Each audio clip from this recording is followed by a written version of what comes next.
and begin by acknowledging and respecting the Indigenous people within whose traditional lands we are meeting today. Thank you to the directors online, those that are with us. If you could please turn on your camera, directors. I do appreciate being able to see you. Hi, Maria. Hi, Director Davidoff. I see your hand. I'll get to you in a moment. On the adoption of the agenda, you have several items there. Would someone like to move that motion, please? Thank you, Director Main. Director Jackman, with the inclusion of the addenda. Further discussion. Director Lockwood. Can I please refer director's reports to April? You can get to that when we get to that item. You can okay. Refer. Okay. Thank you. Director Davidoff, is it on the agenda? Yes, Chair, it may be an agenda amendment, but I'd like to speak on privilege first. I don't know what is the item before you go into it. Privilege is not is something that can happen at any time during the meeting, and that's what I'm doing right now. And I think you'll understand why I'm doing it at the beginning if you let me just say what it is that I have to say. You have 30 seconds, go. Thank you. So I don't know what our practice is when the Prime Minister of our country dies. I don't know if that's something that we honor and respect with a minute of silence. I don't know what our past practice has been, but we do have a Prime Minister who has passed away, and regardless of party affiliation, is this something that we honor and respect? So that's my question on privilege. Thank you. Would have been helpful over email, but here we are. Do we need to do that, Stuart? Is that something we should do? Board, would you like to do that? Moment of silence. Let's go. Moment of silence. Thank you very much.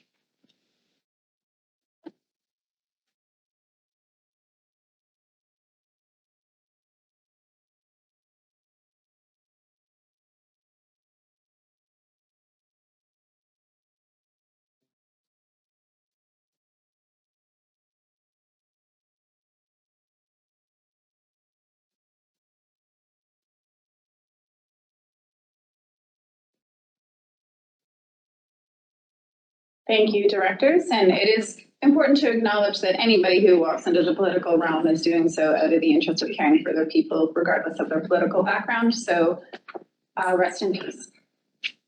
And we were in the middle of a motion there, so that wasn't super appropriate, but we can do it. Any further discussion on the motion to approve the agenda? All those in favor? Anybody opposed? Thank you. Adoption of the minutes from February. Thank you, Director Hewitt.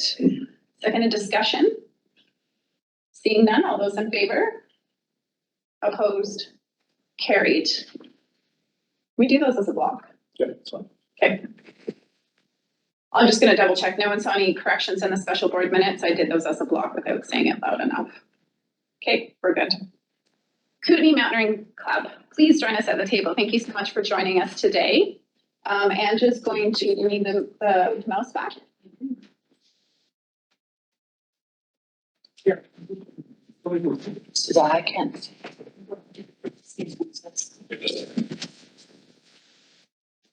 So because of the owl, I will give you some hand gestures if I get indications that people online can't hear you, and generally just try and speak to the owl like that's your microphone.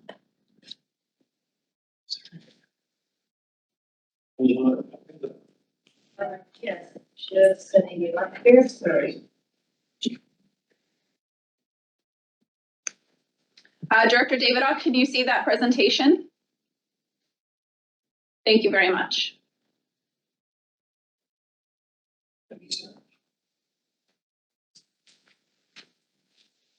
Hi everyone, thank you for having us today. My name's Dave, this is Sandra. We're at the Kootenay Mountaineering Club. And I want to start by saying thanks for your support in the Grassy reconstruction in 2020. I know the regional district came on board with that. It was huge. And I know for our current initiative that areas GHI and J have also had support. And so I want to say thank you for that, just in the vote to us. Yeah. Some of you might be aware that the Kootenay Mountaineering Club has a very long and rich history in the area. Informally, it goes back almost 100 years.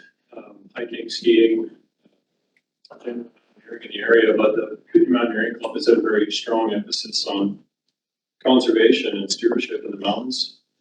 We work with other organizations to maintain several backcountry huts. This is very attractive for local users, but many people who travel to the area as well. So,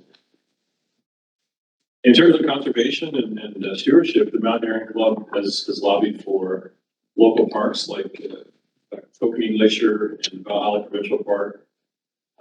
It took many years to develop those and bring those forward to protect these areas. So the Kokanee Mountaineering Club, I feel, is very, very passionate about the mountains, and I feel the same. I think all organizations is on the plan. So. I think somebody asked about the Bonington Traverse, or what is it? We have a series of huts in the backcountry in the Bonington Range that are all connected, and it's about 70 kilometers of unsupported terrain where people can hike or ski hut to hut. And we see, I think about 40% of our traffic is local area residents. We see about 20% international traffic, and the rest is sort of Canada and US.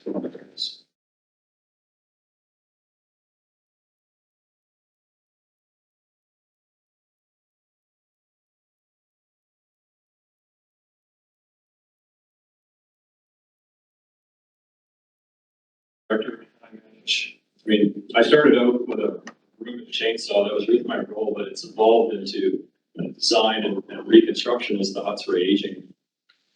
So for me now, it's a lot of work to collaborate and bring all the materials and the people together to rebuild the huts and keep everything moving. Our hut system along the Bonington first saw about 2,500 users this last year. That's pretty consistent. COVID was kind of weird, but we see 2,000 to 3,000 users go through that system every year. It's a large number and a lot of work to maintain and upgrade and keep up. We're here today because we have most of the money that we need for this waste management initiative that we've started. However, we're looking for the remaining 30% or so to commit to the project. This first slide is sort of an outline of the Mountaineering Club and what we're up to. You guys have probably seen it. I'll go along and just say in 2020, we rebuilt the grassy hut. We have a pool of about 30 volunteers that we use for construction, and everybody sort of signs up for these work parties. We're able to get a lot of work done with a lot of hands. In 2022, and even now, we're just wrapping up on the Lost Lake hut. This is a new one in the system. It's outside of Weimer on the east side of the Traverse. And we're currently working to construct the new Huckleberry hut, which is sort of central in the Bonington Range. We have future works planned for the Copper hut and the Steam hut as well. Those are the two systems. Those are based on the. So currently, this initiative, this proposal is really for waste management, because we have many organizations, including ours, building these new facilities in the backcountry. But the big question is, how are we managing our waste? Where are we putting all of this? And is it still okay to have a pit toilet? These are sort of old systems that work, but we're building all these structures. Where is it going? So the current practices of pit outhouse and gray water is sort of, it's often just thrown on the ground, and it's worked. But with our numbers and the usage going up, we have to innovate and look for a more sustainable way to manage waste. So the solution for us is something that we've seen the ACC do, which is the Alpine Club of Canada. They have these fly-in, fly-out systems with barrels. The waste goes in, it's collected. When the barrels are full, we fly them out. Usually while we're flying firewood in. So very efficient system, but we feel strongly that getting waste off the mountain is the right answer for the future, for sustainability and to protect our watersheds. This is a photo of one of the ACC huts with all the barrels. It's quite a simple system, but it's quite an undertaking to do at elevation. There's just a lot of logistics involved in those.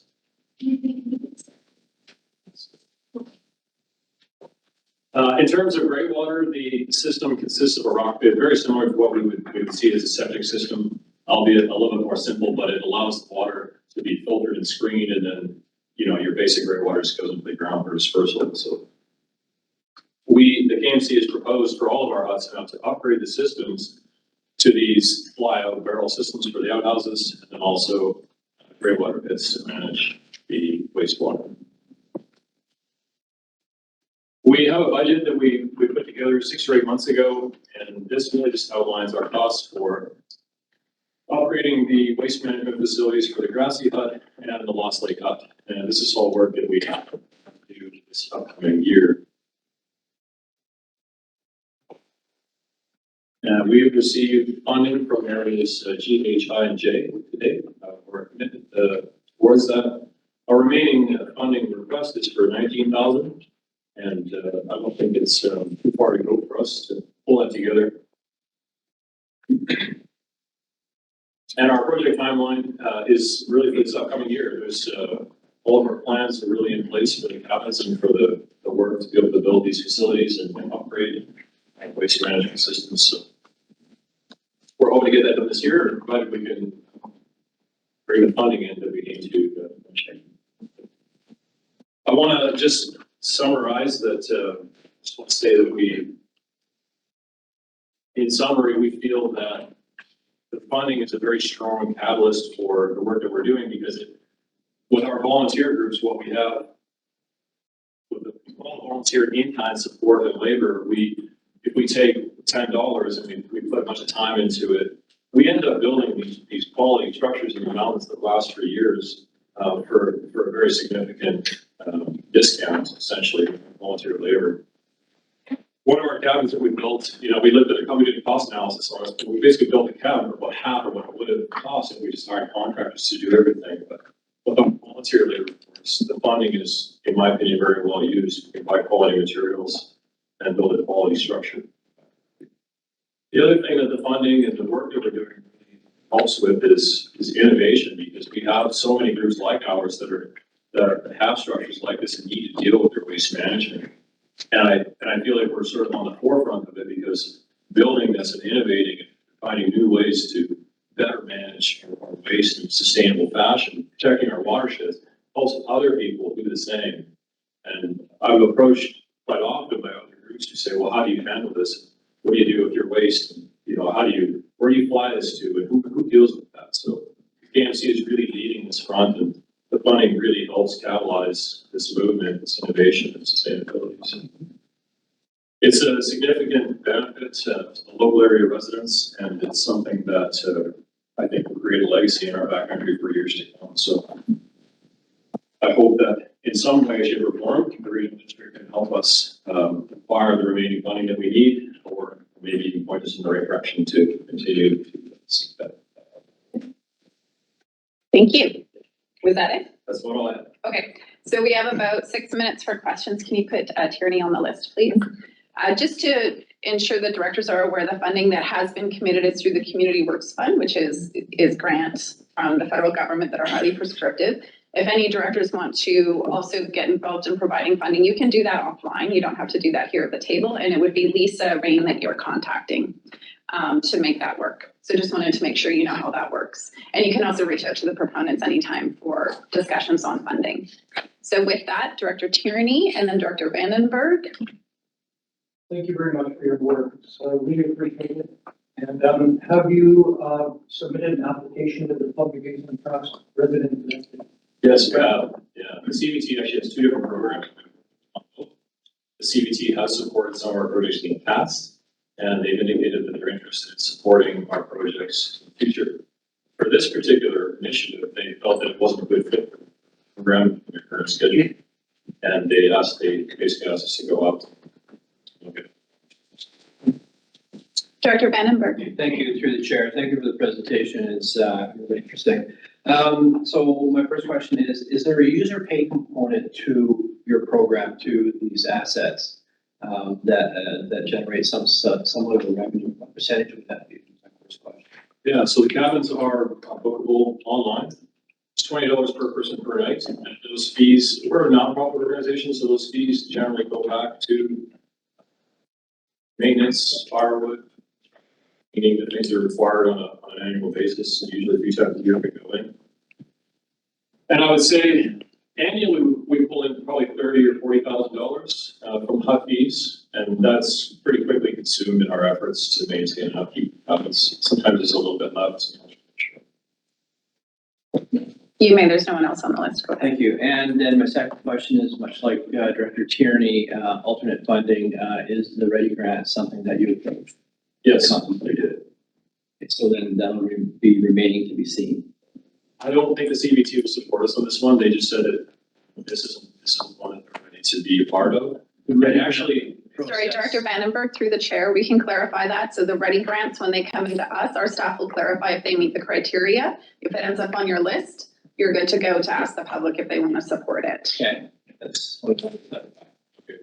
I do know in correspondences I've reviewed that CBT is quite hesitant when it comes to waste management infrastructure. They generally consider it a government responsibility, regardless of which government that is. So I do know that that has been a barrier for you with CBT. yeah, their latest communication indicated that they were interested in looking at maybe the next cabin and the entire rec site development.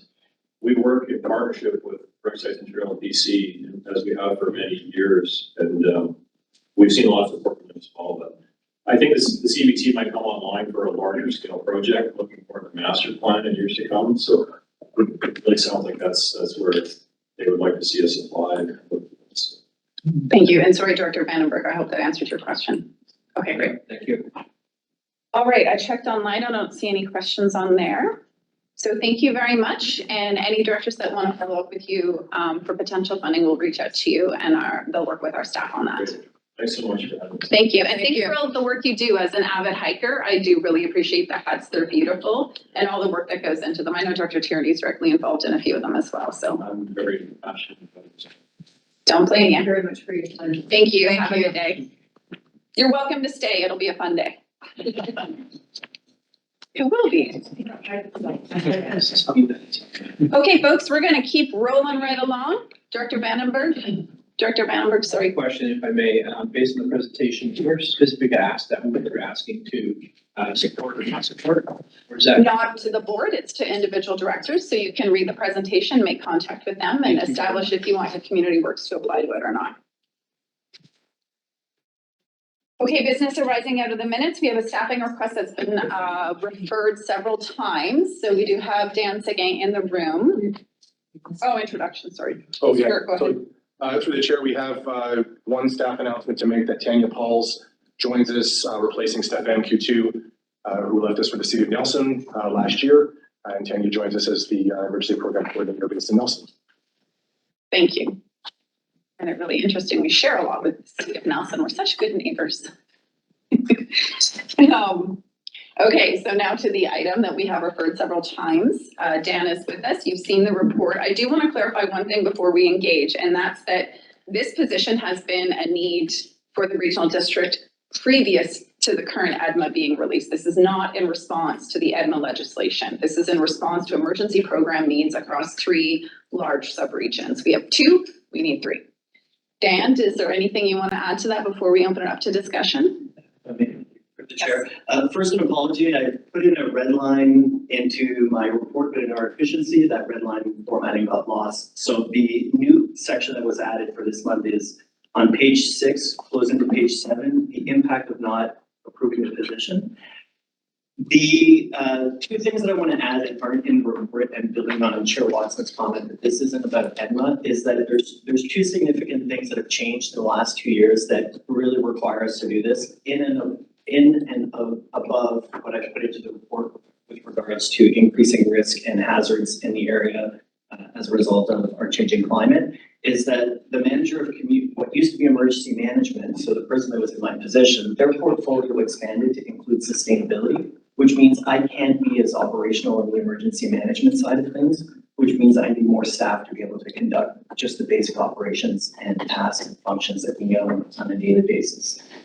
The other things that we moved away from, the Kitchener District moved away from Canadian Red Cross as the ESS provider, the emergency support services provider when there's an evacuation or an event that requires people to leave and go to an evacuation center.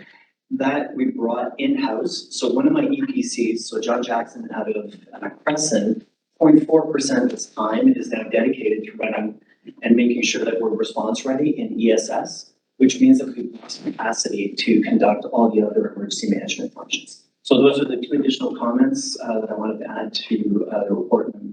thank you for considering it and, also obviously your next. Thank you. So you got Jackman, Maine, and just because it's important to have numbers today, I believe that external contract was around $18,000 when we contracted to Red Cross. 30. So it was a $30,000 contract to Red Cross that we've now brought in-house. And so just clarifying, because I know that would be something that was in the previous term new directors would not be aware of. Jackman, go ahead. Oh, David off as well. Thank you. So I've struggled a little bit with this, recognizing that we are short of capacity, exactly what's been said, that we need more capacity, but even reading the report, which Dan did very well, there's words in there that indicate, you know, that we could look at more flood mitigation projects. We may or may not want to look at, or that we would have environmental monitoring and assessment capacity as part of the team, which may not be what we see as our core work.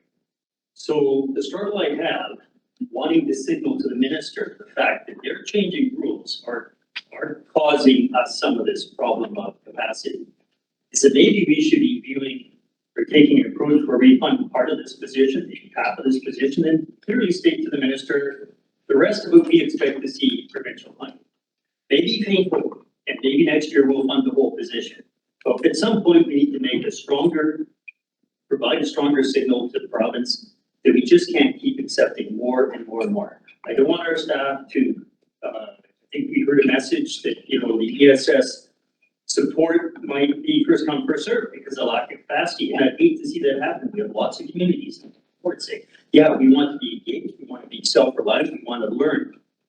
So I would take the approach of maybe funding half the position, not risking that we're gonna not be able to make that mid-year financial plan amendment if we have to. We always have some funds to plan and signal that to the province and say, you need to come up with some hard cash on an ongoing basis or stop throwing stuff at us. Duly noted. I am just going through the options to make sure we track what I'm hearing from directors, because there's several options in the report. Do you know what exactly option you would be suggesting? No, I want to hear what my colleagues have. I Yes. just want to take an arbitrary, maybe 50-50 cut. Okay. Throw it to the. Thank you.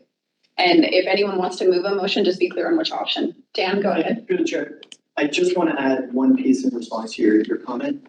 We will always be there from an ESS standpoint and from a response standpoint for community, regardless of our staffing. We will go above and beyond 24/7. So that is not going to be a factor. So the other pieces that I have outlined around capacity don't have to do with that response.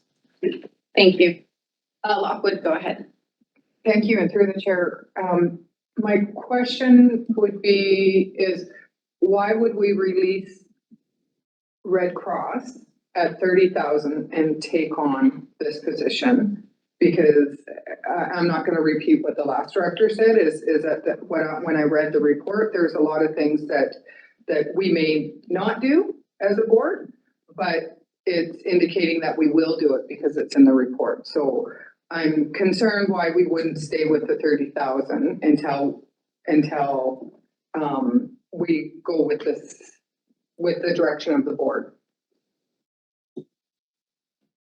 Go ahead. Through the chair, thank you. It was a decision that it has already been made. It was made by the board and my predecessor. I think it was in 22 or 23. Right. So it's already been done. It's something that I inherited and we're working on. Thank you. I forgot about that. I can provide context to the responsibilities and the ability to train the volunteers. Outsourcing that contract created a lot of issues. And so that was at the time the gist of the decision to no longer work on that external contract. Anything to add to that, Stuart? Thank you. Maine, go ahead. Thank you. Through the chair, again, this has to do with the ESS provision. Historically, throughout the Spokane Valley, including the COSP, it has been very difficult to find, train, and retain any person to do the ESS services in those some jurisdictions. When we went with the Red Cross, there was some expectation that that function would be fulfilled on a more reliable basis. Now we've taken it in-house and I have no idea what it looks like on the ground. So could you fill me in on that, please? And I'm looking for some assurance that we actually do have ESS services available in the subregions as needed. Go ahead. The chair, absolutely. So what we've started to do is a quarterly report, and it's something that we're going to be providing to the board if it needs to exist. So what we're tracking is the number of volunteers that you have in each subregion, as well as a model where we can flow the work. So it's not necessarily about having all of our volunteers in one specific location, but it's having a regional approach to ESS where we can flow volunteers or surge capacity, if you can put it that way, to the different areas. And this year we're going to be putting a more robust plan together to do recruitment, and we've just updated our webpage to have a recruitment page, and we're going to be starting a recruitment campaign in the spring just to make sure that we have enough numbers in each subregion for that initial responses. But we do have that surge capacity across each industry, and we always need leaders as volunteers. Yeah. Everywhere. Supplemental? Yes. Part of the role of the ESS volunteers traditionally has been that they have lower knowledge. So that's, I have some concern that going to the regional model obviously has some great benefits. And I would seek some assurance that you're looking to fill those roles with persons who do have that local knowledge or in some form or fashion. Good, Chair. Yeah, absolutely. Thank you. And I don't want to take too much time on ESS. I'm happy to answer more questions about that specifically. I just wanted to highlight it at the beginning about the ESS. Thank you. And Director Main, the ESS issues actually came to my attention as a director quite a few years ago when it was subcontracted or contracted out. I can definitely speak for the Castle Area D ESS team. They are more than thrilled to be working under this model, and the recruitment and the training has drastically improved is what I hear from them. And so just some feedback from our local ESS, and they're really grateful to be able to network with each other. So I have heard very positive things from that change. David Off. Yes, thank you, Chair.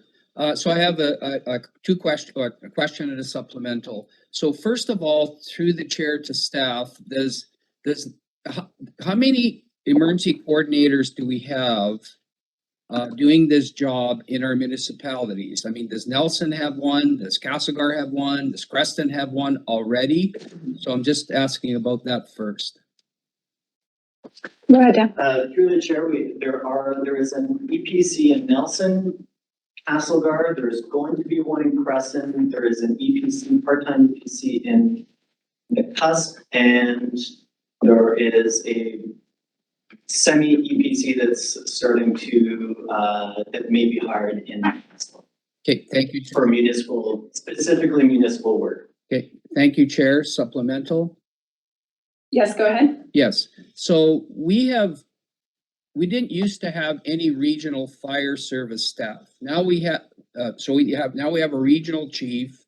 We've got, I think, 2 other assistant chiefs, deputy chiefs, regional chiefs that are based in Nelson. Have we ever thought about like looking at their roles and repurposing it for emergency purposes? And same thing, we have a firefighter, we have chiefs in our fire departments that are working part-time and things like that. And the key thing is, can't we look at, utilizing them? But the regional staff, the regional chief and deputy chiefs, I mean, I thought we hired extra people so that we would never have an issue with staffing when it comes to emergencies, and the download from the province has been adequately addressed. So once that question's answered, then I will speak to well, I guess there is no motion, so I'll speak to the motion when the motion comes. But the key thing Thank you, Director David Off. Dan, can you answer the question? Yeah, through the chair, we already utilize our volunteer fire services and the fire chiefs and the regional chiefs on a response basis. Emergency management has all the work that has to do with mitigation of preparation and recovery. So on the other kind of bookend side of that response is where I need more support and where the CPC comes in. There's only a small component during the response season where that extra APC is going to be able to make sure that we have a more sustainable approach to staffing in EOC. So there's that response piece, we use fire services, and then where the EPC comes in is on the bookends of the response. Thank you, Chair. Thank you. Vandenberg, Newell? Thank you to the chair and to Dan, sorry for being in front of you. The question is, how would the, as you called it, the mitigation and preparation change without this position? In other words, how would you adapt your personnel resources to carry forward without this position? Through the chair, it's essentially what I need to look at is there's enough events that are happening and the hazard landscape is changing quick enough that I would like to be doing things in parallel as opposed to sequencing them one after the other. So it doesn't mean that they're not gonna get done, it just means I can't run them I can't do it as quickly as possible, which is why I was highlighting that piece around capacity and delays. So it's around developing robust response plans for flooding, which we don't have one that's as cohesive as I'd like to see it. When it comes to risk mitigation on wildfires and flooding, also I'd like to have a strategy put together. It's things that I can do in parallel and more efficiently. So it's around looking for efficiencies to reduce risk to our residents. Thank you. So then Newell and then Cunningham, and love to get a motion on the table. Newell. I'd like to move referral to table the motion, refer it to item 8.3.3. I think they refer. In other words, after the budget. We would not do it after the budget unless you're Well, referring not it to after the budget. 2025. Could we add Included in the motion as part of the financial plan? something like that? Okay, and do you feel like there'll be something more accomplished in that time? Well, we'll know what our tax requisition increase or decrease will be by then, to then factor this 100,000, 70,000 into our considerations. Now, that's just me thinking off the top of my head, but I don't know if that's that important to people. They can tell me that. Very well could be. So I will just ask the table if you would like to table this item until 8.3. If so, I'll take a second. To postpone, sorry. Postpone it. Is there a second on that? Means we're still addressing it today. Also. All right. Do we debate that? Postponing? Okay, all those in favor? Opposed? Carried. So it just means we revisited 8.3, and if I'm getting the gist of it, you would like to do it post the staff recommendations on the financial plan? Yes. There's several motions. We're gonna have the staff motions first, and so we'll include it after those, because I believe that's where you're going with that. Yeah. Okay, so Angela, did you catch that? So that item 3.1 be postponed to be considered and was item 8.3. Yes. Should it maybe go to the staff focus? This is staff. Yes, that's where we're putting it. And when we get to the financial plan, we will be reordering them to address the staff recommendations first. Okay, doesn't mean we're done that conversation. We're just done it for this moment. All right, so committees and commissions, if you have any edits on these minutes, please just submit them to staff. We're not going to discuss them now. They've been received for information. We're good. 4.1.17, that will be in our financial plan discussion. Those motions were received.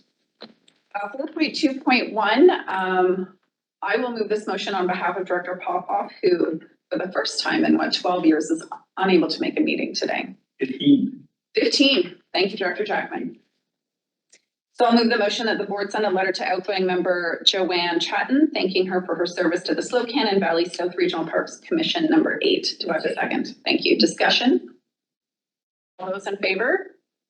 Opposed? Carried. 4.2.2 Cascaron District Rec Commission. Director Hanegraaff. I'll move the staff coverage of the fitness center at Cascaron District Community Complex be reduced from 84 hours per week to 17 hours per week. Thank you. Do we have a second? Cunningham, second for a question. Go ahead. Yeah, thank you. Yeah, it says staff coverage. Does that mean the fitness center will still be open, but without staff coverage? Yeah.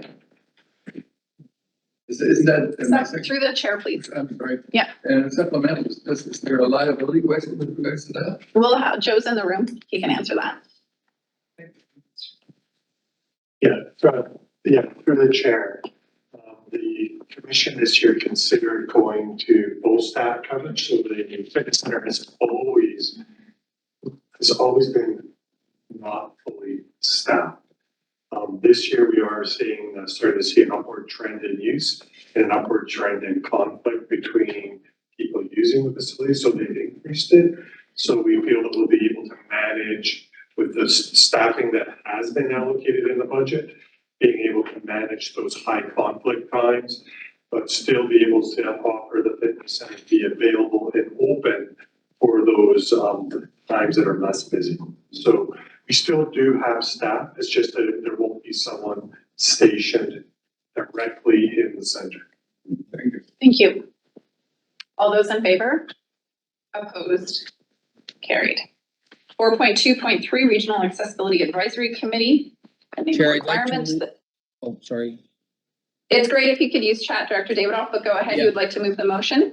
I'd like to move all these motions. Director DeBoon and I are the reps to this committee, RDCK Board reps to this committee. So I thought it was Thank you. appropriate that we move them. We can move those as a block. Will they include finances? That's okay. They're not bylaws. Director DeBoon, do you second?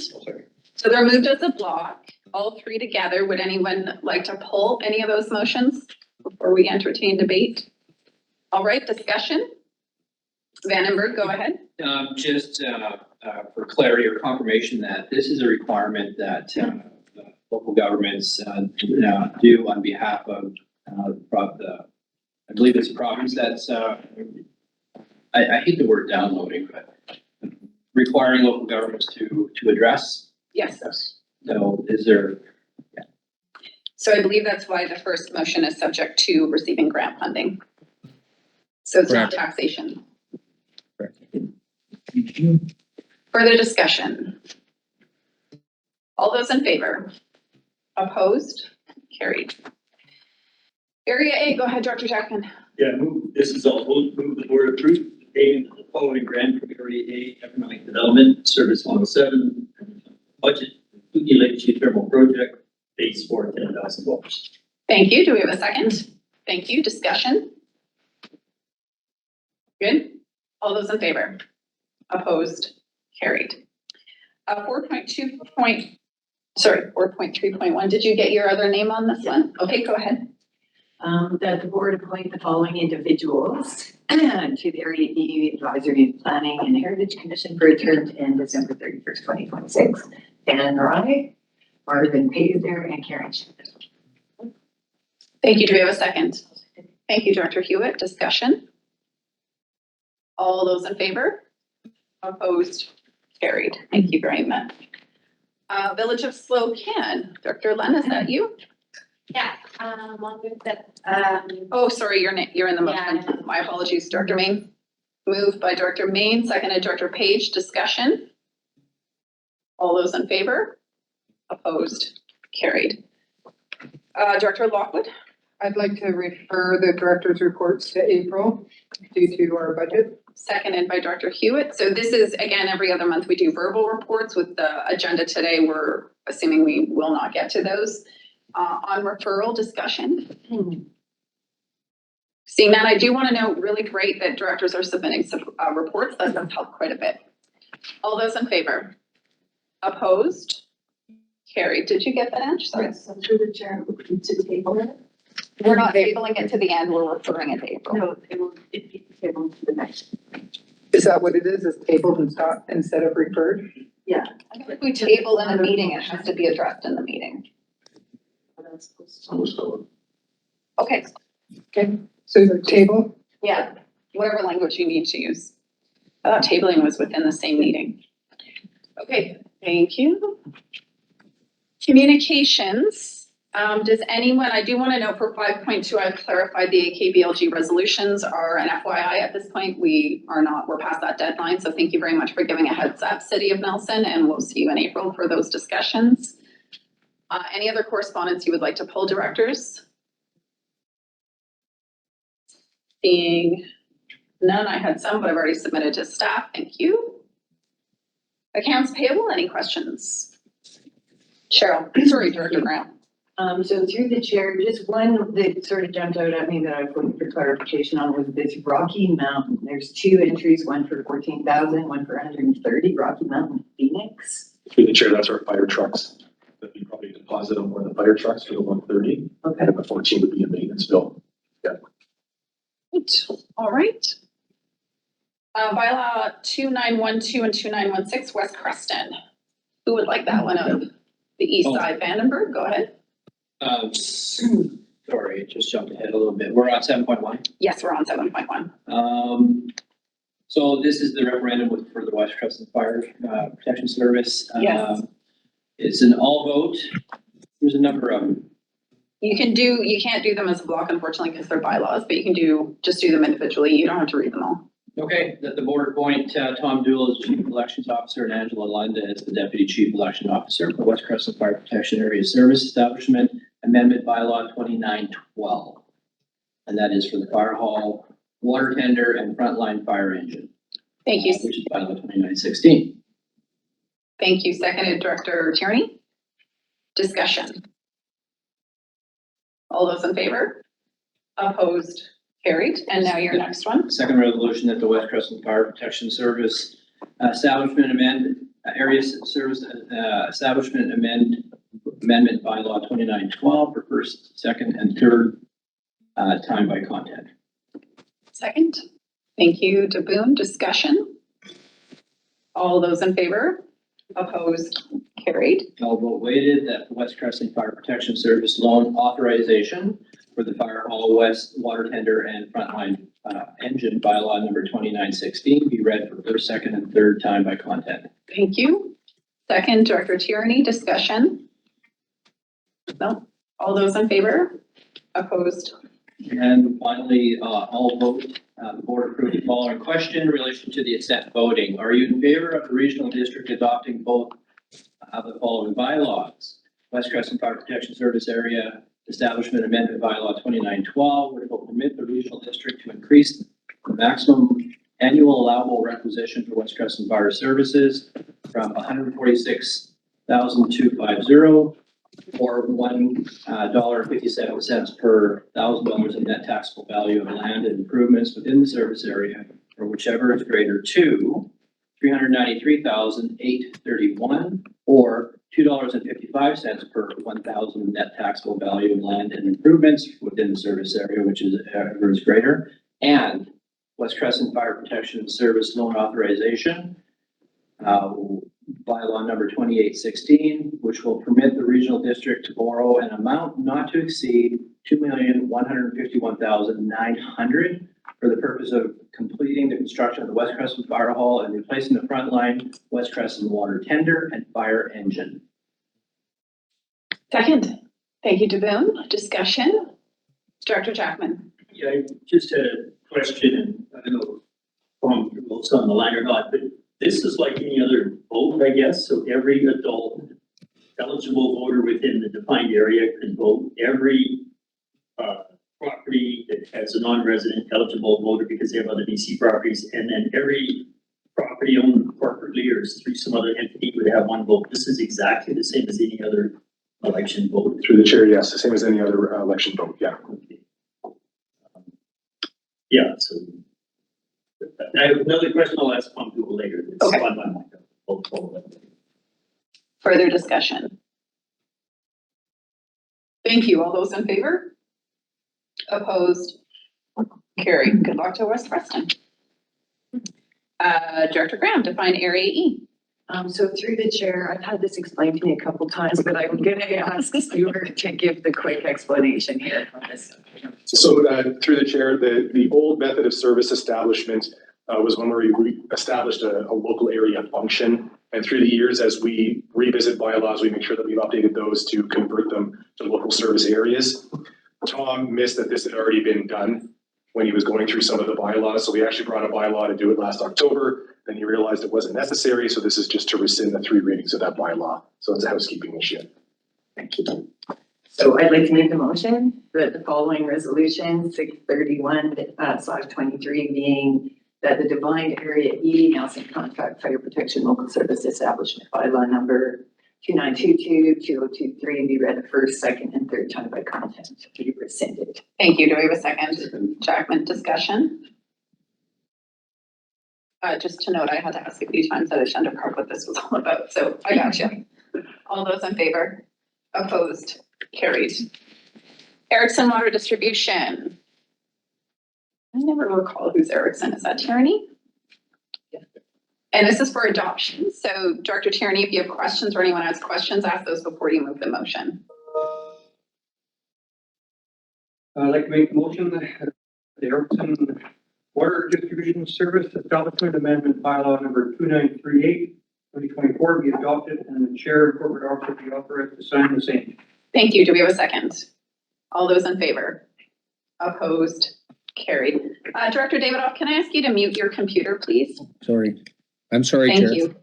That's okay. Thank you. 2945 Arrow Creek. Go ahead, Director DeBoom. Vote that the Arrow Creek Water Service and Supply Service Establishment Amendment Bylaw number 945/2024 be adopted and the chair and corporate officer be authorized to sign the same. Thank you. Do we have a second?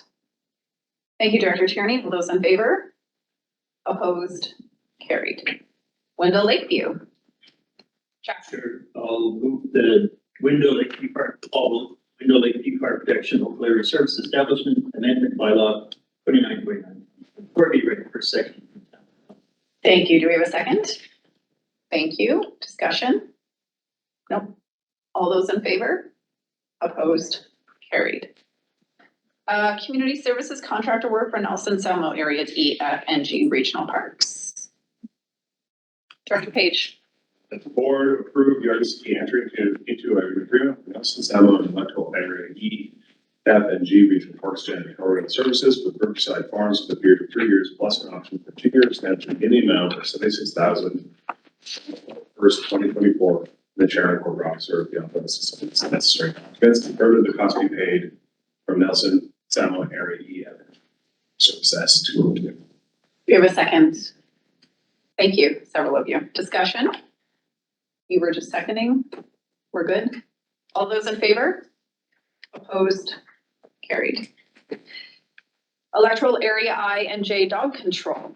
Who would like to take those motions or questions? Director Hanegraaff, go ahead. I'll move that the chair and corporate officer be authorized to sign the dog control officer contract for electoral areas I and J to Pamela Guile for the period of 1 year with option to extend by 2 years, and all costs associated be paid from animal control area I bracket brilliant service 180 and animal control area J bracket Robson raspberry service 181. That's 181. Thank you. Second, Director Davidoff. No, I'm not seconding this. Would someone like to second that? Thank you, Director Main. Director Davidoff, you have a question? Go ahead. Yeah, actually, I was going to move option 2, that this be reposted, and option 2 in the report, because the time period that was allowed for the posting of this was 30 days.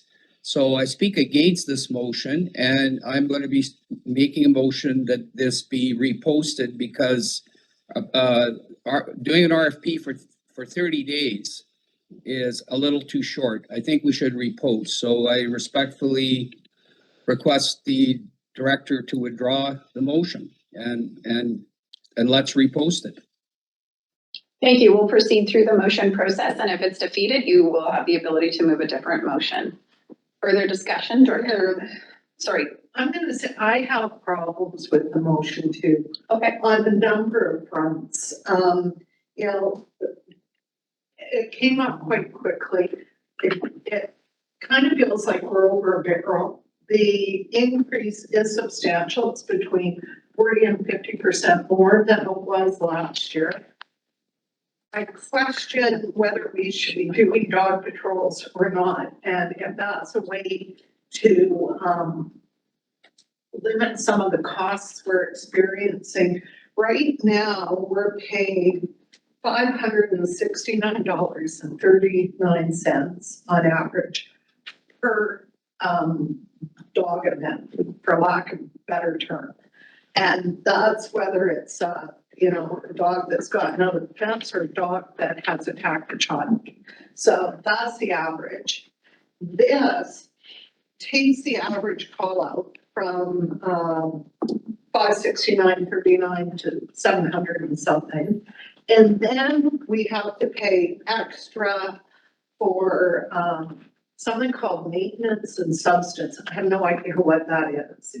For emergency call out, when it's a call out based position in the first place.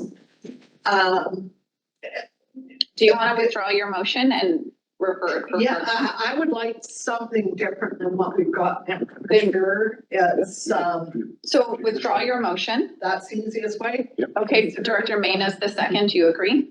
I agree. Okay, motion is off the floor. So I think between Director Davidoff, he wanted to move a different one, but it sounds like you might want to refer this and work with staff on a different aspect. Yeah. No, Chair, Davidoff. I'd like it reposted first, and then we'll see what we get for bids. And right now, we only had one bidder. So with the So if very you want to make a motion, Director Yeah, Davidoff, I'm make your motion. Making a motion to repost, option 2 in the report.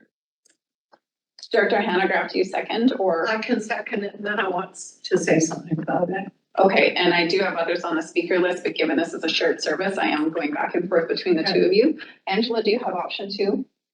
Ordering staff to repost the request for proposal. Okay, and sorry, staff was For presenting. dog control. So back to Hanegraaff, and then we'll go to the speakers list. Jackman, I did see you, but I want to have these guys figure out their, go ahead, Director Hanegraaff. Yeah, I'd like to, and I'm gonna say, I don't know how the RFP process works per se, but I would like to see it not just wide open for someone to say, okay, this is what I'll do, and this is what I'm gonna charge, and this is what it's gonna cost you. But to say, this is the service we want you to provide. For instance, I don't need you driving around the neighborhood, seeing if there are stray dogs running around. As far as I'm concerned, that seems to be what Facebook's for. It's true. Anytime a dog gets out in my neighborhood, it goes on the neighborhood page, right? So let's stop doing things that have no value and focus on the things that do have value. And maybe we can reduce our costs by doing that. Thank you, Director Hanegraaff. I've got Cunningham on the list, please. I got so many people that want to speak. So Sangeeta wants to speak. Stuart, go ahead, and then Sangeeta. All I was going to say through the chair is that should this motion pass the repost, we can definitely sit down with the 2 directors to see what that service level looks like, because dog control has been very difficult to retain contractors for. But if we can put a box around it that both directors agree on, absolutely we can go and go with a certain scope. Yeah. Sangeeta, do you need to add anything to that? Yes, through the chair. So 30 days is usually what we post RFPs like this for. And just consistently after doing this for several years, we don't have many people applying for this position. Having said that, I do agree with Director Hanegraaff. We can go back and renegotiate the service. As staff, we're also looking at potentially reevaluating the dog control service to increase efficiencies in how we provide that service. In general, we need 1 year to work through the details, which is why we're proposing a 1 year for the contract. But if you give us direction to go and renegotiate the contract, what we will do is we will try to do that, bring it back to you. And at the same time, we'll be working on providing a proposal for a new method of delivering dog control service in the region. Jordan, unfortunately, didn't make it into the office, but he has been working on this for several months right now. Thank you. So just to summarize, the motion right now is to go back and repost it. But before that is done, the staff are going to work with Director Davidoff and Director Hanegraaff on this specific contract at this time before you repost it. So I'm just making sure we're all on the same page. So we do have Jackman and Cunningham. Do you need to speak to it at this time now? Go ahead, Jackman. I'd still like to. Yeah, go ahead. This is Gordon a few months old. This is several years old. I think it would assist staff, or they went to the very specific notes that I hope they took. In a number of times I discussed this at Crescent Valley Services, exactly the issue being prescriptive, not saying, what would you like to do in terms of dog control? But we have dangerous dog issues that we should be addressing to enable the RCMP to have an effective response. What do we need to prescriptively state? We will have a contract to apprehend, impound, and if necessary, transfer an animal for humane destruction based on the outcome of an RCMP response. To work in conjunction. We don't need another year for that. I have said over and again, if I must, I will write the bylaw myself. I think I'm educated enough over the several years. This has been a request on the work plan. So I don't think you renegotiate something that is not on target to meet the needs. You state what we need in the next 30 days, it's gotta be possible. Then you go out widely and say, who can provide the service? And in those 30 days, I don't think you'll find a single RCMP detachment commander that wouldn't give you very proactive input on what they need to be able to address dangerous dogs. And that should be the end of the conversation at this stage. In the future, if you want to drive around and apprehend dogs and add $30,000 a year, that would be a separate conversation. Thank you. So to those two directors, I would recommend that you, if appropriate, engage Director Jackman on all the notes he's made. I saw a thumbs up from Director Davidoff. Director Cunningham, go ahead. Right. Good, thank you. All right, further discussion. All those in favor? Opposed? Carried. Thank you. I'm sorry? It was a withdrawal. Option 2. And then the next motion was moved as option 2. So that's the motion we just approved. Skip a second. So the next one is just, we'll just not move it at this time. That doesn't affect Director Weatherhead? Nope. Okay, This one you don't. okay, thank you. Oh, now it's RDCK. I'm sorry, go ahead. Do I speak to this before I? Yeah, by all means. Okay, so I'm in the same boat. Okay. And you couldn't have said it I couldn't have said it any better than you, so thank you, Director Hunter. Yeah, we're in the same sort of situation, and this one is also incurring an increase, and I also do need a service review. Okay. So, Claire didn't speak to it for himself, but, yeah, so I think that, I'm not sure if I see a value in going back out to tender on this, because I don't believe we're gonna get any other responses, but if that is the mechanism to refer this, does it have to be part of the mechanism to refer this? Going back out to bid? No, through the chair, you could direct staff to negotiate a reduced scope on the contract. Okay. So we could deal with this contractor, but reduce the scope. Okay, yes, I would like to keep the service at least functioning, but I need a renegotiation of the service that is the call-outs and the dogs at large, that sort of thing. And we need to revisit all. I have about 3 pages of notes. So can I recommend, is it possible that we refer this item, and in the meantime, Director Weatherhead and McLaren Co. work with staff on what that looks like? And so refer it to April? Is that time enough? Yes, I won't be present in April, but yes. McLaren Co. can probably help you out with that, okay? So we are going, can you make the motion to refer this to April, please? Yes, thank you. I will make a motion to refer this to April. McLaren Co. Thank you. I didn't even ask if you were in agreement, but Yeah. okay. Getting good with body language. So glad we're back in person. So just to clarify, we're referring this item. The directors are going to work also with staff. You might want to all work together. You probably have similar ideas, and Jackman's been working on the bylaw already, so got a little party planned. Discussion on the proprietary of referral. All those in favor? Opposed? Carried. Angela, I'm sorry, you're good? Try to check in with you and I forgot. So refer to April.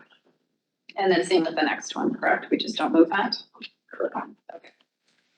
Okay, for 8.2.3, I'm recommending, this is not, the motion to direct staff to solicit further feedback from the directors is mostly just the executive identified, like, although this went to staff for feedback from the province, we want the directors to be able to also provide that feedback. But that feedback doesn't require all of us to agree. And so you can simply send your feedback to staff. We don't need to debate it at the table.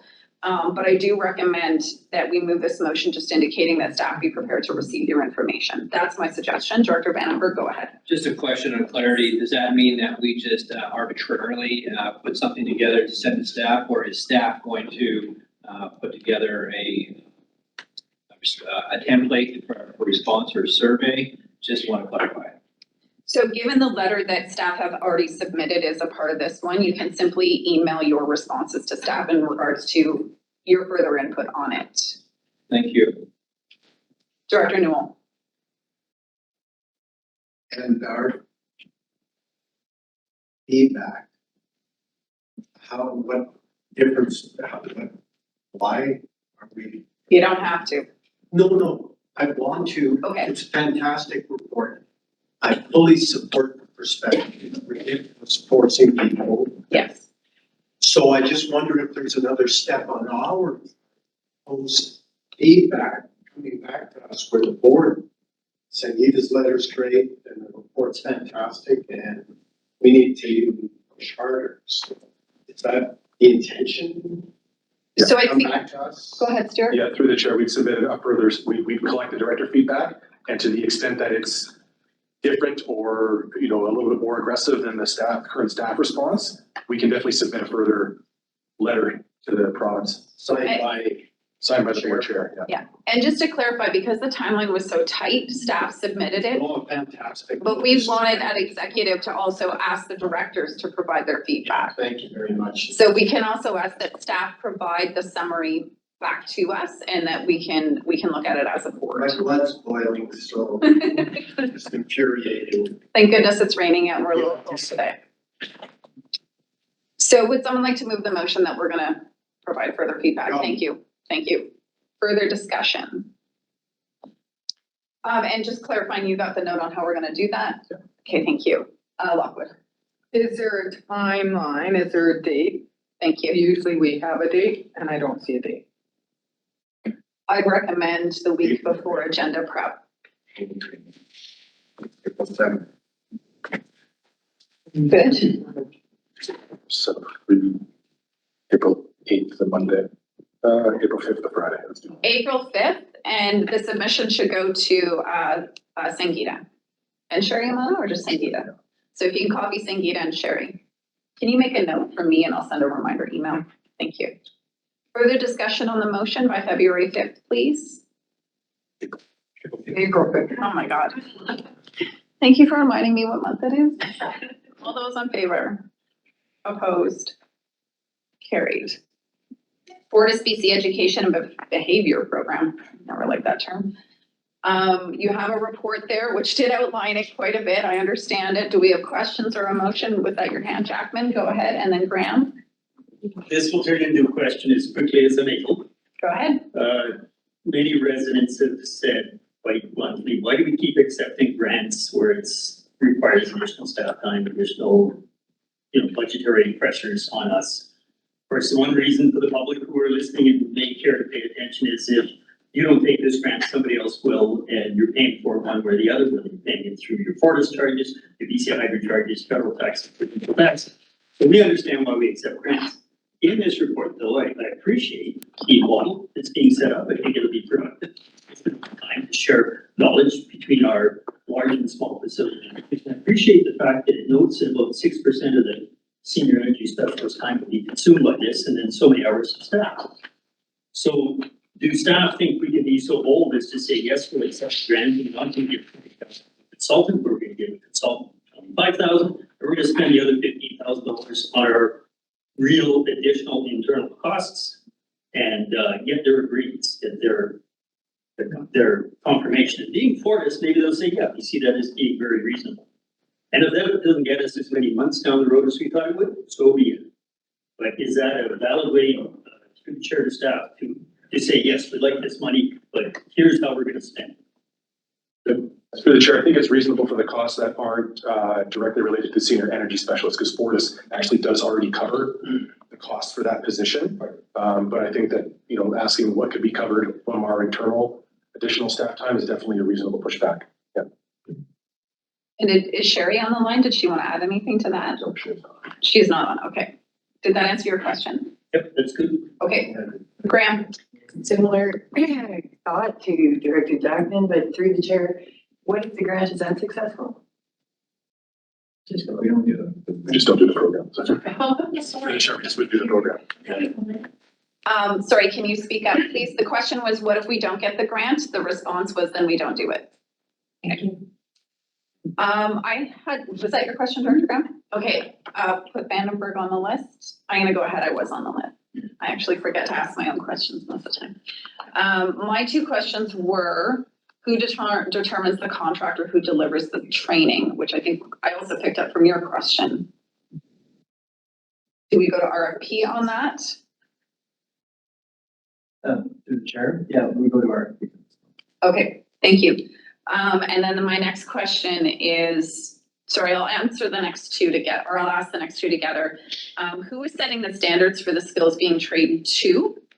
And then will there be a follow-up survey to staff who have been trained to assess success of the program and what their experience was? So two questions in one. Through the chair, I can't speak to the design of the workshop. I think doing a follow-up survey would be brilliant, and that's something that we can add to the specific training. That's.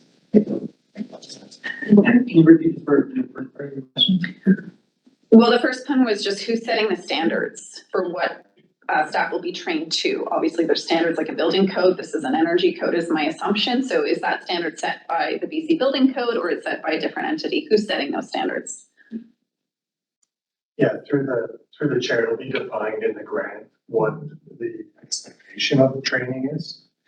And, just to speak about what this is and what the value of this to the corporation is that, we've just gone through a couple of things about contractors and very little. We're at that change right now with, in some cases, very inexperienced managers. And the things that they're being asked to manage are much more complicated than they were in the past.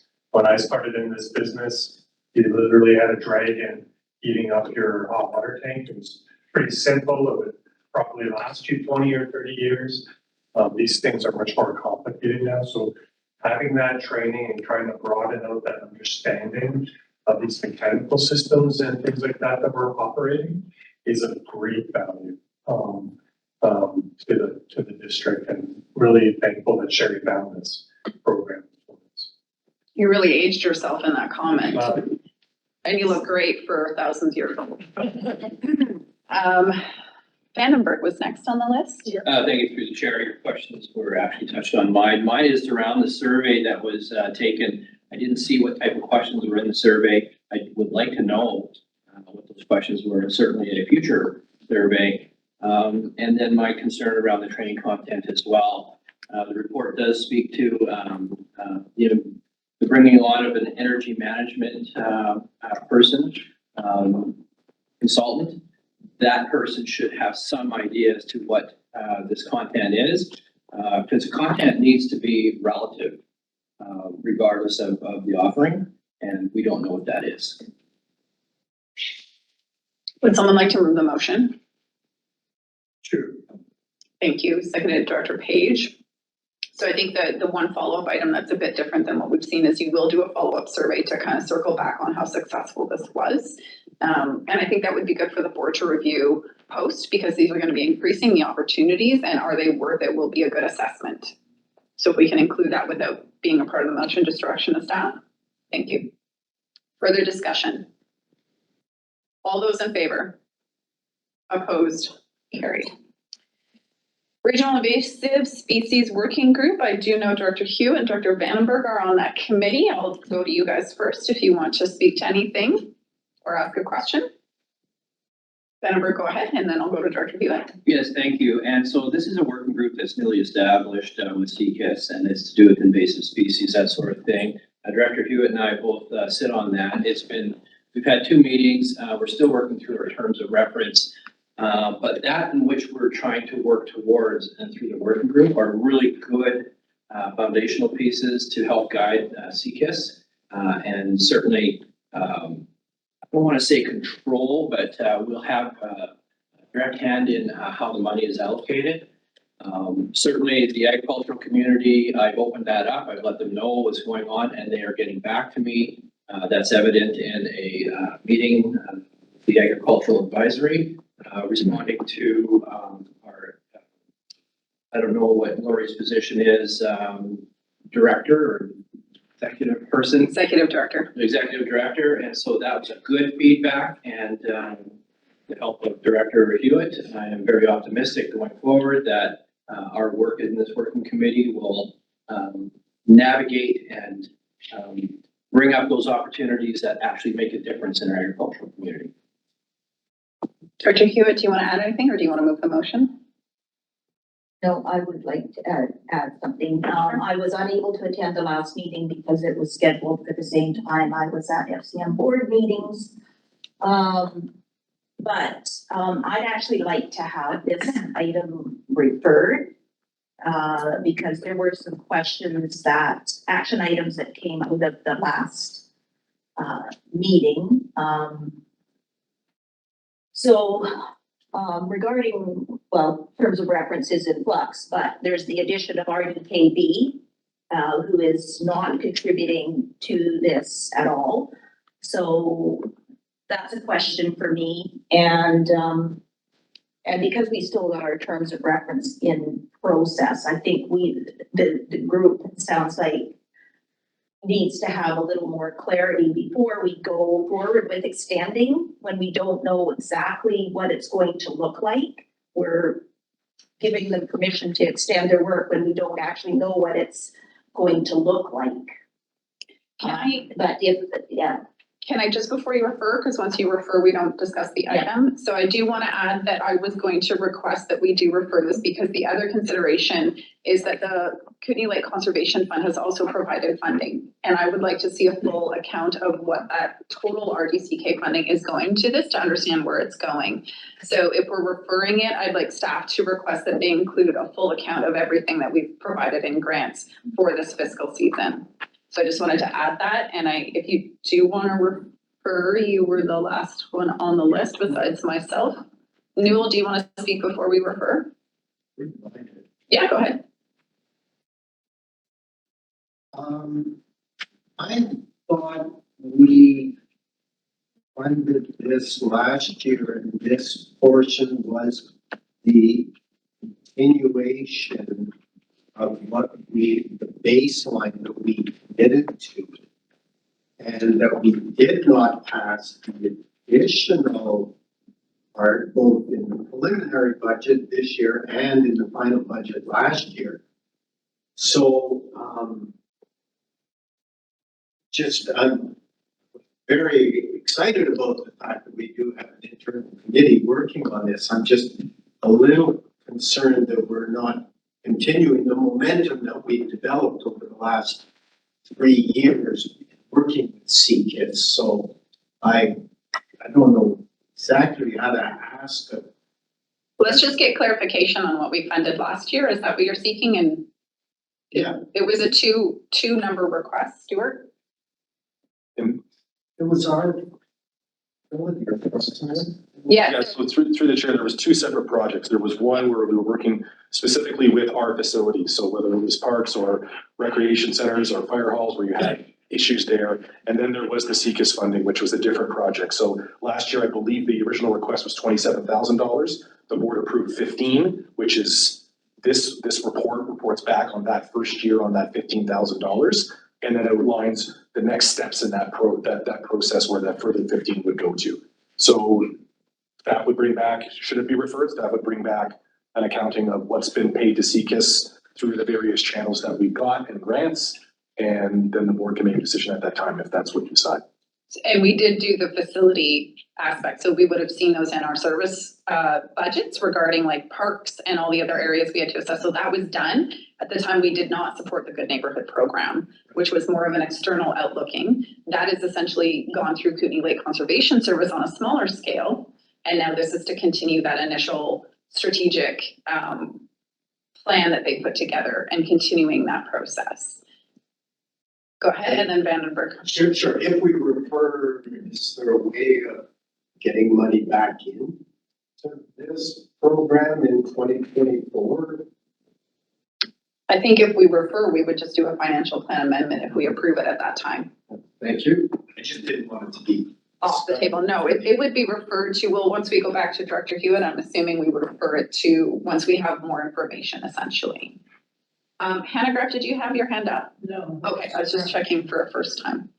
Oh, sorry, Sangeeta, go ahead. Do you need to add to anything here? Through the chair, if there's a referral, what I'd like to propose is a meeting with the directors, both Vandenberg and Director Hewitt, and possibly yourself and Director Newell, to talk about what you need to inform you on how this is working. So I will arrange that with Paris. Thank you. And I will acknowledge that Sangeeta had sent me their strategic plan because we get so many reports that I'd lost track of that. And I'm sorry I received it after I was able to review it, but it is available. Vandenberg for a second time, and then we'll go to Hewitt. Yes, thank you. And through the chair, further to Sangeeta's comments, but based on Director Hewitt, yes, there are new members that are coming to the table. I have reached out to Stuart in terms of how that funding, their contribution, what that would look like. So that is part of, if you take it away, that's part of what we need to understand as well. The new members want to be there, but right now we're paying the shot. Okay, thank you, Director Vandenberg. Director Hewitt, back to you. I would like to refer this, and I guess I would defer to staff as to when we should refer it to. What would be a reasonable length of time for that to occur? So I think the question, Sangeeta, given April 5th would essentially be the deadline for the agenda on any new information. Does April work for you, April 5th, or do you need 2 months for that? You need 2 months. Yes, because of my schedule. So we're going to refer it to May regardless because the directors need more time than that. Okay. For the other directors, Director Vandenberg, that works for you as well? Yes. Okay. So on the proprietary referral to May. Did we have a second? Oh, sorry, did we second? Thank you. We all kind of agreed, so I'm sorry I skipped that procedure. It is seconded on the proprietary referral. Jackman, you look like you're good. Lead officers are on my mind, but that'll be part of the other. Okay, thank you. It's cost recovery potential there. Yes. All those in favor? Oh, sorry, Angela. Through the chair, are we making note in the recommendation for referral that staff provide? It was direction of staff on what we provide, yeah. Okay. All those in favor? Opposed? Carried. Thank you. That note, parkland dedication. So we have looked at this policy in the past. Move the recommendation, Chair. Go ahead. Second. Thank you, DeBoon. Did you want to say something? Okay. Further discussion? All those in favor? Oh, I'll ask a question. yeah, ask your question. Thank you. Through the chair, when it is, because of areas being so large, some areas being so large, when a subdivision is done and money is brought in that area, and it says that if there's parklands to be purchased, is to be purchased in that area, how do we go out to the public to explain if a subdivision was done at one end? I'll use the chairs because she's got a big area. Subdivision done in Argenta, but there's parkland that is wanting to be bought in the south part of Caslow. How is that determined where the appropriate place is to buy parkland? You want to take that, Joe? Good chair, I see saying, I don't know if, I have an idea about that answer, but I want to also just make sure that if Corey has a comment or saying on that first, because I don't know, the legislative requirements may be different than what my response would be. Sangeeta, did you hear the question and do you have a response? Go ahead. Through the chair, could that question be repeated? Sorry, I lost track. Can I paraphrase so I know?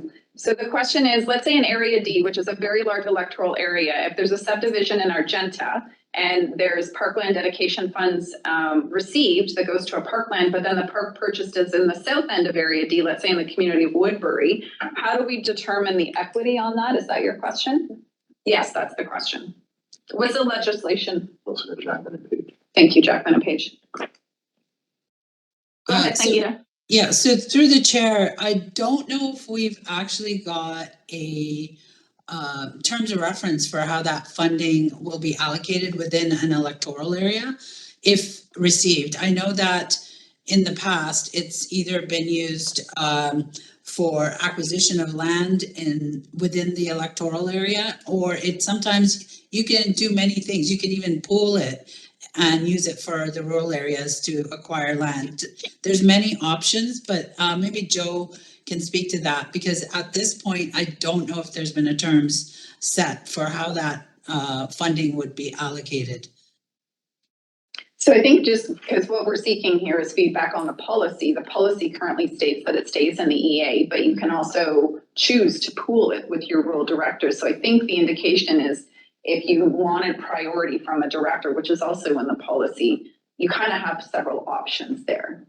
And so through the chair, in the past when this has come up, so for example, maybe the most recent one, sometimes my memory is a little bit fuzzy, but when we expanded Hagen Beach Regional Park, so we actually, in order to fund that expansion, I believe that the directors from Area E and Area F contributed some of their parkland dedication money to that. In fact, I think at that point in time, we used all of the funding that was available in the Area E parkland dedication, just part of the funding from Area F. So it was still within that service area. So there's always a conversation. I think there's two pieces to this. Number one, a developer can say, oh, I'll give you this piece of land. And sometimes that's of low value actually to the community. So it's always a discussion with the area director, whose funds are in that, collected in that area, and usually with the mission or the service area for where that park will be, because there's always two pieces to this: the funding of it and then the operational aspect to it. So it's always done in conjunction. So I think it's a good example because in Area D, since you used that one, if there was a subdivision in Argenta and we acquired reserves in that, it's actually put into a shared service that our recreation service is shared with Caslo. And so I would have discretion to be able to say Caslo wants a park if that was something that came up. Is that correct according to the policy right now? Yeah, so through the chair, if, Sangeeta, or Corey, just correct me if I'm wrong. The intent is for the regional district purchase of parkland. I don't know if, so it would be that, we're the purchaser of the parkland. That's my understanding, but I would defer to Corey and Sangeeta. Okay, so I'm gonna go to Sangeeta and then I'm gonna go to the speakers list, and just note the motion for this is to provide feedback to staff. So if there are further things you want to identify, we're not actually taking the action on the policy today, we're asking for your feedback. Sangeeta, go ahead, and then I'll go through the speakers list and then we'll take our break. Yeah, I first wanted to ask if Corey was in the room because he can speak to a lot of this. No, he's not. Okay, so in regards to parkland dedication, why this was legislated is to ensure that whenever a subdivision is put in place, and it's mostly geared towards high density developed areas, there's also a dedicated area that is available for park. So, usually for kids to play in and things like that, or picnicking areas and such. But in our area, that's been mixed in how we apply that funding or take that land if that's what's available. And so we've done both. So at this point, I think that's a discussion to be had with the service area directors. But the original thought around this was to have funding and or land dedicated to the subdivision once a subdivision creates more than 5 lots. So, yeah, I hope that answers. 3 lots. It's 3 lots. 3 lots, sorry. That's the 3 proposal, lots. yeah. Yes, 3 lots. Thank you, Sangeeta. Again, this is creating a policy, so we have guidelines. That's the whole purpose of this. So this is really good feedback. I've got you on the list. So going through the list, Jackman, Page, Graham, and Hewitt. And if it's something you can just send to staff as your input, please do so. Jackman, go ahead.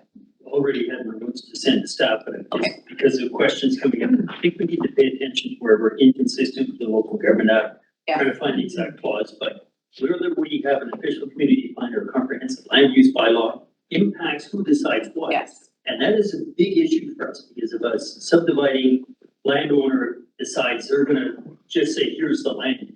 Modi has frequently pushed back and saying that is unsafe. There's nowhere to park. People are on windy roads and poorly accessible areas, and it creates a dangerous hazard.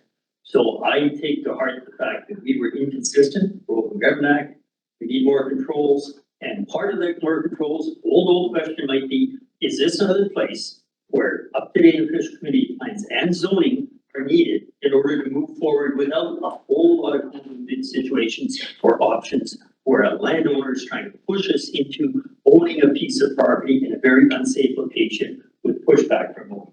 So once again, to revisit the old question, life would be easier if we're a little more consistent with our entire set of baseline land use regulations, and then very simply build on the provisions of the Local Government Act that gives us certain powers to do what we need to do. Yes, it's a really good note to make. If you don't have an OCP or if you don't have zoning, it does change what gets triggered. Page. Okay, I'm gonna poke the hornets. Yes. It's 10:29, you got a minute. Yeah, I'll do this quickly. I'm specifically speaking to 11 and 12 and looking to the other directors to share this principle that instead of saying that these are going to be reserved or that they're going to be directed and invested in that electric area specifically, that these funds would be directed towards any shared park service or any shared recreation service where that shared decision making can occur. I think it makes sense that these subdivisions will occur. These monies will be negotiated to be of the most value, but we've already decided that we're sharing in the park service, that we're sharing in the rec services, that these funds go there, where all participants are at the table, we can have a discussion about where it's best invested in, but then also it's not just limited to just being in area E, if that's potentially where that specific parkland catchment would happen, but perhaps somewhere within a park service that area E, F, and Nelson participate in. I think it does take one of those little pots away from individual directors, and I think we can strive to say, you know, we are deciding to share these park services together. Let's put that reserve in that service, and then it's not owned by anyone after that. And I think that would be a higher principle for us to chase. So I just need to clarify, because as far as I know, that is how it works. It can only go into a park service. And for those areas that have sub-regional parks, they are already automatically a part of that service. Is that correct?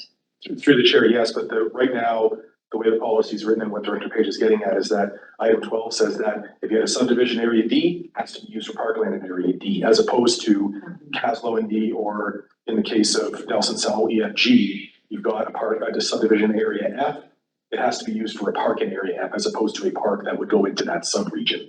So that's the clarification I believe that he's looking for. Yep. So I think that that's feedback to staff that you, like, we have that discretion already, but to include in the policy that where a shared service, that's the service it goes into. Yeah. So I think that's feedback you can send into staff, but currently that is how it would work. It would go into the service with Caslow for area D anyways, because we only have a shared service. No, through the chair. It's specifically, the way the policy is written now, it's specifically for that area. So if there's a subdivision area D, right now the policy states it can only be used for parkland in area D. That's the way the policy is currently written. So we could take the feedback from directors to allow flexibility. Thank you. In order to have it into a shared service for that area, with that area participates in. Okay. I just understand that the service we actually have, I don't have another one it would go into. So I don't know how it would not be a part of a shared service, but regardless, send that input in for discretion, that we have a discretion to use it between shared services. Did you want a supplemental page? Well, I was just saying the other part there areas that we heard around this table is that director limit.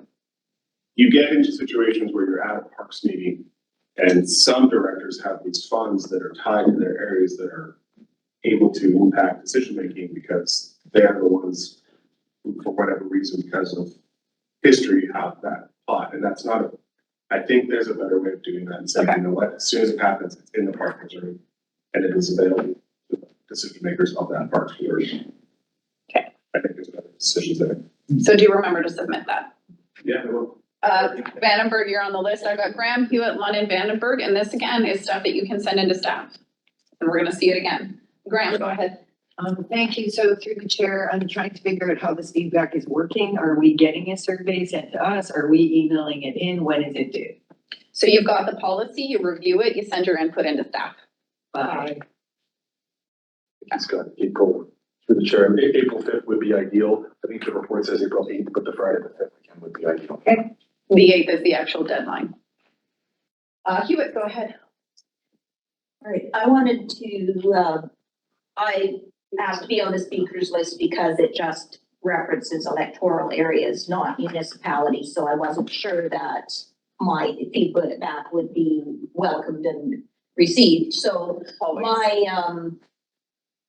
my comments are, could it be opened up that instead of it being specifically for the addition of more parkland, which removes it from the tax base, that it could also be used to fund improvements at existing parks, because we've got a lot of parks that are continually needing upgrades and improvements, that it's not limited to the purchase of more lands. Go ahead, Stuart. So through the chair, unfortunately, that's a limitation of local government act. It specifically says it's for acquiring parklands. Yeah. Not for capital upgrades. Director Lynn. Just a quick question for the chair to staff. Under this, is the number? She's on it. Sorry, Lynn. Sorry, go ahead. Is the creation of 3 or more additional lots, is that specific to our policy or is it driven by the public? And where did the 3 lots come from? Go ahead, Stuart. Stuart's got it. Go ahead, Stuart. Through the chair, that's in the section of local government act. Yeah, it's section 510, if anybody's curious. Yeah. Vandenberg. Just a backup piece. Thank you to the chair, Director Page's comment. He was suggesting a amendment for staff to consider for a policy change. But that's not going to happen until we respond back through a survey, correct? Because I just want to clarify that that's not specific direction to staff that's going to happen. Thank you very much. So the indication, and in fact, the report says April 3rd, have your input by April 3rd into staff, and then that will come back to us. If there is complete opposition to what that input is, that's going to come back as an option to us, and we would likely move a motion to choose that direction. Thank you. Okay. Maine. Yes, thank you, Chair. In reference to Director Hewitt's mention of municipalities in this discussion, I just would like to reinforce that and to say Silverton participates in parks and trails and parkland services. And so we would, we already have skin in the game for that vested interest in seeing how those funds might get used if they go to a shared service that includes Area H, New Denver, Silverton. So it's not just the electoral areas. Thank you. I think the specific part in the policy we're going to get feedback on is that to allow for discretion, that it's not only in the EAs that the funds could be applied. And then that remains a discussion of, are there your shared partners? It always comes back to this table. I'll move the motion. I think it's been moved. I've got it noted. Didn't we move it? Oh, I don't usually make check marks, but I am wrong. All right, move the motion. Thank you. Second. So feedback by April 3rd, and that goes to Mark Crow. Do you want anyone else copied on that? Or just Mark? Joe, do you need to be on that? No, but Corey. And Corey, okay. No problem. Further discussion. All those in favor? Opposed? Carried. All right, we're taking our 10:37 morning break, 10 minutes. I am being strict today. I apologize.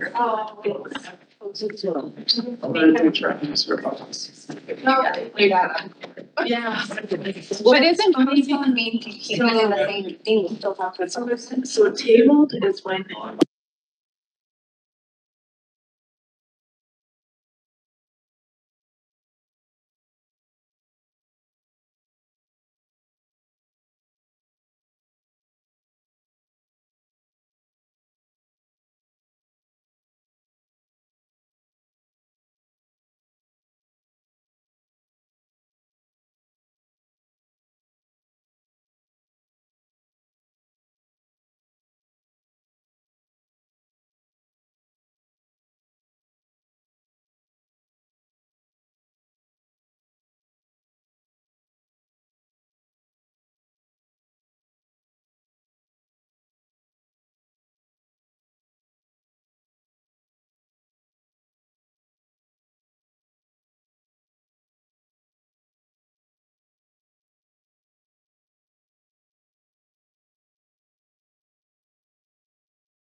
Great, went over to ask them how they were.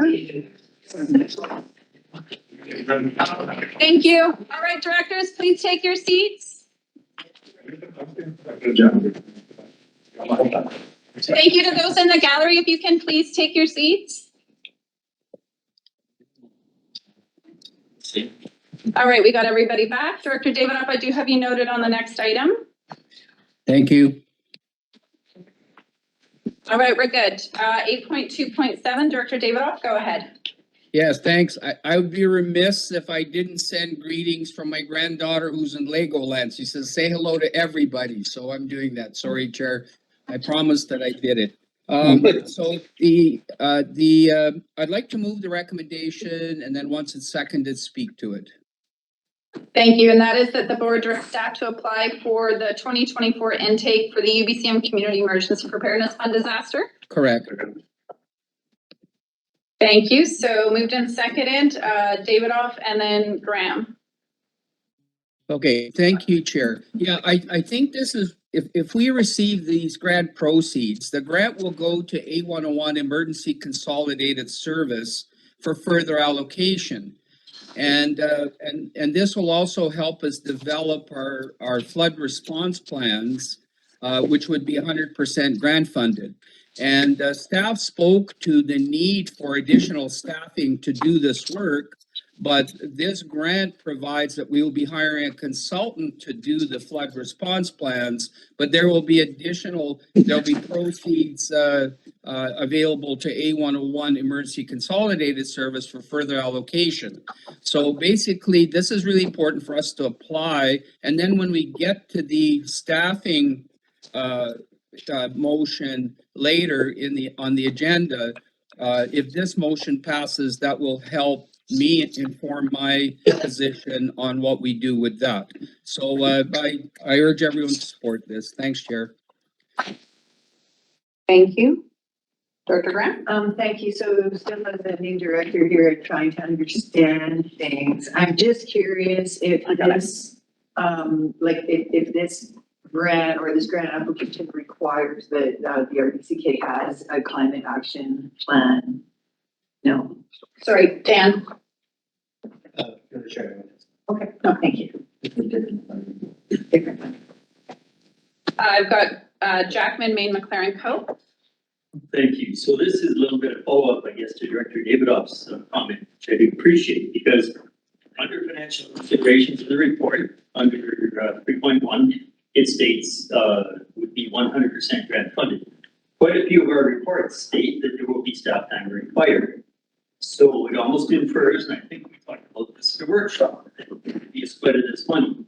And if the presumption is it has to go just to consultants, if we push back to DBCM and say, we need at least 15% of this and perhaps 25% of this for in-house costs.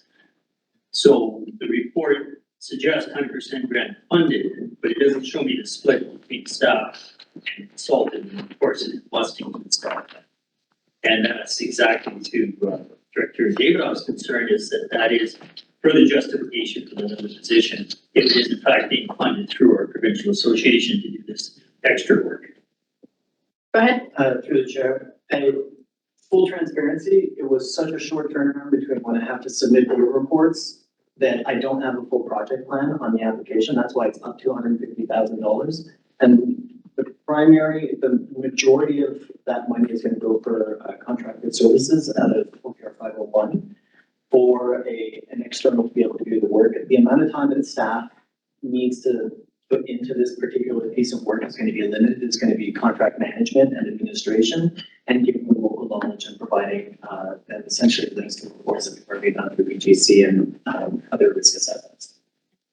Supplemental. So I would feel better if this recommendation that says go ahead and apply for $150,000 for development of response plans had including recovering RDCK internal staff costs as appropriate.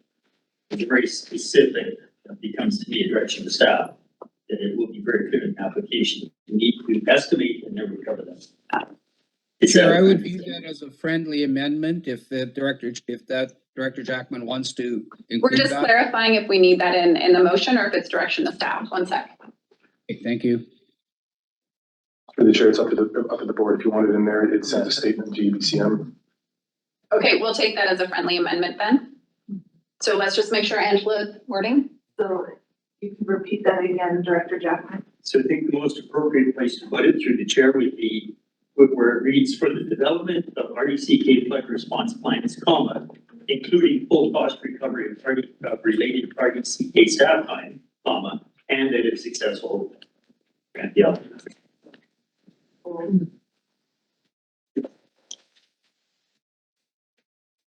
Including full cost recovery of RDCK staff time. Comma, and that. Stronger message to UBCM, we can't keep funding on the side of an existing plan, such things if it calls for hiring extra people. Director Davidoff, did you hear that? Yeah, I'm good with, Director Jackman is steering this just fine, Chair. Thanks. Thank you. So that was taken as a friendly amendment. Maine.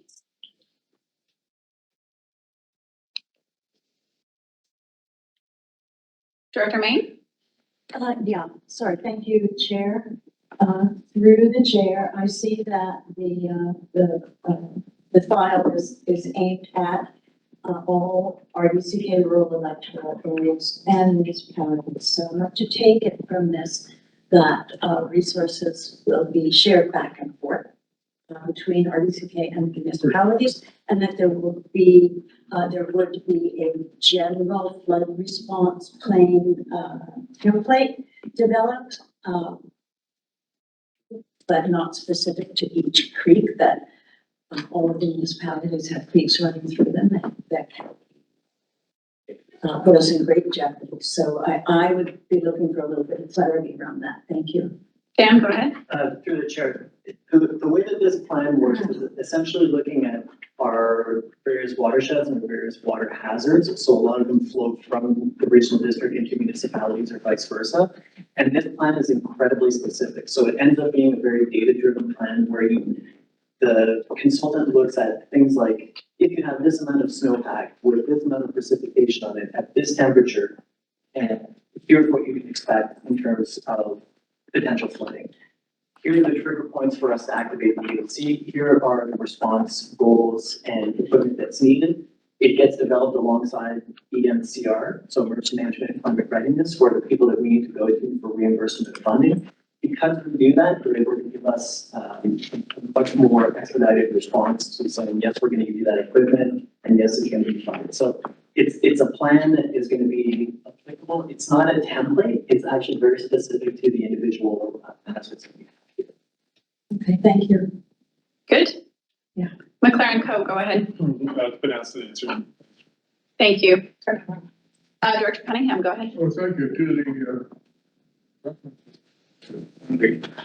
I'm surprised that in the terms of reference for the grant, there's nothing said about expenses by the regional district included, or areas included, because we can fund, if we can fund anybody, like, why can't we take care of our own expenses? Usually those things are in terms of reference. It's surprising. Through the chair, it is. So we do have, it is an eligible expense within that particular grant. The amount of staff time, to be very honest, isn't going to be so significant that it's going to make a big dent in the EPC's position, because it's not going to take us a whole lot of staff effort. And within the project plan, if anything, like the Director Jackson's motion, if it gets accepted, we would be planning into the project plan to do anything. Good, thank you. Thank you. Put it for the list. All right, all those in favor? Opposed? Carried. Thank you very much. 8.2.8. We sent our letter. We got pretty much the same response that other regional districts got. I did provide in advance quite a lengthy, I'm not sure what the nice term would be, direct response that I submitted to staff. What I would like to say is that asking for staff to put more time and to engage the province at this time is not necessarily the best use of staff time. But this was mostly received for our information because we did receive a response back. If the board wants to craft yet another response, essentially indicating all the concerns that remain and that we didn't get those answers, we can do that. But I would strongly recommend that we don't request staff put a lot of time into this given everything else they're preparing for right now. So I'll open it up. I have a full page of comments on it that if we want to discuss it, I can share. Director Main, go ahead. Yeah, thank you.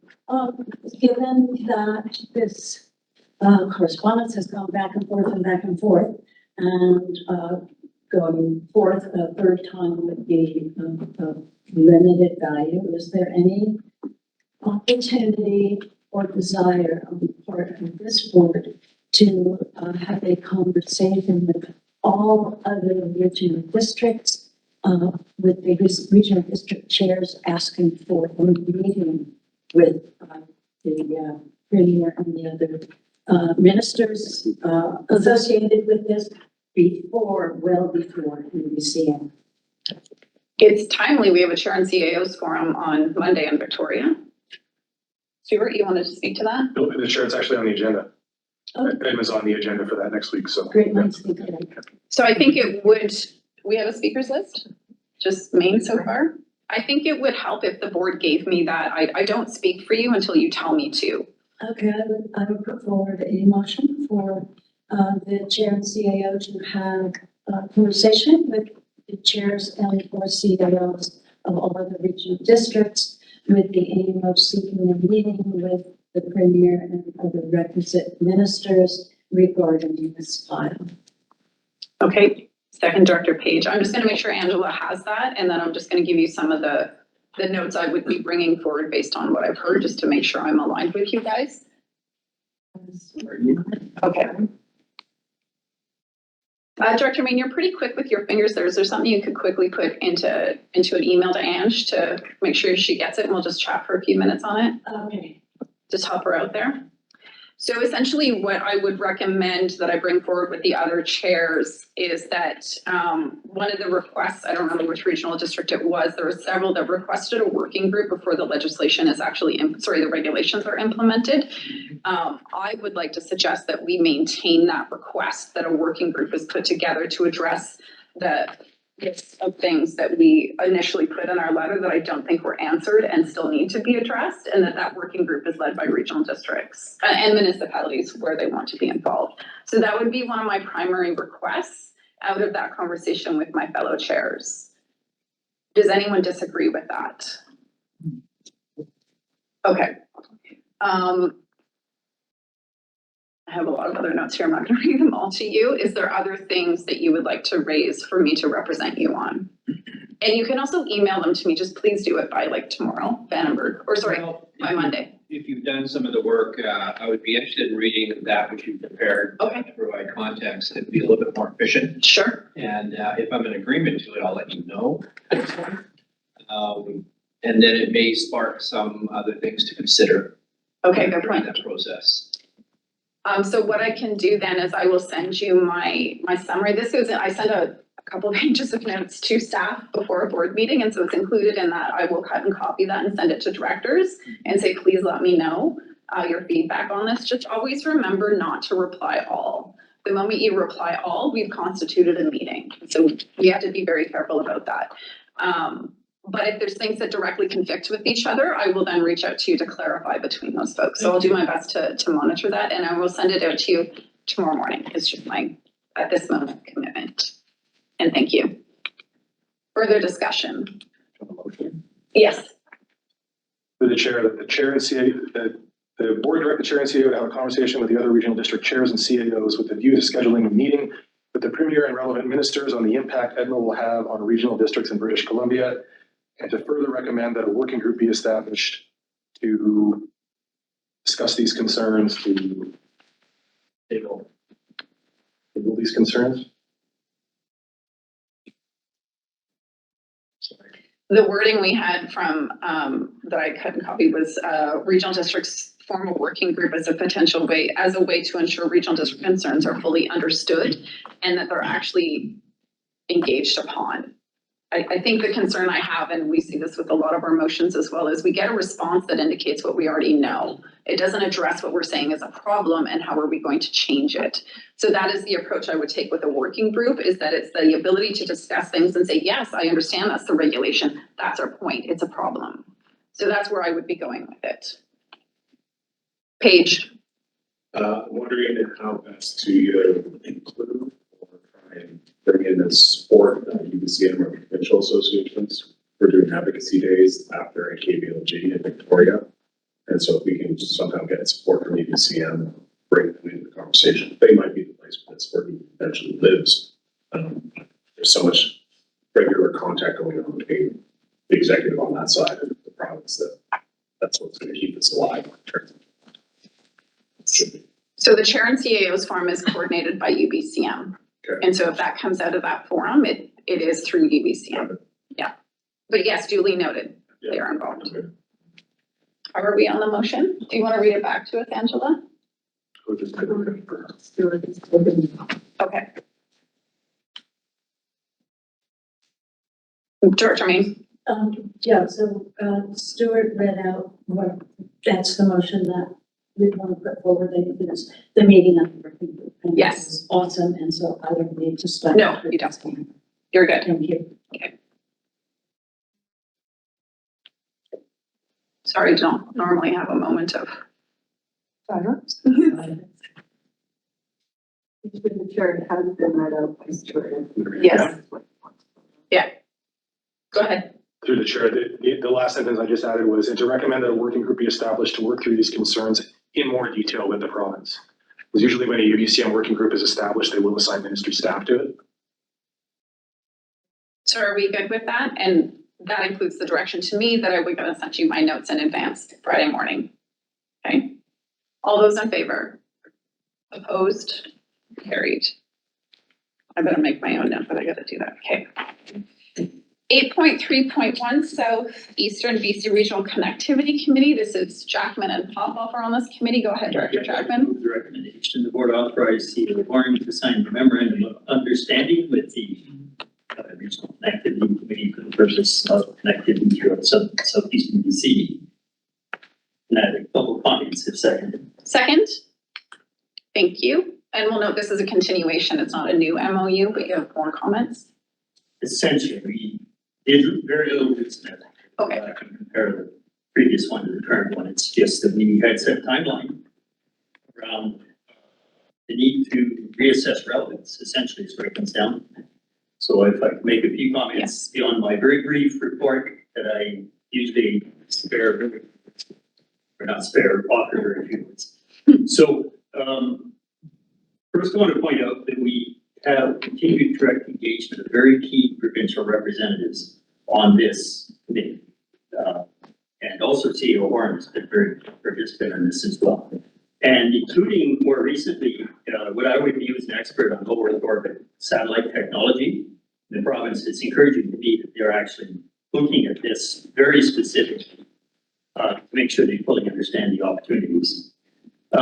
We've also always had the major telcos coming as delegations to share what they see on their horizon in terms of investments. Of course, we can't share all of that, but that committee receives a lot of information, which I think is useful, but conversation back and forth.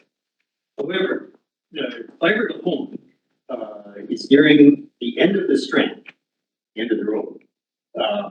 Cost per household extending beyond the latest $82 million project to the still uncertain areas trying to get 50 tenants becoming insurmountable. And so we can't just keep throwing money at one solution. And so that's where continuing this conversation, the relevance of this group, looking at low Earth orbit or other technologies to get 50-10 speeds or better to these unserved households in our regional district, still some 7,500. Is necessary, so I see the group is still being very relevant. And also the group keeps its ear to the ground on any other emerging connectivity issues, and one of them that concerns me and some of the rural directors who maybe were in Richmond in February, for an example, TELUS is selectively discontinuing copper wire service in some rural BC locations because of repurposing of towers from microwave point to point that link their copper wire ground service to converting them to, fourth or fifth generation, cell towers. And these are emerging issues. So I think, we gotta realize that, the group has been very successful and it's still relevant because we still have a lot of underserved communities. We have a lot of work underway through Columbia Basin Broadband Corporation that will still continue over the next 2 to 3 years. And always looking for him, like Director Popov, myself, you can see CEO Warren, tell us what's not working in your areas, because collectively we have the ear of the problems, is what I would say. We come to every really high level people in high level positions. Vandenberg, go ahead. Thank you. Thank you, Director Jackman, for your work in this area. Now, when you're sitting around and talking about what can be, how often do you engage in technology change? And that which pops into my mind is LEOs, or the ability to use satellites as a solution for a lot of this. Do those conversations come up? Do you have a good, robust conversation around it, and so on? Because we don't get a chance to hear what goes on in those meetings, so I have to ask you that question. Good Chair. Yes, go ahead. Absolutely. And this is where I've been pleased to see that we've had a provincial, who would really call an expert. This individual starts talking. He has a lot of knowledge, not just about Starlink, but about other competition, what's happening in Europe, what's happening in Australia, how pilot projects may evolve here or there. So I think we're continually getting that kind of information. And then what are the other advantages of satellite? Go beyond fiber to home. If we have satellite links for emergency services, remote areas, or sick people, 911 is now text messaging 911 calls as possible, but of course it doesn't work in connectivity. So we are briefed on what's emerging quite well. And in parallel to that, we're getting some initial cost comparison. The cost per month might seem prohibitive.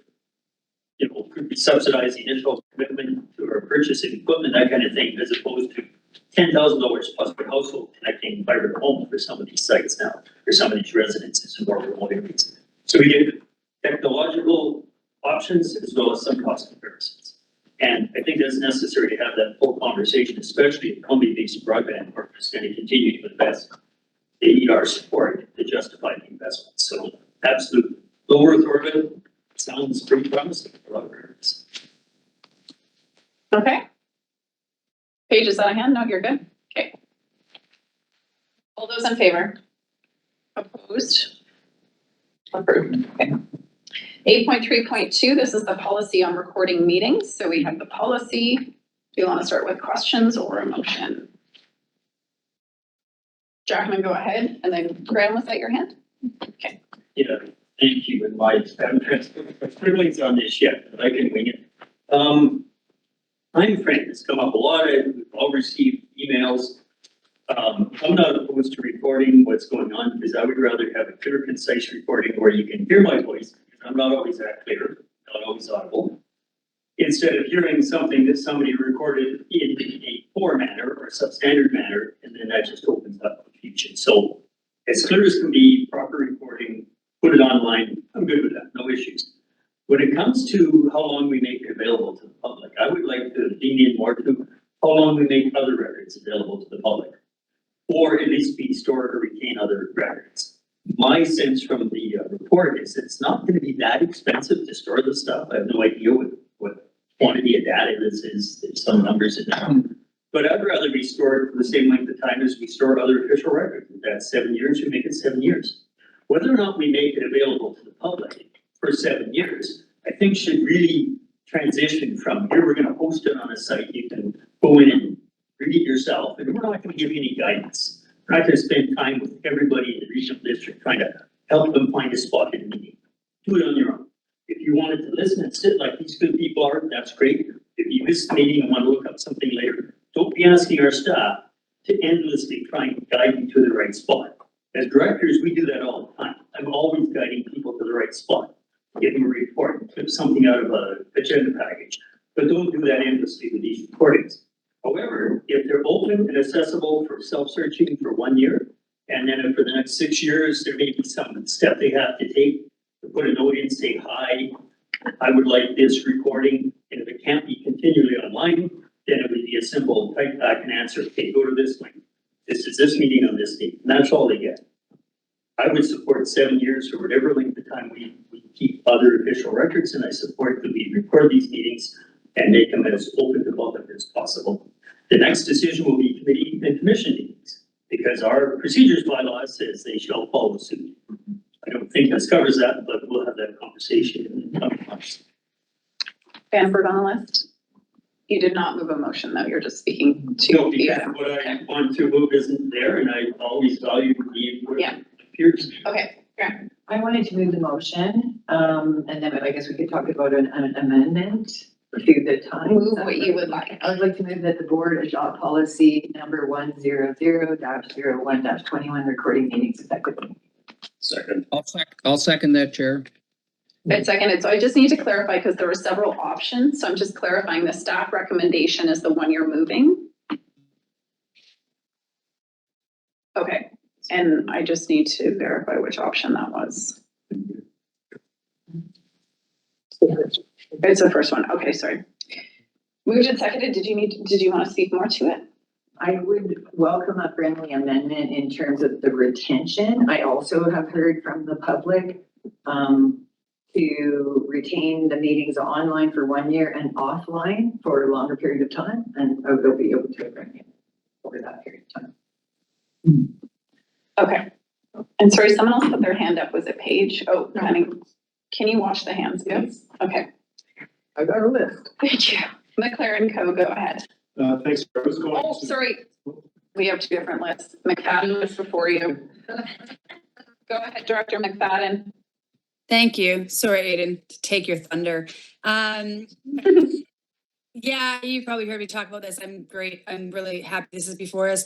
I would be on the same line of Director Jackman. I would love it to, I don't care if it's open to the public for 1 year, but that we actually retain it for longer, especially considering a lot of our decision-making goes year over year. And so even for our own sake, to be able to look back and say, okay, what was the background on that?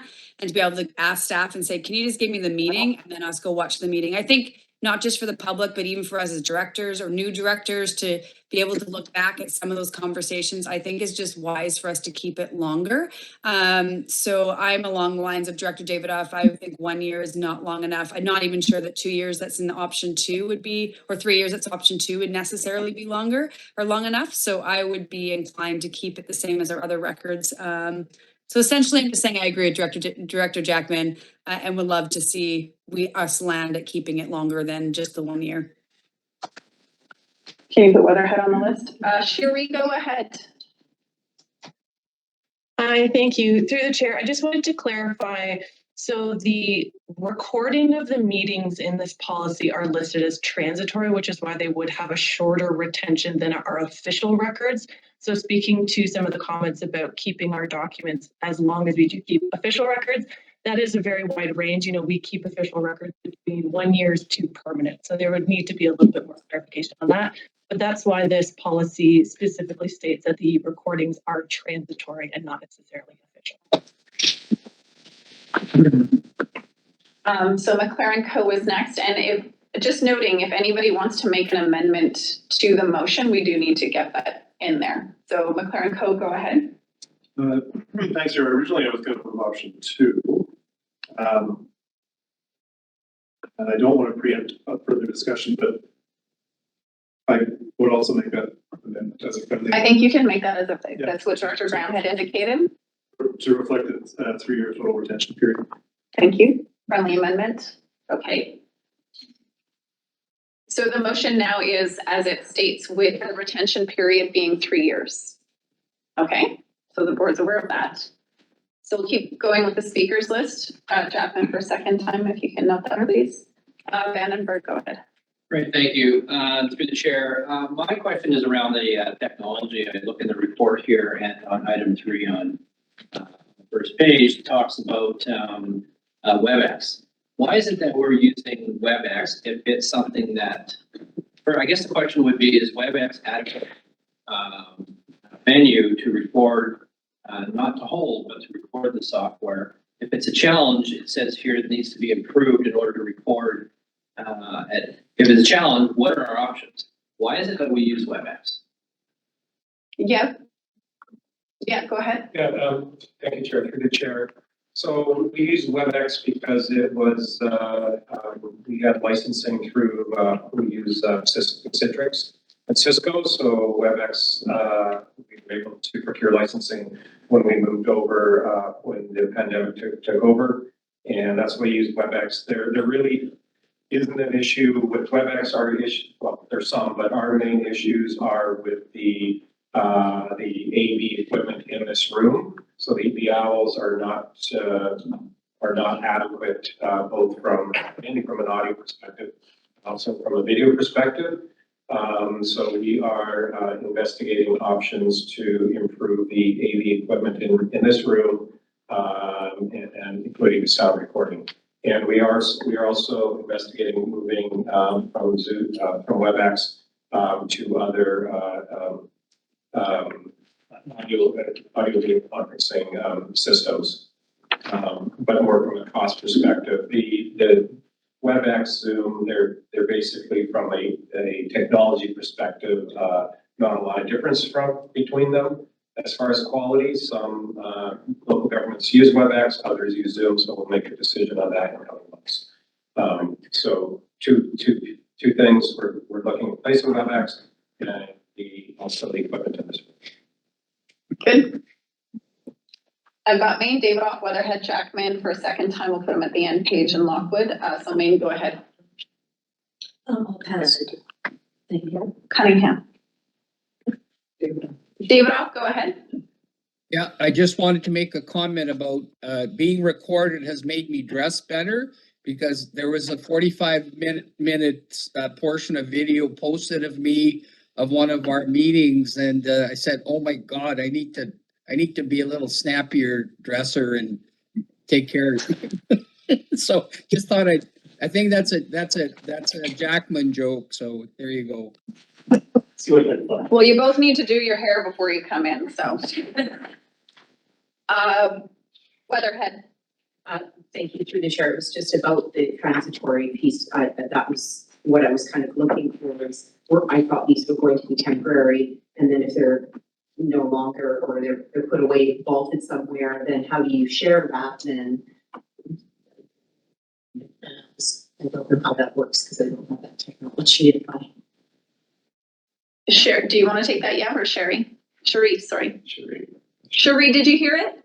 Yes, I can take that, thanks. Through the Okay, chair, good. so a transitory record just means we would hold it for a very limited amount of time, because it's, in this sense, it would be considered a convenience copy. Our official board meeting minutes are the official record, so we would always draw back on that if there were questions, 5-10 years down the road about what happened in a meeting. Because it's transitory, we would keep it for a limited amount of time. It would be shareable within that limited amount of time, but after that time frame has passed, if it's 1 year or 3 years, we would not be able to share that record anymore, because we would dispose of it. We would not have it in our storage anymore. We would always refer back to the official record in that case. Supplemental? Supplemental Yeah. to that then. So then when you share something, can it then be shared and shared and shared by those people and so on and so forth? Yes, through the chair. Should we go ahead? Yeah, thank you. Through the chair, it would, if somebody, if we shared our recording to an individual in the public, if they saved it on their computer and then shared it outwards from that, yes, it would be available. That's kind of the Internet of Things and the beauty of the Internet. But again, if we would always point back to our own official records, then we would have that confidence of the information. Unfortunately, we can't control what the Internet does past our involvement. Thank you. Cunningham. Thank you. Comment. He had his hand up before. Go ahead. Yes, this is my first. Mr. Boone. I do support the project. However, I'd like to point out that with AI, that the technology coming along very, very quickly means a lot of things. And it means that somebody can record it and then change it. And it sounds like you, it looks like you, but it's not you. And the last thing we need is to see apparent recordings of things we've been in the board meetings spread out all over the internet with words that we didn't use. And that's becoming more and more prevalent. AI is a big technology. So I'm not speaking against what we're doing, but I am saying we should look at things that I think it's called watermarking, where when we send out, when somebody records it, it's watermarked as to where it comes from. And the other people know that number one, either they can't secondarily report it, or number two, it's known that's not an official copy. Because I do have concerns about that because I see it all over everywhere. And if you look at some of the online stuff, it's almost everywhere. Almost every politician online has got pictures and words of things that they did not do. Cherie or staff, do you have any comment on the watermarking concept? Through the chair, I think that can be available, but again, it would depend on the technology that we utilize to record. So this, the initial report that went in the February board meeting indicated that it would be a phased approach. You know, we would start recording our meetings with the technology that we have. And then as you have mentioned, we would do appropriate upgrades to allow for that. So I think watermarking is something that we could definitely look into. Okay. Good, Director Cunningham? Okay, Paige. Okay, some of this has already been touched, but I'm really glad to see this come forward. We had talked about this at the very beginning of the term, give instruction to staff, even though it came up a couple more times over the course of the year. It's now the conclusion of that, so good follow-up. Things take a little time in local government. I do think we need a notice at the start or end of the meetings that talks about transitory records and makes clear that the minutes are the official. If we look at the screen right now, there's a whole room of people and we're one little box. And so this is a lens of what happened in the discussion. It is not, you do not capture the fullness of the room and the discussion that goes on in here in the same way as it would be if you were actually here. That's why it's transitory. That's why it's helpful, it's convenient, but it is not capturing the fullness of the meeting in that sense. So we need to put a little bit of notice up there in front, let people know, link back to the agenda. I think watermarking is a great idea, and I think we are going to have to eventually have a policy on how we deal with situations that will arise from the misuse of these meetings and their impacts on people around this table and how that affects their decision making and the table itself and the public in general. When those things happen, I don't think we're there yet. That'll be part of the base approach. And I would ask if we can, if the technology supports it, to make sure we're doing things for accessibility, like providing transcripts and being chapter of the meeting if that's possible. But I think those will come with time and convenience. I'm okay with putting things into cold storage and having them be able to pull up at one point over the course of the 3 years. I don't think they need to stay forever. They're going to add up, especially when you start adding commissions and committees. If we go down that road, you're going to have hundreds of gigs of files at some point, and it will eventually be an issue that you're chasing after a cost. It's obviously going to drive cost in this room, just to meet those expectations, and you're still going to end up with everybody standing in a little box while you have a bunch of black boxes. So, not perfect, but. Following up on something Director Page raised, the notion of at the beginning of a meeting, noting and ensuring the public knows that they're being recorded in any of those considerations, that is an amendment to the procedures bylaw that we will be doing to include that, because it would be a part of our agenda then, would it? Yeah, actually, sure. I think you probably want to do that. Yeah. Okay, so direction of staff, just for Mike to catch that. The procedures bylaw's got quite a bit that we'll be updating, so we'll just make sure that that's captured, Director Page. Just for clarity. Yeah. I'm envisioning that you start the meeting and there's some sort of PowerPoint slide that starts the beginning of the recording. That's like, hey, FYI, this is your notes. Your records are here. No problem. I'm just capturing that our procedures bylaw has to identify what we're doing in our meetings. Lockwood. Thank you through the chair. This is to Yev. As we're dealing with the budget right now, is any cost of these improvements included in the budget right now? And if not, are we looking at amending the budget to be able to include once we know the cost? Through the chair, there's currently $35,000 in the budget for AV upgrade to this room. So we'll be going out and getting estimates fairly soon, and if the amount exceeds that, we do have some further reserves that we may be able to access to fund upgrades if they're greater than that amount. Okay, thank you. DeBoon. Yeah, procedurally. On our agendas, we have a motion to adopt the minutes. Are we going to also have a motion to adopt the recordings? Because it's, and good, I'm glad you're shaking your head, because the minutes are the official record, and we'll remain with that, and just have recording that information. That's my first question. My second question is, I'm still not clear. We're going to post them on the website, and for a period of time, and our procedure says, our policy says a year, but then we want to hold them for up to 7 years. Are we going to only have them accessible through the website for 1 year, or have we decided on both of those terms? Because it's not going to be accessible, I don't imagine, for 7 years on our website. We've amended it to be 3 years that they're available. 1 year on the website, 3 years available. Cherie, is that, I see you nodding, but maybe just say that because other people don't see you. Yes, that's correct. Through the chair, it would be available on our website for 1 year and then in full storage of our record system for a total of 3 years. So 2 years would not be accessible on the website. We're keeping it for a total of 3. Answer your question, Daboon? Yes, thanks. And let's just clarify, because I answered your question on the procedural aspect, that as you indicated, the minutes and those are the official record. The recordings are not official records, so we would not be adopting them. We would not be approving them. Okay, yeah, because I can't imagine us viewing the whole video of our meetings and the director pop up playing, or Director David off the playing Blood's hairstyle. Okay. Director Len. Yeah, just a quick question for clarifications. Are we amending the policy to, under the official records of intention, transitory recordings will be retained for 12 months, the recordings will be removed after 12 months? Is there anything in there about the 3 years, or is it just in the resolution? It's in the resolution. We'll amend the policy. And it will amend the policy, yes. So the resolution is as is with the amendment of it being 3 years. So that will change the policy as you're reading it in your agenda. Thank you. Angela? The chair, I took the language that Director Jackman had placed into the chat, put it into the resolution. Would you like me to read it? Was that your intention, Director Jackman, or were you providing an answer to a question? Mine goes slightly beyond what I understand the direction of my peers is. But may not. I just want to revisit. So I'll wait my turn to speak again, but I think my language is in the right direction. It's the gist of it, plus one little add. So just to be clear, what's in chat was not the amendment.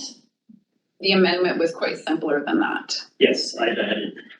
You've added a words or response. something. Yeah, which we don't normally do in there, but I get what you're doing. Yep. So let's just read the full motion so we know where we're at. Sorry, I removed it. It's, oh, sorry. So it will be that the board adopt policy number 100-01-21, recording meetings, I put as amended, effective immediately, and that the recorded meetings be retained for a 3-year period. That was the friendly amendment? I don't remember. That was the friendly. Yes, okay. So that's the current motion. Okay. Director Lund, did that answer your question? Yes. Okay. Okay. So it's Tyranny, and then we're on to seconds. Okay, Tyranny, and then we'll go back to those who have already spoken. Wait, what about Maine? Okay, Tyranny, go ahead. Yes, thank you, Chair. Feeling comfortable with option 2, friendly amendment. My question is about this, and it's, do we have any idea what the cost of this will be?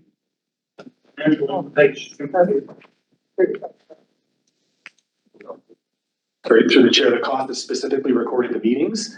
It's storage, it's gonna increase over time as those files get bigger and bigger, depending on the draw we've got. Yes. I think in terms of the conversation that's occurred so far, the only hard cost we're aware of is the technical issues that we would have with recording in this room, our AV equipment. And that is $35,000 that is already in the budget to address the ability to record well in here. And so that's the one solid budget number in terms of ongoing data accumulation. That is what I think Stuart was just indicating. Well, we don't have a solid number on that because we don't know what kind of data that's going to be. We have no idea, ballpark. Yeah, Stuart? Through the chair, data storage costs are continually declining. We have a fairly large, our data center has, literally tens of terabytes of storage. So that, you know, if we're looking 1 to 3 years, it shouldn't be a large impact on that. We are looking, and as part of our IP plan does include upgrades to our storage so that we will on site have that available. So I think that the cost of actually data storage are going to Thanks, Jeff. Thank you, Chair. Good? Okay. So Director Jackman, now back to you. Thank you. So, you know, 3 years, 7 years, just a number to me. It's just, I don't want to see it disappear after a year. Be nice if at least there's retention for the purpose of freedom of information access or whatever goes beyond the election cycle. It's part of the simple mind. So it's always great to wait and listen, because I like what Director Page brought up, that, you know, his words were along the line that at some point we need a policy around how to deal with, you know, potential misuse. So what I put in chat, in my mind, is the trigger. We will discuss that after a couple of years of experience of having these documents out there. So whether it reads the recordings will be retained for 3 years or deleted after 3 years, with chat, I'd like to then comment, subject to this policy being revisited by the board prior to the end of the initial 3-year period. So it's a further amendment to the motion. Further amendment, hopefully friendly, because we've heard this is experimental, and at some point we're going to need to think this through. Are we doing the right thing? Right. We need to do more or less. So I'd like to embed it now. So Director Graham is agreeing to that as being a friendly amendment. We just need to make sure Angela gets it, and you seconded that originally, so. Look at how cooperative we are today. Good teamwork here. Poor Ange, though. Are you following us? Yes. No, okay. Through the chair, I have, and that, I'm gonna put the transitory, recorded meetings be retained for a 3-year period, subject to this policy being revisited by the board prior to the end of the initial 3-year period. Yeah. Good, good. But I emphasize, Chair, I would hate to see us scrub records without this conversation going to the next level. Yeah, okay. And we're good. All right. Paige.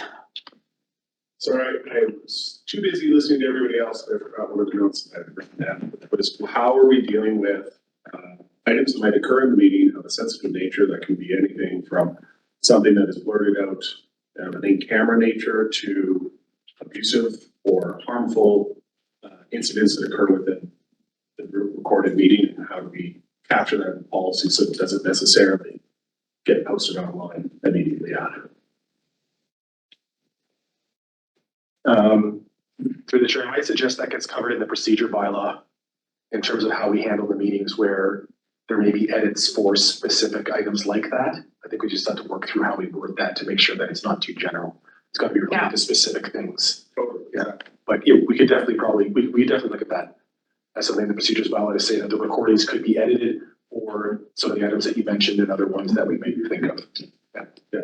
There's definitely a cautionary note around what would qualify for that, because essentially we're not editing. This is just.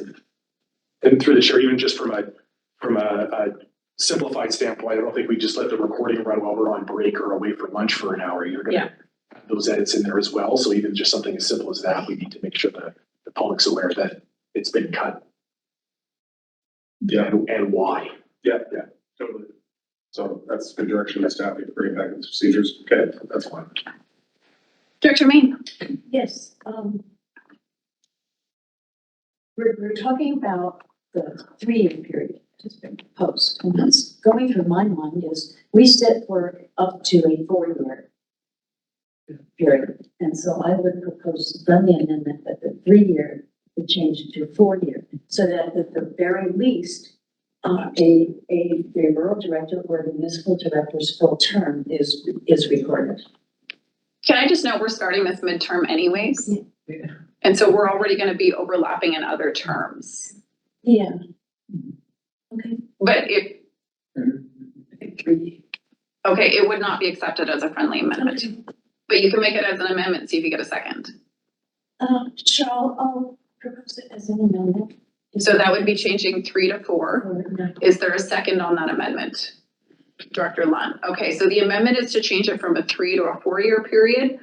I'm not sure how much difference. I do get your point. I just wanted us to be clear that starting midterm means you're never going to be aligned with the terms. Absolutely, but it would, at some point it would be captured. Okay, so only on the amendment, McLaren Co. Thanks, Chair. Just, the change it to 4 years, staying as we are midterm, maybe we should, I'm gonna vote against it because I think we should review it at the end of this 3-year term and then try to align. Well, again, noting because we're midterm, that 3-year timeline is a year after the next election. But if we review it at the end of 4 years, we're definitely, if we start with review 3 years, we're more aligned with trends. I mean, ideally, this would be aligned to when we review the remuneration bylaw in terms of that timeline before the next election, not those in it. So on the 4-year term, further discussion, Lockwood? Okay, I thank you through the chair. As that conversation just happened, I wonder if we don't amend this to doing it so there is a review before the next election. So everybody sitting new here doesn't have to go through a whole thing of, well, we just got elected. We don't know, what it all means and stuff like that. We had a big change over this period that maybe then it's reviewed every year prior to the next election. So maybe the 3 years, I know that it's 4 years right now on there, but maybe even the 3 years is not good, that it should be whenever the remuneration, like you said, and I think that's September or something before the general election. Yeah. So the general election is 2026. So let's focus on the 4-year. You're opposed to the 4-year. Yeah. Is that what I'm hearing? Yeah. I'm just following. Weatherhead on the amendment. Yeah, I'm opposed to the 4-year because it's never going to fit encapsulated within the term ever, because you're always going to be removing 1 year. It's always going to be, that just doesn't make sense. Jackman on the amendment, was that a hand page? Yeah. Okay, Jackman, go ahead and then Page. Yeah, thinking perhaps I erred in my thinking. I wanted to have a snapshot, a fixed time milestone where we review, and maybe my words should have been subject to this policy being revisited by the board 6 months prior to the next elections. Would have been a more meaningful amendment. Don't know where anyone wants to go with that, but Okay, let's hold that amendment and deal with the current amendment. Stuart? Through the chair, if you're gonna review in 6 months to the next election, that's only 2 years from now. So the time frame doesn't really matter right now. Yeah. You could put indefinitely and then revisit it before the next election. So let's focus on the 4-year. I get what you're saying, and it's noted. Page, you had a hand. It would speak against the 4 years for one simple purpose, and I think we're starting to get into a place where we're talking about recording meetings, so that there's a record of people around the table and not decisions around the table. So when I'm thinking retention, I'm thinking how much are we retaining so people can get a sense of what a piece of business might be going through in terms of the articles discussion. Whereas when we start anchoring it to our terms and individuals, we're trying to get into so that you can capture the fullness of Gary Jackman and everything you can tell. It's about making sure people can go back and say, where did that start? How did the conversation continue through the board? So I think that's where we kind of want our principles to be. Generally speaking, you want policies to be specific to a procedure, not to what we individually might do or say. Exactly. Same with our remuneration. So on the amendment to change it to 4 years, I have no other speakers, so I'm going to ask all those in favor. 1, 2, 3. No, not 2. 2. All those opposed? Amendment fails. Thank you. Okay, Director Jackman, was there any alterations to your revisiting, or do you want to just leave it for now? No, I like what I just heard. Let's leave it to the business of the board. Okay. All those in favor? Opposed? Carried. All right, good work, team. So just in time to move to public time, which means the financial plan will move to after lunch, which is very helpful because we're going to reorder those motions And I'd like us to be able to put that out to the directors in advance so they can follow. So I'll do that over lunch. It's been reordered in Scribe. In eScribe already? Okay, great. I'll take a look at that. So for public time, there's two different things we're going to do here. First of all, I have a staff member. Thank you, Stuart. Generally public time is also when we acknowledge staff that are retiring. And so there is someone here who is, and I'm sorry, she's not here? What is her last name? Anderson. Anderson, Deb Anderson. So we wanted to congratulate you on your retirement and wish you all the best in the coming years. While we will be sad to see you go, we are also happy that you are taking this opportunity to enjoy a new chapter in your life.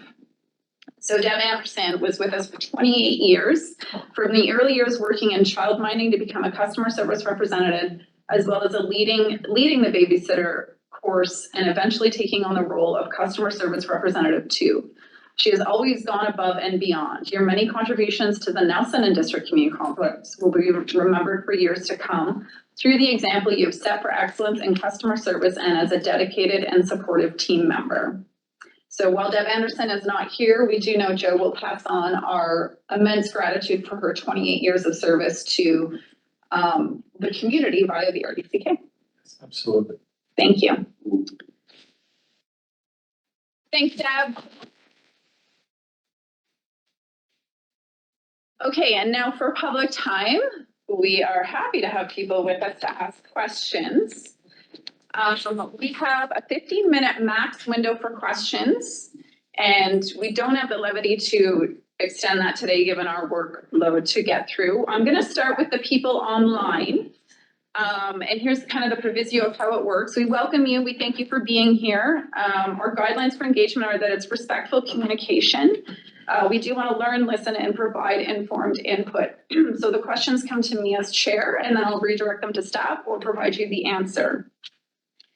So is there anybody online that would like to unmute and ask a question? Your total time limit is generally 1.5 minutes and to focus on asking a question.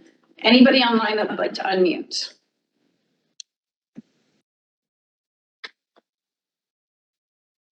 Okay, I'm not seeing anybody. Those in the room, if you'd like to ask a question, if you can just come up to where Director Weatherhead was seated.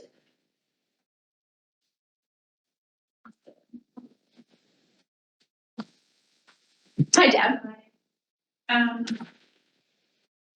At the last couple of budget meetings, Director Jackman has said that to the residents, provide feedback. What do you want us to cut?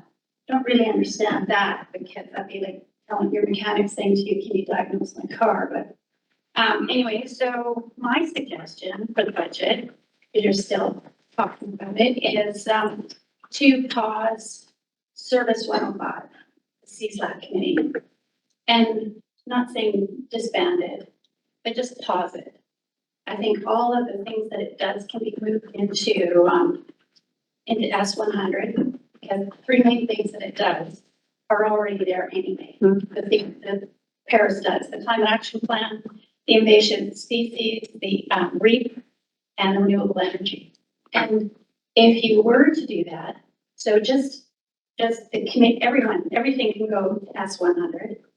And you would save the grant money, which was a big debate in the two last meetings.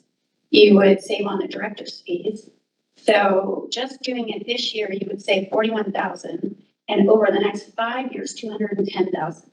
And I think, there's 6 municipalities that don't even participate, and it served its purpose.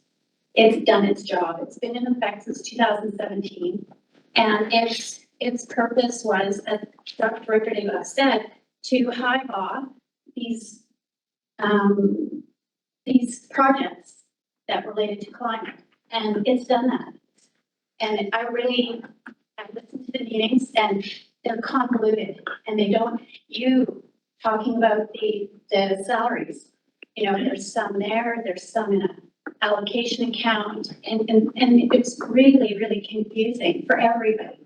So that's my question. Thank you, Deb. And I really appreciate your attendance at all those meetings. As much as you might not be able to tell your mechanic how to diagnose a car, you've done a lot of work to follow. So thank you for your engagement. Are there other questions for us? Hi, Sabrina. Hello, everybody. I really appreciate the discussion on making all this information public. I think it's great. And if we want the public to be involved, we have to make sure that we can hear, which quite often we can't. And so this will make things a lot more professional to participate. One thing I was missing in the discussion was that there's 28 regional districts and most of them are reporting. But I didn't hear that there was much research done into how they are doing. Have you looked into it? Because some of those questions that you guys are having must have been answered in some of those other regional districts. Yes, through the chair, we have been looking at what other RDs are doing. Some do a really good job with the way they format Zoom. They've got 2 screens on there where, you know, as Director Page mentioned, this little block that actually highlights half the screen. Whoever's talking is highlighted on that screen and the rest of the participants are on the right side. So we've looked at different ways to do it. I think that moving platforms will help us as well. And hopefully upgrading some of the sound in here. Duly noted that the sound in here can be pretty poor for people online. But effectively, like, about those security questions as well, right? Like, how are they dealing with that those security concerns? Yeah, to the chair, absolutely. I think that some of them with the security concerns, yes, the storage concerns, I think it's a little bit different because it hasn't been going on for 10 years. And I think that's where we're going to get, that's where the concern was. You build up all of that data for 10 years. If you're keeping them indefinitely, how are you storing them? I think the term of 3 or 4 years or 3 years will help. But yes, we always learn from other RDs. We're always in contact with them. Yeah, like the falsification of, potential falsification of the videos and all of that. Those questions must have been in there already. Yeah. So, it would be good to see a little bit more of what the other guys are doing. So. Thank you. And Sabrina, just to answer it's not necessarily a question you had, but to note that when we noted the AV budget we have noted improving the ability to even see in the back and having some kind of screen back there. So we're going to be including better platform for the public to be present and hearing and watching. So that is included as part of that 35,000 for this room's upgrades. Great. You can always watch this one. Yeah. Are there other questions for us? So my name is Maggie. So with regards to storage, now if in 1999 they could already store data, like the whole Vancouver Library on a 1-inch cube data thing, and we know the cloud is up there, has anyone ever questioned how they store that data? And how you would be able to store so much data in such a small space? You'd be able to keep it for a lot longer than just 3 or 4 years. It's something to consider in research. Yeah. Noted. Noted, yeah. Okay. Is that it for questions? Okay, folks, we are going to directors, I think, because the financial plan would be the next item and there's a lot to discuss there. I'm going to recommend that we break now for lunch and we come back at 12:50. Okay, you got 58 minutes. All right, we'll see you back at.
me with what I'm gonna do is Yeah. I'm gonna use e-scribe for the motions because they're Okay. recorded there. Can you cross them off on your agenda once we've That- done it? Okay, okay.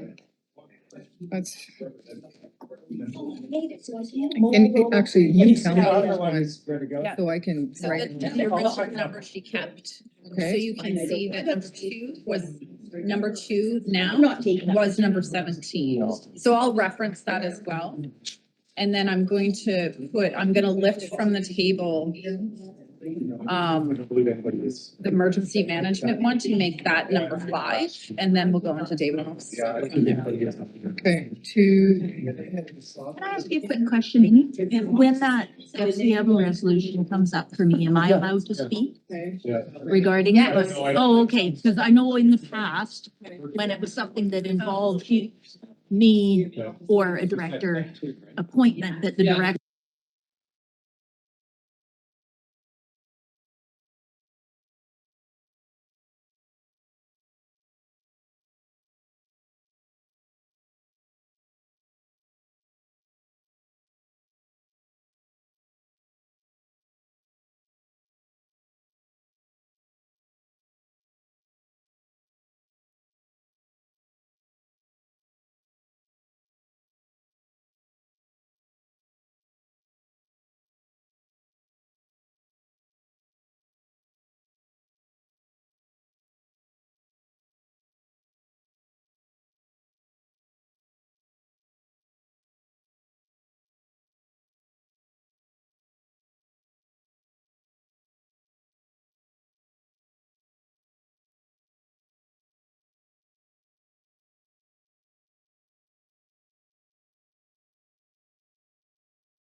Okay, let's go.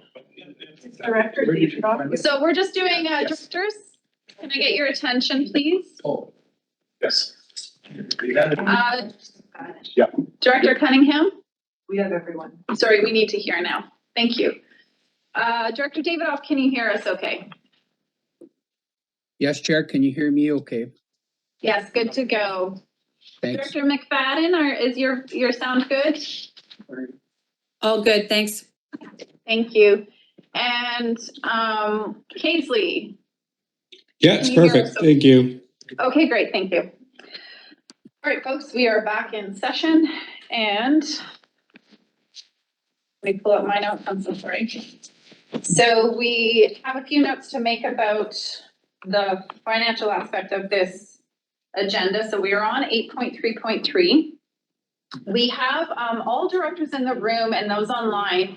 If you can, please log on to eScribe. We have reordered the motions so that we are addressing staff motions first and then going through director's motion. And it'll be a lot easier if you follow on eScribe. I will also give you the previous number and the current number as we go through them. But for your own benefit, if you can log on to eScribe, that would be great. Staff, Yab is right there. Hi. Couldn't find you for a minute. We'll ask staff, Yab and Stuart, to give just a brief overview where we started, where we're at, the process. So we'll get them to do that. And then once we get into director's motions, I will make a couple comments just regarding our process as directors, because there's a couple different ways this has occurred, and I want to make sure everybody knows the appropriate process and that the public knows what other directors have done previously. Cunningham? Yeah, I just logged in eScribe. What page on the eScribe package does it start at? So go to the agenda, the side with all the agenda, and go to item 8.3.3, financial plan. And then all the motions are listed on the right-hand side. Thank you. Okay. All right. So we will start with Stuart. Do you want to just talk briefly process? Sure. And then we'll go to Jeff. So through the chair, the way this works on the day of budget adoption is that you'll do 2 readings of the bylaw, and then you'll put through any amendments that you wish to put through. Because you're on second reading, every single motion that we have, regardless of service, is all vote weighted. There has been some uncomfortable conversations where directors feel, uncomfortable again, making decisions around other people's services, but that's so in some way the purpose of the regional district, and this is your budget as a board. It's not individual service budgets. You own the budget as a board. I think with that comment, I'm just going to go ahead and indicate that while we know Director Davidoff does have a lot of extra motions on here, which is fine, he can do that. Most of directors did not need a board motion to do these. And so I want to really be clear that most of us did all of those, especially individual services or sub-regional services. We did those all through direct communication with staff. So in advance of the financial plan being printed last Friday, those did not require board motions. So in no way does this indicate your motions were not included. In fact, you've all checked your numbers. They've all been included, your adjustments, because motions were not required. And so I just wanted to make that clear that you've all actually done a significant amount of work on your own services, your sub-regional services, and that was all through the committee or direct to staff. So just also clarifying that process, Director Newell.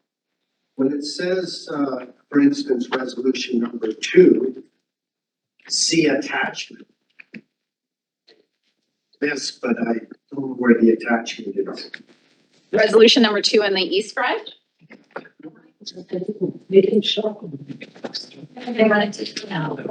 So sorry, not all at once. Yeah, what does this mean? See attachment. So through the chair. Thank you. What is it? You know that. So through the chair, in eScribe at the top, there's the attachments. One's the financial plan, and then there's 3 documents that you have prepared related to the motions around investment income that he's proposed. So there's 3 documents at the top. Okay. Thank you. And so now Yev is just going to talk about the budget process, where we're at now. Sorry, not the process and how we do things, but the numbers where we're at now. Go ahead, Yev. Chair, before that, please, on privilege. Yes, Director Davidoff. Yeah, thank you, Chair. I did the same thing as the other directors. I've made many adjustments, meetings with all kinds of staff people. I've done all of that work. What happened is that we received an email from Director Davidoff, that is not privilege, that is discussion. I'll come to you when we get to your items. No, it's privilege because you alluded that some directors didn't do things a certain way, and the insinuation is that some of us didn't do that process. We were requested to submit motions by Wednesday. We only got the document on Monday. Thank you, And Director that's- Davidoff.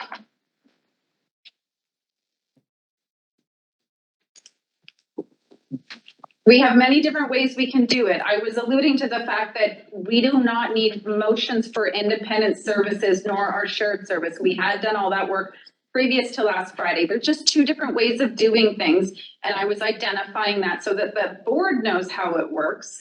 And also for the public to be aware that a lot of directors have made adjustments in advance of last Friday. There's two different ways. I'm just clarifying that. I'm not saying your way was right or wrong. They're two different ways. Okay. Yeah, go ahead. Okay.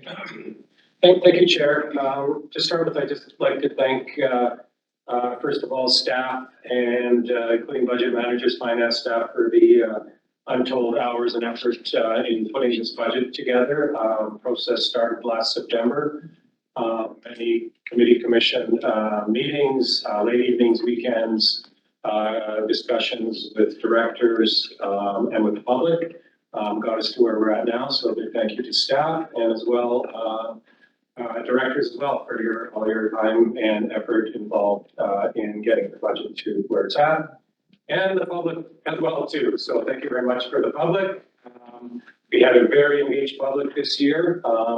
We had 9 public budget meetings with an average attendance over 50. Of course, Crescent skewed that a little bit, but a large increase from previous years, and I will apologize to the public. We're not always able to meet all your requests. And the level of requests have definitely increased this year.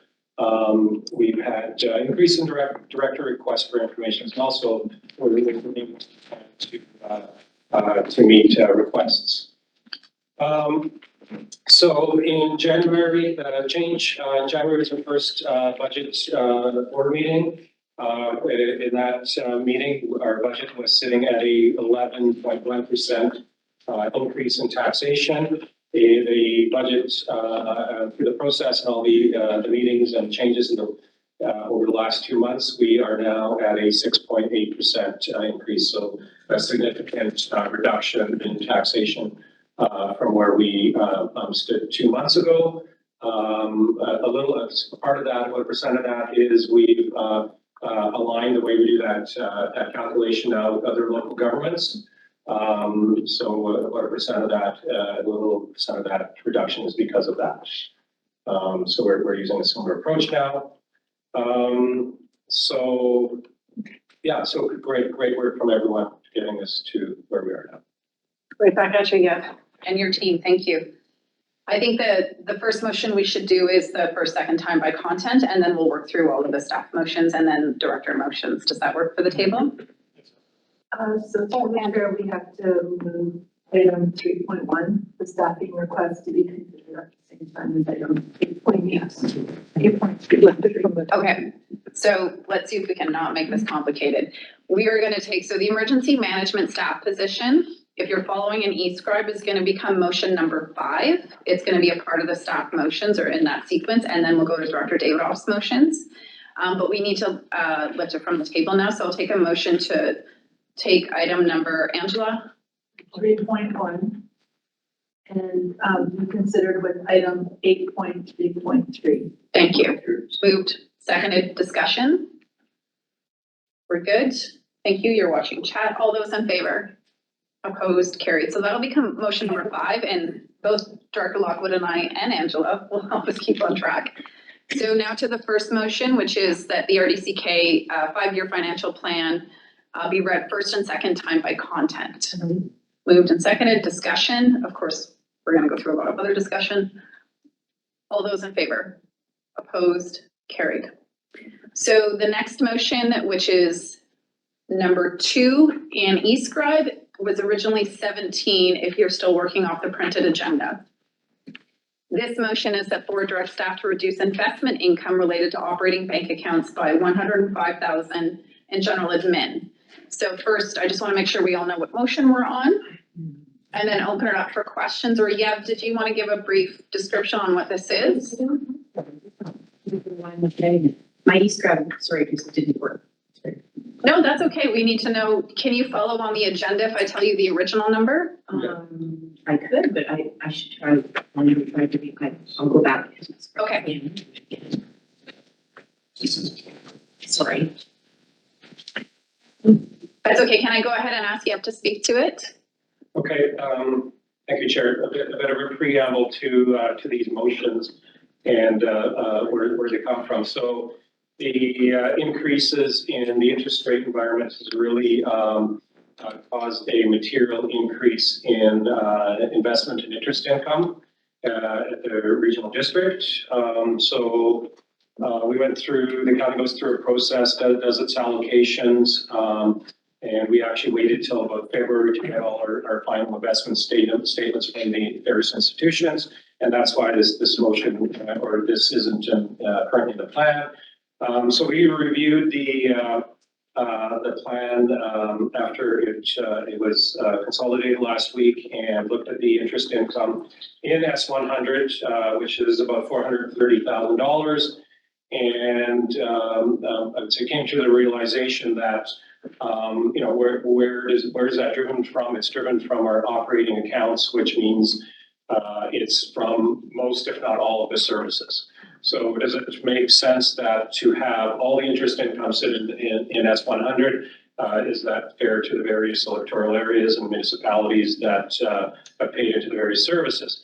So in looking at that, we thought, there's a couple approaches. We could distribute it all the services. And then once you go down that road, you have to look at each service and think about, well, how much of that is actually in the operating income through the whole year. And we just didn't have time to go through 200 services and come up with a 10-page report how we're going to do this. So decision was made, let's make it fair between the municipalities, or equitable between what municipalities contributed to operating accounts and what the electoral areas does. And that's what this, the first motion does, is it looks at last year's interest earnings and adjusts them between S100 and S102 based on the requisition split between municipalities and electoral areas. Thank you, Yeb. So we can take a motion, we can take questions. You're watching chat. Paige. Does it make any sense to put these in the reserves for those services versus generally into the service? So go ahead. Yeah, through the chair, yes. Thank you. Good question. So this is the interest earnings from this first motion from 2023. Our auditors have all our trial balance. So we would make an adjustment to that. And I think that's a good question both for recommendation 1 and number 2. And I think it'd be up to the board to change this motion if they'd like, to move it from interest lowering requisition to reserves. But having said that this interest currently is reflected in the latest version of the budget. So there's 6.8% increase in requisition. It already includes this interest in the budget. So if any amount of this would move into reserves, it would increase the increase from 6.8. Can you put Graham on the list? Page supplemental, or did you? I'll listen to the rest of the conversation for Okay. the motion. Graham, go ahead. I wanted to move the motion. Okay, the motion.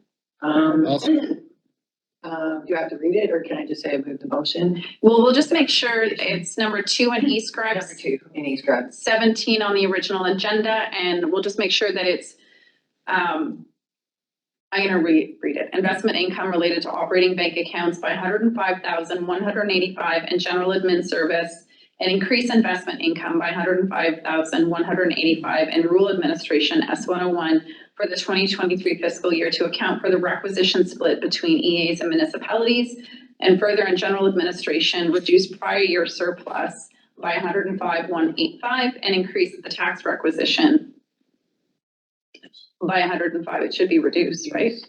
Yeah. Increase. Yeah. Okay, go ahead. Just through the chair, so people can follow the logic here. All the interest income is sitting in general admin right now. So the first motion moves some of the income into rural admin, reduces that requisition. But because we moved it from general admin, our first step, we actually have to increase the requisition. If you look at the next recommendation, when we get into 2024's budgeting, it'll reduce the requisition in general admin should that motion pass. So the first step is a little bit of a bump in general admin, but then it gets compensated with that second motion, just so you're following the flow here. Thank you. Lockwood, go ahead. Oh, sorry, Graham, you just want to move it. Did you have any questions? Okay, Lockwood, go ahead. Are you looking for a second, or can I talk before? It was Yeah, seconded, Dr. I'll Davidoff. second it, Chair. I'll second it. Yeah, I got you. Okay. Thanks, Director Davidoff. Through the chair, so I'm just trying to understand, all 20 of us pay into general admin, but now, and this is just for clarification for my head, now we're going to take some and give it to rural admin. And also, so the way that I'm seeing it is that rural admin actually gets, or the rural areas actually get double, in a sense. Because we all pay in general admin. I'm not sure why we wouldn't just leave it all in general admin, because it's gonna affect everybody the same. So if I could have clarification, because maybe I'm thinking about it wrong. Go ahead. So through the chair, the document that you've got in front of you that you have prepared, that really lays it out, because the way that you have approached it was, where did this income come from? Well, primarily it came from taxation in 2023, sitting in our operating account. 34% of that came from municipal taxpayers. There you go. The balance came from rural taxpayers. So his calculation splits that between general and rural admin so that we meet that 35-65. So the rural taxpayer benefits from the investment income to the extent that they paid into taxation. Okay, that makes sense.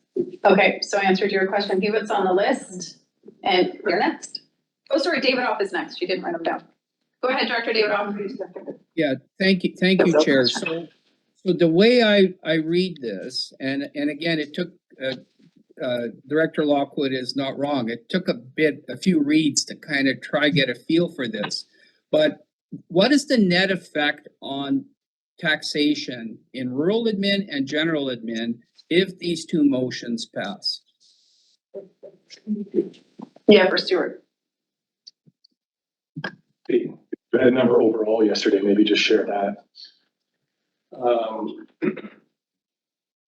Yeah, so the dollar numbers are here, so the net effect for the whole regional district for this motion one would be zero. It's just moving from regional to, from general admin to rural admin. And can I just clarify that change has already been made, so the current percentage reflection includes this? Yes, to clarify this, the $432,000 is currently reflected in the current version of the budget as in investment income, all in S100s. We're just moving 105,000 from S100 to S101. And if we didn't do this, we would see an increase in general admin? No, there will be no change. Okay, thank you. Sorry, Director Davidoff, I was just trying to follow it as well. Go ahead. That's okay. Supplemental, Chair. Yeah. So that was my understanding of the read. So there, and the question to the chair, I guess through Yev. So basically, this does not increase anyone's taxes in any service, and it doesn't decrease anyone's taxes in any service. Is that correct? Through the chair, it increases taxes in S100 by the 105,000, and it decreases taxes in S101 by the 105,000. Okay. So there is a net decrease then in S101.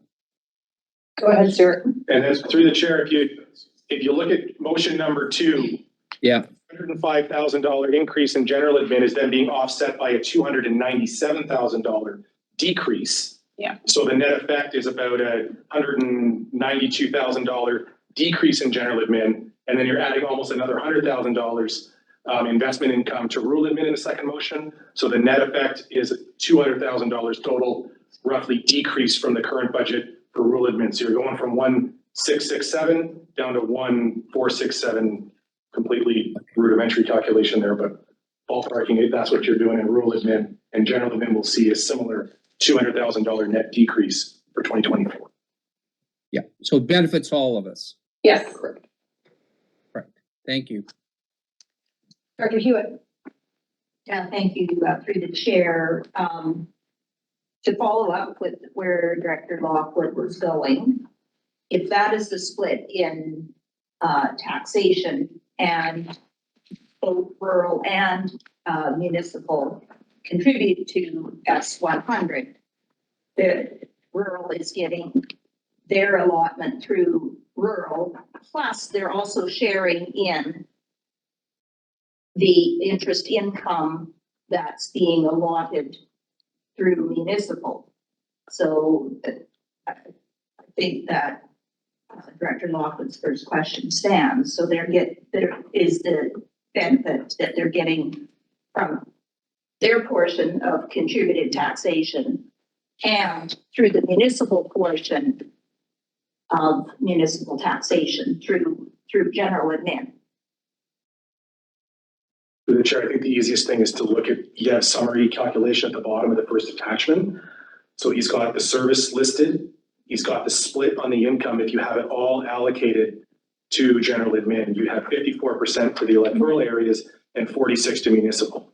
But if you look on the top half of that attachment, 65% of our taxation actually comes from rural taxpayers, not 54. So in order to make that shift to get to 65 and 30 and 35 roughly, he's suggesting moving some money over to rural admin so that the net effect is equal to what the tax split is.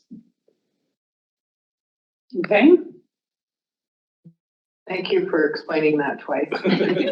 We needed it. I just, through the chair, I think it was a brilliant way to approach it rather than trying to get it through 186 services where, Yeah, right. Yeah. you know, some of them barely hold cash, honestly. We'll get the tax requisition on August 1st.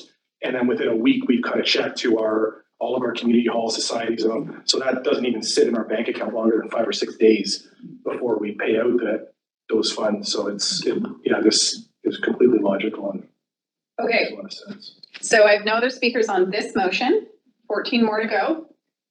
All those in favor? Opposed? I'm not looking at the screen. Can you look at that screen? We're good. Okay, that carries. So that was number 2 in East Scribe, 17 on the agenda. Now we're going to number 3 on East Scribe, which is 18 in the original agenda. Jackman, go ahead. So moved as presented by staff. Okay, and this is the, do we have a second? Thank you. You're in chat. Thank you. Discussion. I think we just got this explanation. This is the follow-up. Jackman? I guess something that was maybe suggested, should this money reduce taxation or should this money maybe go to reserve somehow? We are aggressively pursuing, analyzing every one of our services to make sure our long-term reserve contributions are adequate. We've heard all kinds of concerns about inflation. This is offsetting inflation. This is fine for this year only. Next year, hopefully, we'll have a better picture of where our reserves are, whether short, whether over. That may be a hard hit, but all of our constituents will understand that because they followed us so closely this year and they now understand where the money's going and what. Thank you. And I think it's a good note to acknowledge what services require a reserve from a capital investment perspective. And I believe rural admin is not super heavy on that end. So I think this is a pretty safe bet. Is that correct? Correct. Election. Thank you. Director Main, go ahead. Yeah, thank you. Through the chair, yes, I think this is a brilliant way to handle the investment income. And a very, finessed, simple way of putting to proportionally to the services that contributed without having to go through 100+ services. And I'm quite satisfied with this method. Thank you. Thank you. Director Page? If I understand correctly, because this is investment income derived from the operating accounts, which captures all of the cash from all of the services, the exercise of simplicity of providing benefit back to the taxpayers who paid it through the general admin. Rural admin is is an exercise in simplicity to get it back to the taxpayer, but the idea of whether it should go to reserves or not to reserves, you do lose that connection because the investment was earned from all of the cash, from all of the services, many of which do have significant capital expenditures. We're just putting it through these two administrative services to get it back to the taxpayer. So I think there's still a very strong question there, and I know our reserves are quite low in a number of services of whether or not we should take a portion of this investment income, this interest income, put it towards reserves, so that we can draw on it later when we need to do capital expenditures. So I think in one sense, it doesn't keep tracking when we complicate it there. It's the other end of what I asked in terms of this service doesn't necessarily need a healthy reserve because it's not capital heavy. But what you're capturing is that it was acquired through services that might be capital heavy. Yeah. And so, that accounting for is, I really acknowledge staff not, they were brilliant in being able to do this now. That further analysis would take quite a bit more time. And so I'm comfortable with it. I don't often give my own opinion, but I'm good with it for now. And I think Stuart just indicated we're going to be going through those surpluses and really evaluating them, reserves. Good? I'm okay for now. Okay. We're good? Was there someone else? Okay, all those in favor? Opposed? Anybody opposed? Okay, thank you, that passes. So that was number 3, thank you. Now we're on number 4, which is 19 in the original agenda for an e-scribe. This is the board direct staff to increase interest income for interest on projected reserve balances for the services listed below by the amount shown. Where the services listed? On the attachment. Oh, on the attachment, my apologies, okay. Okay, so I was just making sure we're all in the same motion. Questions, yeah, is there any you want to give a primer on what this is all about? Yeah, through the chair. So we regularly, when we receive interest on, we separate our reserve balances and the interest we make on that. We add back to those reserve balances and use them to increase to keep up with inflation. And so we've never put those in the financial plan because rates used to be 1.5%. It wasn't material. So last year, for the first time, if you look, when you're going to look at our 2023 end of year service statements, you will now see a interest income line on each service that had reserve balances of the year, and offsetting that is a contribution to reserves. So what this motion here does is now puts it in the plan ahead of time, so that we can see it. This will have no effect on requisition.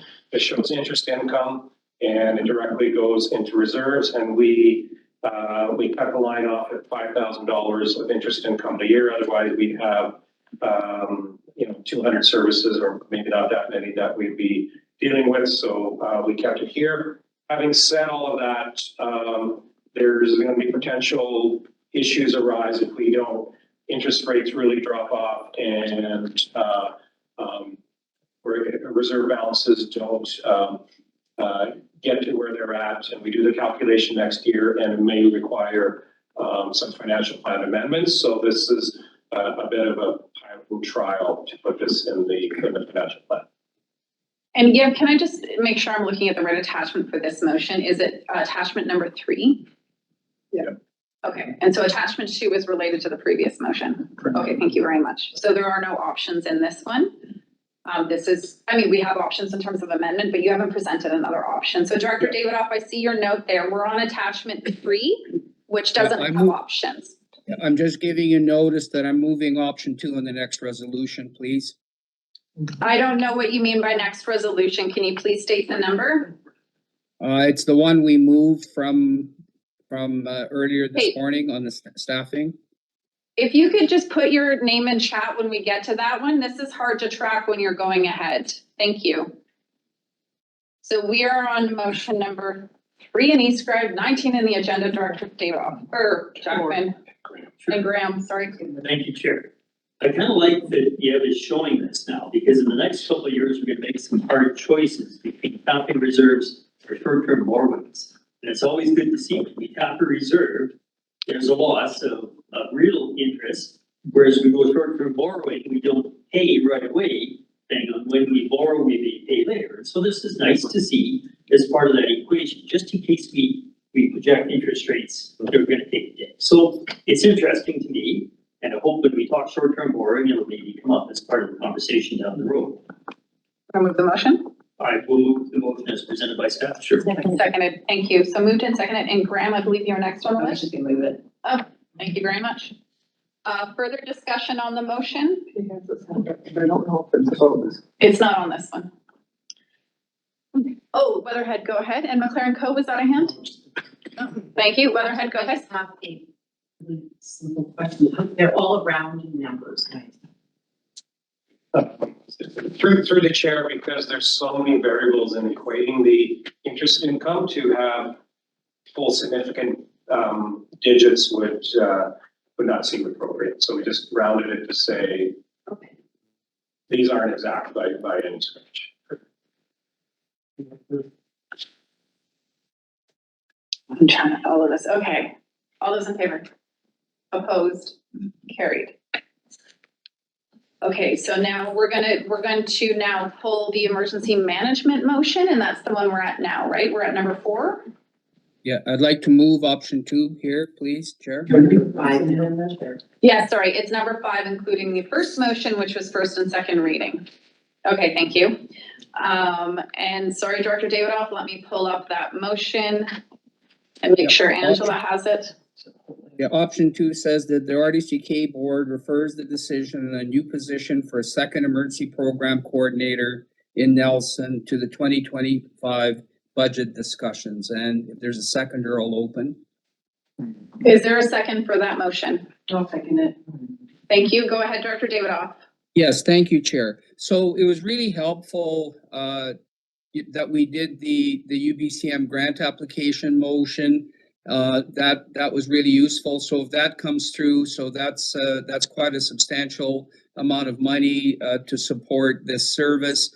Also, what I'd like to see staff do is I raised those issues about how can we utilize our current regional staff, for example, our regional fire chief and deputy chiefs. But it was also informative to hear about the number of similar positions in municipalities. And I think we need to find a way to work more efficiently together over the next year to see how the RDCK can work with all of the municipal personnel that were listed that have those positions that we would be hiring for. I think the year will give us an opportunity to flesh out all the options that we have. We'll see if we get the grant, that'll help. And then in 2025, we can have an informed decision after we've reviewed every option on doing this more efficiently without having an increase to our budget to our ratepayers. Thank you, Chair. Thank you. So I'm first on the speakers list. I'm going to be opposed to this motion for several reasons. One is the grant we just approved would not apply to an emergency program coordinator. Number 2, municipal staff is not RDCK staff. They are not beholden to work with us or for us in any way. The emergency program coordinator position has been a need since 2018. In my own electoral area in North Kootenay Lake, we have a lot of nonprofits taking the lead, not because they're not working with us, they've been fantastic, but the staff capacity to support them on things like the neighborhood emergency program preparedness, which we've deferred for quite some time now. And also in terms of, we've been very lucky the last few years to not have the emergencies that the Okanagan had. We have to be not only planning, but we have to be prepared for being able to respond to those. We know with the current drought that we hopefully are not, but we need to be able to have those emergency program coordinators in place. Currently, I've experienced that deficit in electoral area D. Mind you, staff have been fantastic to fill in the gaps where they need to. And my 4th reason for opposing this motion in reference to the the fire departments, they are all completely backed up with work. And if there's an emergency, they are the first ones involved. So they are not the planning team. They are the response team. This position is for the planning team, which we have been in deficit for many, many years. So I speak against this motion. Who else is on the speakers list? Jackman, DeBoon, McLaren Co, Page. Go ahead, Jackman. Thank you. So I don't think deferring it for 1 year is the way to go, but I do want to revisit some of the comments I made earlier. In the report, which I respect, identifies ongoing workload and key objectives that we want to support community, we want to support everybody who is concerned, as most of the board is, about changes. But also I read words in the report about, would create a dedicated team for environmental monitoring and assessment. That's the province's job, not ours. Maybe we need to do it, but that's not our job necessarily. Also, some reference in there about more, being able to take on more flood mitigation projects. I don't think we should be saying, let's be the leader in improving orphan dikes, provincial structures, forestry or highways, and saying we're going to be able to manage some of that, be proactive. Yes, we'll be proactive at the province's expense, not at our local taxpayers' expense. The province built that stuff, they neglected that stuff, they have to take a share. So I could see defeating this motion to defer in 1 year, but maybe we, as I said before, make a strong case to Minister Maw that we will fund half of another person. We need more, but we need more partly because of what we're already doing and projecting because of what they're imposing. So we can make a clear board recommendations and we want to support our group, but we also think half of it, at least in this turn of events, should be funded directly by the province. We'll never have another opportunity to make that statement. If we say we're just going to keep staffing up for whatever comes our way, we've by default said, okay, fine, we'll do it. I'd like to make the statement without selling staff short. Well, good. DeBoon. Yeah, I agree with Director Jackman's statements.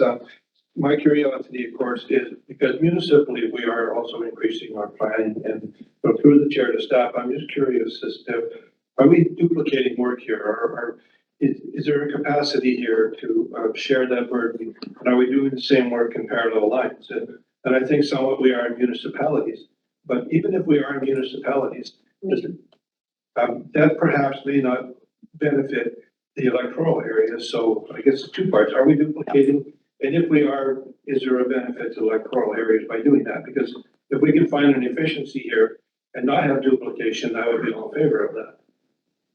Dan, go ahead. Through the chair, just step over here, so behind you. We seek efficiencies everywhere we can. So we're constantly working with our municipal partners. So when we have templates or I come from the fire service, so there's a bit of big ore and steel. We already know that we don't have enough capacity. So anything that we create, we share with our municipalities and vice versa. Especially with the new EDMA coming in, there's a thing called multi-jurisdictional emergency management organizations, which asks us to work more collaboratively. We're already doing it, but this is going to allow us to really clarify what those collaborations are going to be like. So 100%, everywhere there are overlaps, we're trying to work together. The thing that I'd add to that is that, and it goes back to your strategic plan that was adopted in December, all those collaborations and all that engagement takes time. You have to sit with people, you have to talk, and even just getting people to come to the table. So that's part of the other requirement with this ask is that we need more time to collaborate and engage in a meaningful way.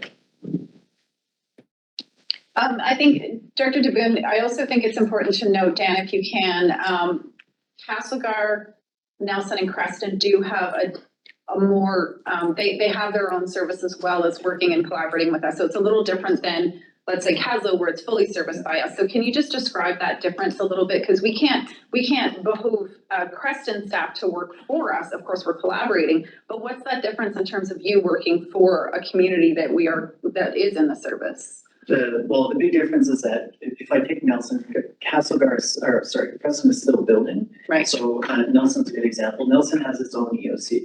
Nelson has its own emergency operations center. So if they do activate, We're not the ones that are activating on their behalf. Right. They have an emergency program coordinator who has a lot of experience, and he would take on anything that's within the municipal boundary. That is like, it could be like we saw in Grand Forks where you have a propane leak and you have to evacuate a significant area, or you have an explosion like happened in Selkirk. EOC gets activated. There's people that get, I don't think it activated for that one, but EOC was connected to it. They come up with all the risk assessments that need to happen within that jurisdiction, all the emergency management plans that need to happen within that jurisdiction, any negotiations or like working with us at the regional district. So we have emergency plans that are regional, and then each jurisdiction, like Nelson, Castlegar, Crescent, have their own plans within that. Our municipalities are the same, but we support them much more. Because the smaller municipalities don't necessarily have the capacity that a Nelson, Castlegar, Crescent to be able to take on all that. So we have examples like in one of the villages that we work with where they went through a recent hazard. They don't necessarily know how to navigate the relationship to EMCR, putting in expenditure authorization forms. So we do that for them. And it's really a question of support, the capacity to us increasing the amount of support. Okay, thank you. Lieutenant Code. Thanks, Chair. Without repeating much of what you said, I think I'll speak against the current motion to refer, but rather in support of an investment in that emergency management, because I think particularly the more rural areas like Andrew talked about, we're pretty far away. And I was driving to the Okanagan the other day, and Angel Falls is within Area K. That's pretty far away from everywhere. And I think the chair is right that we've been very lucky so far. If there are concurrent emergencies, I think having that capacity is important for everybody in the regional district. And despite, I mean, nobody wants to incur more cost. And to Director Jackman's point about relieving the province of their responsibility by filling that void before they do, I think one of our core responsibilities is helping the regional district deal with emergencies. So anyway, it's a long-winded way of saying no to the referral, yes to some more investment. Thank you. Paige. I'm also speaking against the referral. I just want to point out the concept that there might be lax capacity within the municipal services to provide additional support for additional planning outside of the municipal area. Just as a statistic, in years previous, we've seen less than 75 overdoses in a year. We've seen over 350 in a year. Our fire department is completely stretched beyond and dealing with severe impacts on mental, physical health because of that. And the reality is, as I don't want to repeat whatever everyone else has said, but we are going into a very challenging year, and the investments we need to make in emergency management seem significant. I would really like to go in the direction that Jackman has said, let's fund 50% of it and put a strong ask to the province and then revisit it as a financial plan adjustment at some point later during the year, if that's what we need to do. Let's try to leverage and see if we can get some additional numbers. Thank you. Lockwood. Thank you, and through the chair. There's a lot of good points. I agree. I don't think that we should be taking on the province's work just because that's what's happened with us, that they'll download it at one point or another. At some point, there was talk about the emergency neighborhood thing. Well, I want to say that Salmo and Area G was the first ones that it was brought to us. And we had public at the meeting, and it was told that the public would do that, not the RDCK, but the public would get together in their little community in whatever their little block looked like, and they would develop their emergency within that. And it's never gone anywhere from that because it's so. I'm not sure that that's something that would be tied to this because I don't possibly know in a small community how we would ever do that. We would never be able to fulfill that with one staff person. So I don't think that that's part of this, but I don't believe that we shouldn't fund half of it, but I don't believe we should fund a full amount. Thank you. I'm gonna ask Dan to clarify the NEP aspect, because I wasn't quite articulate in that. It is the neighborhood and the community who writes it, but the supporting pieces over the templates that are provided are where our staff have been asked to come in. So there's a smaller piece, they are not writing the plans for them. That is correct. Dan, can you clarify that, please? Through the chair, so that's the Neighborhood Emergency Preparedness Program that you're talking about. So that's a program run by John Jackson. And if we had more, if this motion passed and we had more APCs, we'd be able to better support that program. It's crucial that the community take on that plan. They have to take ownership of it. That's the whole purpose of this plan. The idea is that it's more of a decentralized model that they're able to support themselves in community without being of government, if ever we weren't able to for whatever reason it is. So our role within that is to create those guidelines, those templates, and if we had more staff capacity, we'd be able to go to more regional, say, open houses and actively try to build momentum and awareness of that program and to get more people to want to step forward. We can't do that right now. And so similarly, if we had more capacity, we'd be able to better support, we want to do online workshops, things like that to bring those groups together. Or Yeah, go ahead. So I just want to say that we did have community, we did have John there, because he's the one that presented it. And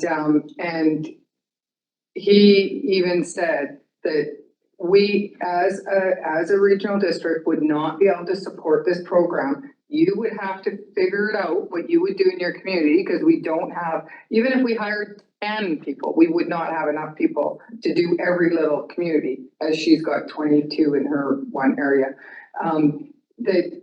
I just think that it needs to be taken away from this, because I don't think that, that's all I'm trying to clarify is we do not have, I think we'd have to have all of our RDCK staff in order to have that program fulfill, because we heard from our public that you want us to tell you what we would do in our little square. We'll just follow whatever the government tells us. So I just, maybe it's a really nice program, but I don't see how it's going to be viable. That's all. Through the chair, totally understandable in your community. I'll speak as a resident. So I live in Queens Bay. Yeah. We've got an extremely active residents group, QBRA. We're like gung-ho on everything Fire Smart, everything net. Right. But it takes people to be gung-ho on it. And we're, from a resident standpoint, we go, there might be a day where that road is cut off, where government can't get to us. And that's why we're stepping forward. It's not going to happen in every community. And that's okay with, from a programmatic standpoint. And we want to work with the communities that are stepping forward and saying we want to take ownership for these things, and we want somebody to come in. And it's understandable that not everybody has capacity for it.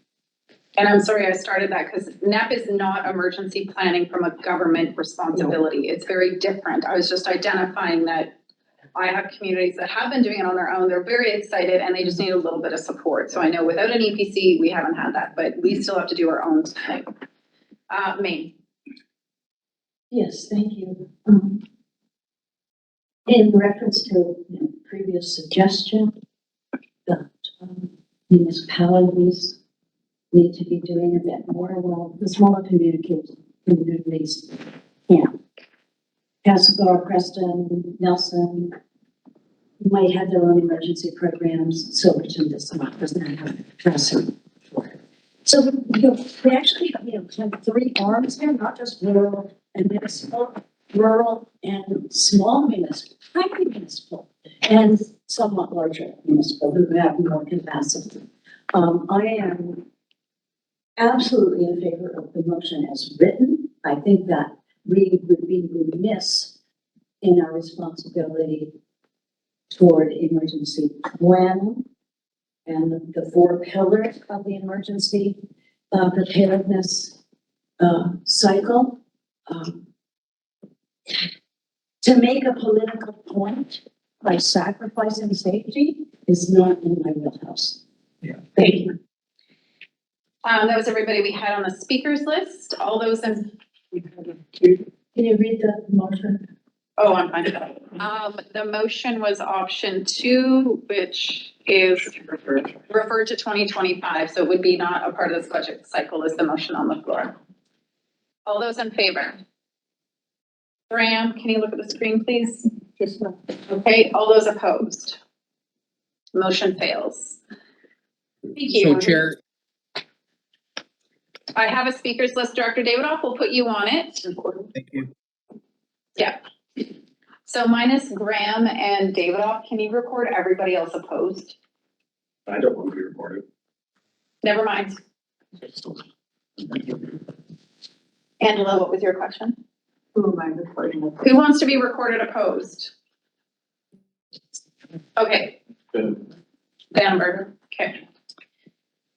Jackman, you had your hand up, you were on the list. Yeah, Chair, and I'm having difficulty with chat. Didn't want me to put something to everyone. I added a line, I sent it to Ange, I tried to send it to everyone, I don't know what happened, but I would propose the staff recommendation with the modification that instead of just, because they can't see chat, it's kind of way on me, that, and further staff include 50% of the related expenses to fund the position in the 2024 A1 emergency program budget, and that, I don't know the proper word, that we approach or go to or request the other 50% ministry of whatever ministry, and should have that.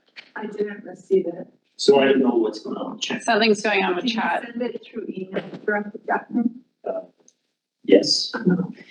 Or if it's simple enough, Just read it and then send it through chat if you can, or through email. okay, where it says, staff include, words add in 50% of related expenses to fund the position in 2024 A101 emergency program budget, and that the RDCK requests the Ministry of Emergency management. fund the remaining 50%. And I would speak to it if it's seconded, I'll second it. Okay, if I might. yep, I don't think this is a political stunt.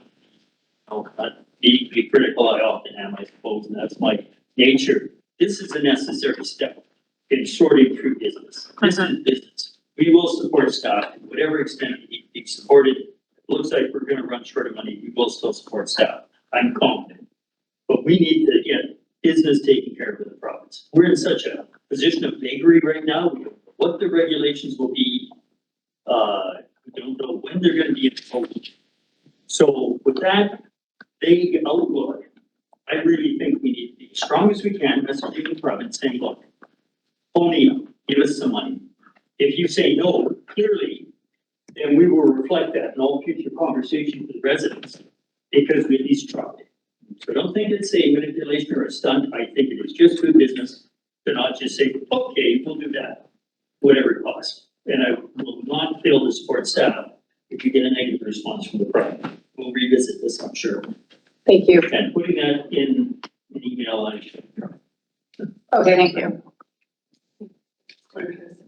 Through the chair, Director Jackman, I sent your wording to Ange already. Thanks very much. I'm not a speedy typist. I'm told I should speak slower, maybe I should type faster. No, chat isn't, I think he was trying to, I'm not sure where it went, but it hasn't been working very well. Yeah, Director Davidoff, sorry about that. Go ahead. We were just figuring out some details. Yeah, thank you very much, Chair, and I thank Director Jackman for his words. We are taxed to the max. And the problem is that the downloads keep coming. So when we had to do our hazard mapping, we knew what was coming next. Do your hazard mapping, and we just saw ours in Area I for the first time in the last 3 weeks. And now, regional district, you gotta look after this. You gotta take all this stuff and have the staff to take care of all the hazards and everything else. The download has to stop. And the only way it stops is by us saying no to the download. Give us the money to hire the staff, we'll hire the staff. So that is a position that that I think we need to take strongly. And that's why I'm making these motions. So I hope that's clear to the rest of the board. Yes, go ahead, Dan. Just with respect on this one, I really appreciate, like, I'm a fiscally responsible personal human and manager as well. And the thing is I'm gonna be back here in 6 months when the new regulations come down for local authorities, asking you for a 4 EPC.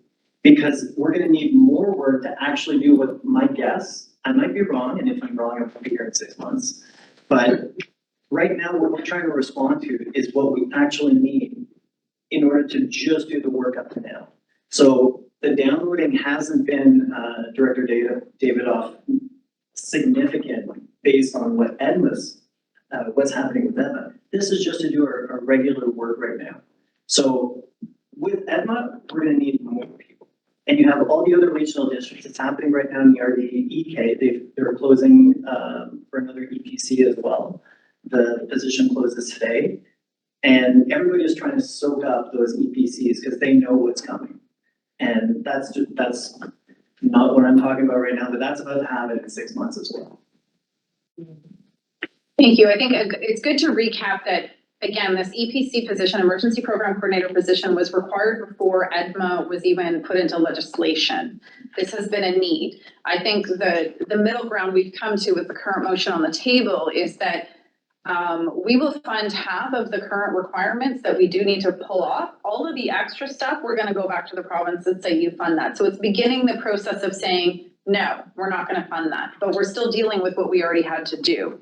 And so there's a middle ground we've found here. And I think, you know, hopefully with the conversation we have with the Chair and CAO's forum, I will also, whatever motion we determine, we will let them know this is pretty strong for us to be stating, and likely other regional districts are considering the same things. So I'll also let them know depending on what this motion outcome is. But I just really want to be clear that the current position being requested is not a response to EDMA.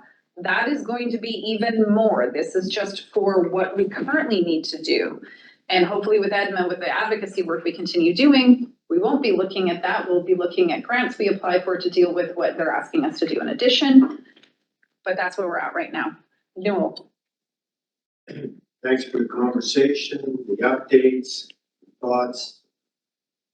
I just so don't want to be that regional district that says something about downloading and this and that. And then they say, well, show me what. What are you talking about? This has been in place for many years. We actually gave a whole building up at there 4 years ago because they used to use this as the emergency center. So we've taken many steps that aren't provincial or whatever. It's just we have to actually do it. So with all due respect, I just hate saying, hey, we're only paying half, you pay the other half because you've got the responsibilities. I'm not sure that's a very good strategy to take, but I do want to support, and I could say, can we deal with it in seriatim where we do the second part of sending a letter to them as a separate issue? But if we can word the letter right, maybe it would be a good advocacy letter as opposed to a confronting letter saying, you guys are, I don't want to be that district. Then they just shut you off. Oh, it's them again complaining. So anyway, there's no I'm speaking in favor. All right, Stuart. Through the chair, I'd say that there's 26 other regional districts that are the same as us with respect to these opinions. So I wouldn't say we're going to be the only ones. So I think we're in good company. by a long on Monday. Yeah. And so I'm going to ask Angela, you've gotten the motion now? Yeah. Can you read it to us, please? Full motion or the change? No, full motion, just so I know what we're doing. I need to know. All right, that the board approved the hiring of a second full-time permanent emergency program coordinator based in Nelson at an annual amount not to exceed $103,625 in salary and benefits, plus approximately $7,000 for position-related expenses, IT, education and training, PPE, phone, etc., and that this will be prorated in 2024 based on the expected April 1st hiring date to $77,718 salary and benefits, and approximately $5,250 for position-related expenses. And further, that staff include 50% of the related expenses to fund the position in the 2024 A101 emergency program budget, and request that the other 50% be funded from the Ministry of Emergency Management and Climate Readiness. Thank you. I have no other speakers on the speaker. Oh, McLaren Co. Sorry, Chair. Thank you. Just based on what staff is saying and then following up on what Director Newell is saying, if this position, this second EPC position is not related to quote downloading, why are we asking the province for half of the funding for this and potentially, as in saying in 6 months, asking for maybe a whole other position? Should we not just fund this ourselves, given that it's not a download? Well, I can definitely highlight that there's, I don't want to speak on your behalf, Director Jackman. As the mover of the motion, go ahead and answer the question. We've suffered historical download. Highways and forestry building structures saying we're not gonna deal with them, we're not gonna upgrade them, we're not gonna consider them. It's our fault that people built houses around them.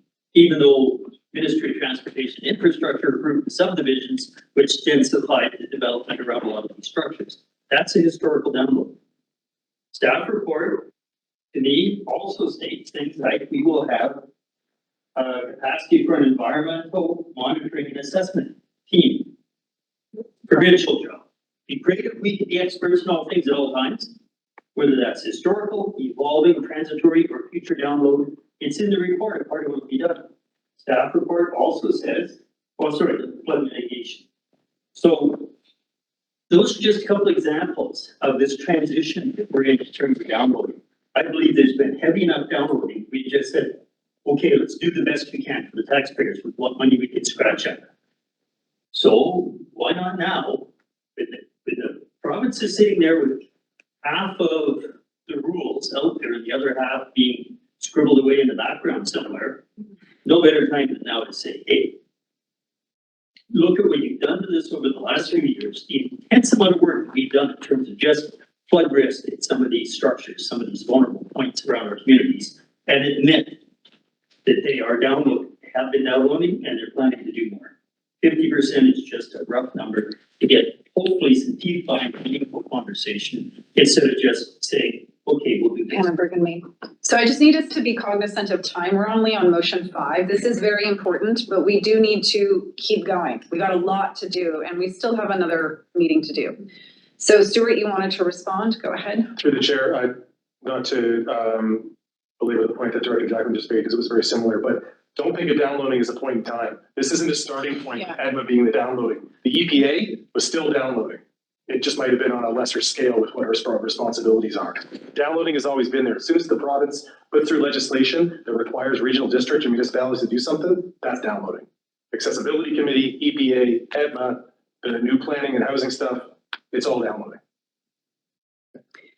Thank you. Thanks. So I got to Boone, Vandenberg, Maine. We need to move along. So I really want to encourage you to Boone. Go ahead. Is it? I just want to make the point that right in our staff report, emergency program staff capacity, item 3.2 points to the expanded roles and responsibilities due to EDMA. So we are anticipating that, and therefore I support Director Jackman's suggestion that they pay for half of it because it's right there in front of us. Okay. Vandenberg, you're good. Maine, are you good? Okay. Chairman. Yes, Dan, you may.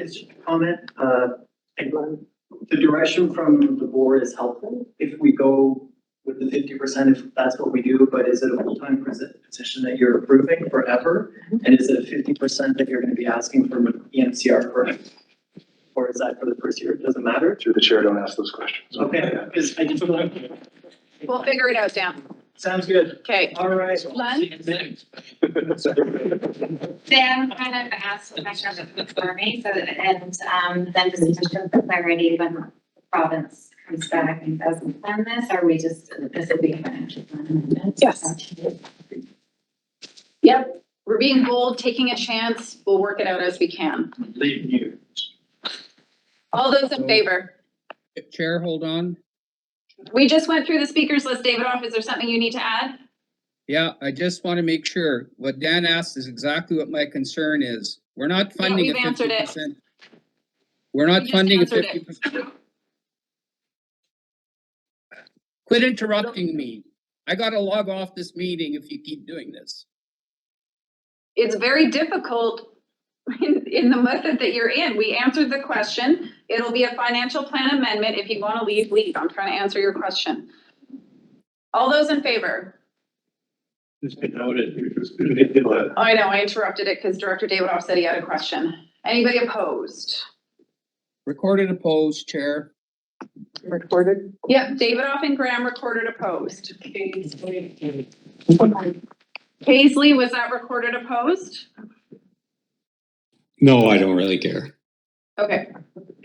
Director Davidoff, you need to understand I'm looking at 30 screens here plus 20 people in the room. So please put your name on the speakers list. I'll try and follow it. If we've answered a question, I'm just going to say we've answered the question and reiterate the answer. We have a lot to get through. Number 6 is, I have to go back. Number 2.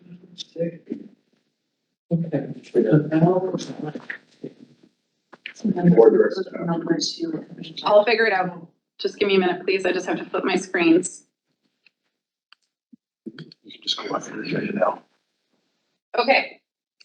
So this is number 6 in East Drive. And it is number 2 on the agenda. So Director Davidoff, you have a motion. Go ahead. Thank you, Chair. I'm going to leave my video off for the rest of the meeting because I'm not feeling well right now. I don't feel safe, so I'll leave my video off. The following motions are my attempt to reduce overall and electoral ratepayer taxation pressure in the 2024 RDCK budget. Every $16,997.69 reduction in requisition represents a 1% savings in the overall 2024 budget and taxation in electoral It's been said to me that nickels and dimes, we shouldn't be nickel and diming, but nickel and diming adds up to dollars. And that's what I'm trying to do. Before I move any of these motions, I will be asking staff questions to make sure that this can be done. Chair, does that process work for you? I sent you an email on the process we were going to follow for this. I'm not sure if you read it. But yes, the first part is going to staff regarding if we're going to be reducing requisition using reserves. What does that do to the reserves? So yes, staff, can you answer that question? I will be asking on each motion, Chair, what options we have. It's been asked. Go ahead, Gab. Sorry. What's the question?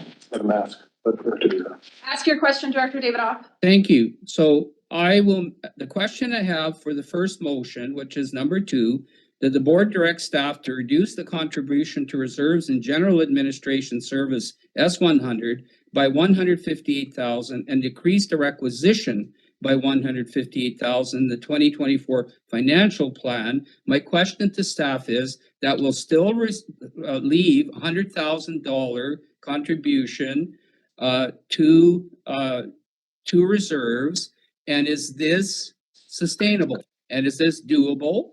And do you have any other recommendation to make if you do not believe the 158 is an appropriate number? Go ahead, yeah. Back on the list.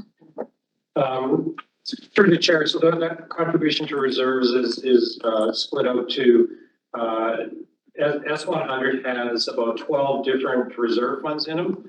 And so we can't just say, oh, that the 158, we're just going to take 100 out of it.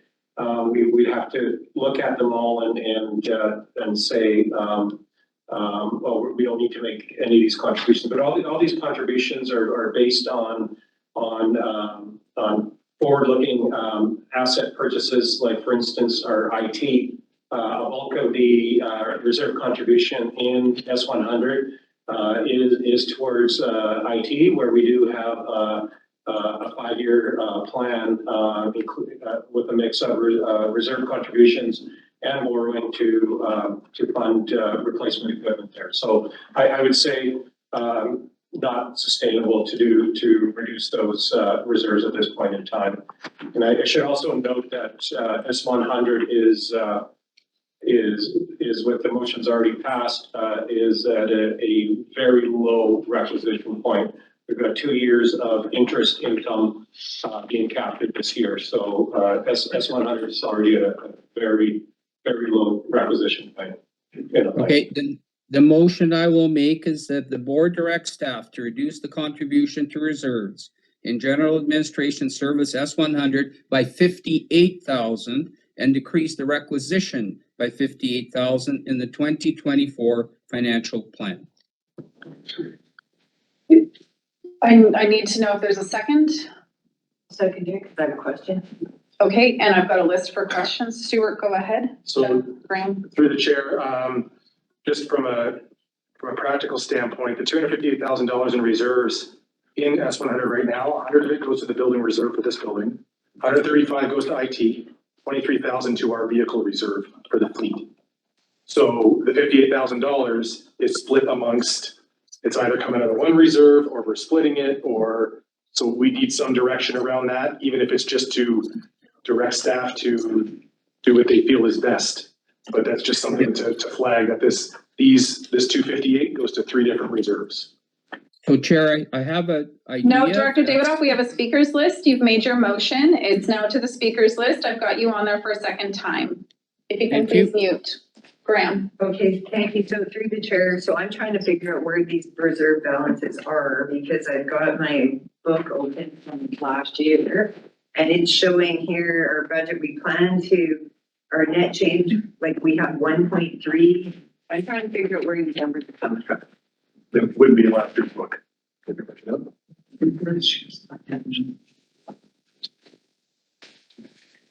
So that's. So that is proposing to drop to 200. Okay. Director Jackman. Yeah, thanks. So, Stuart answered one of my questions. So 100,000 is going to the building. A little nervous about the building. So through the chair, we still have a mess at the front entry. And I don't see jumping out of the balance of the repairs, which obviously aren't completed yet. What are we looking at there? Do we have any chance for insurance recovery? Looking at $50,000, you know, if we pay off the top, is that included in the numbers we're looking at? Sure. Through the chair, we have a $10,000 insurance deductible included in the flood. Or you're talking about the flood repairs? Yes. Yeah, so our deductible is $10,000, so we've included that in. That's refreshing. That's where it'd be 50 grand and I wasn't sure what was that. And then what is the net building reserve? Because all it shows, I think, what Director Graham showed is we get the total reserve on this book. So where does the building reserve sit? Roughly right now?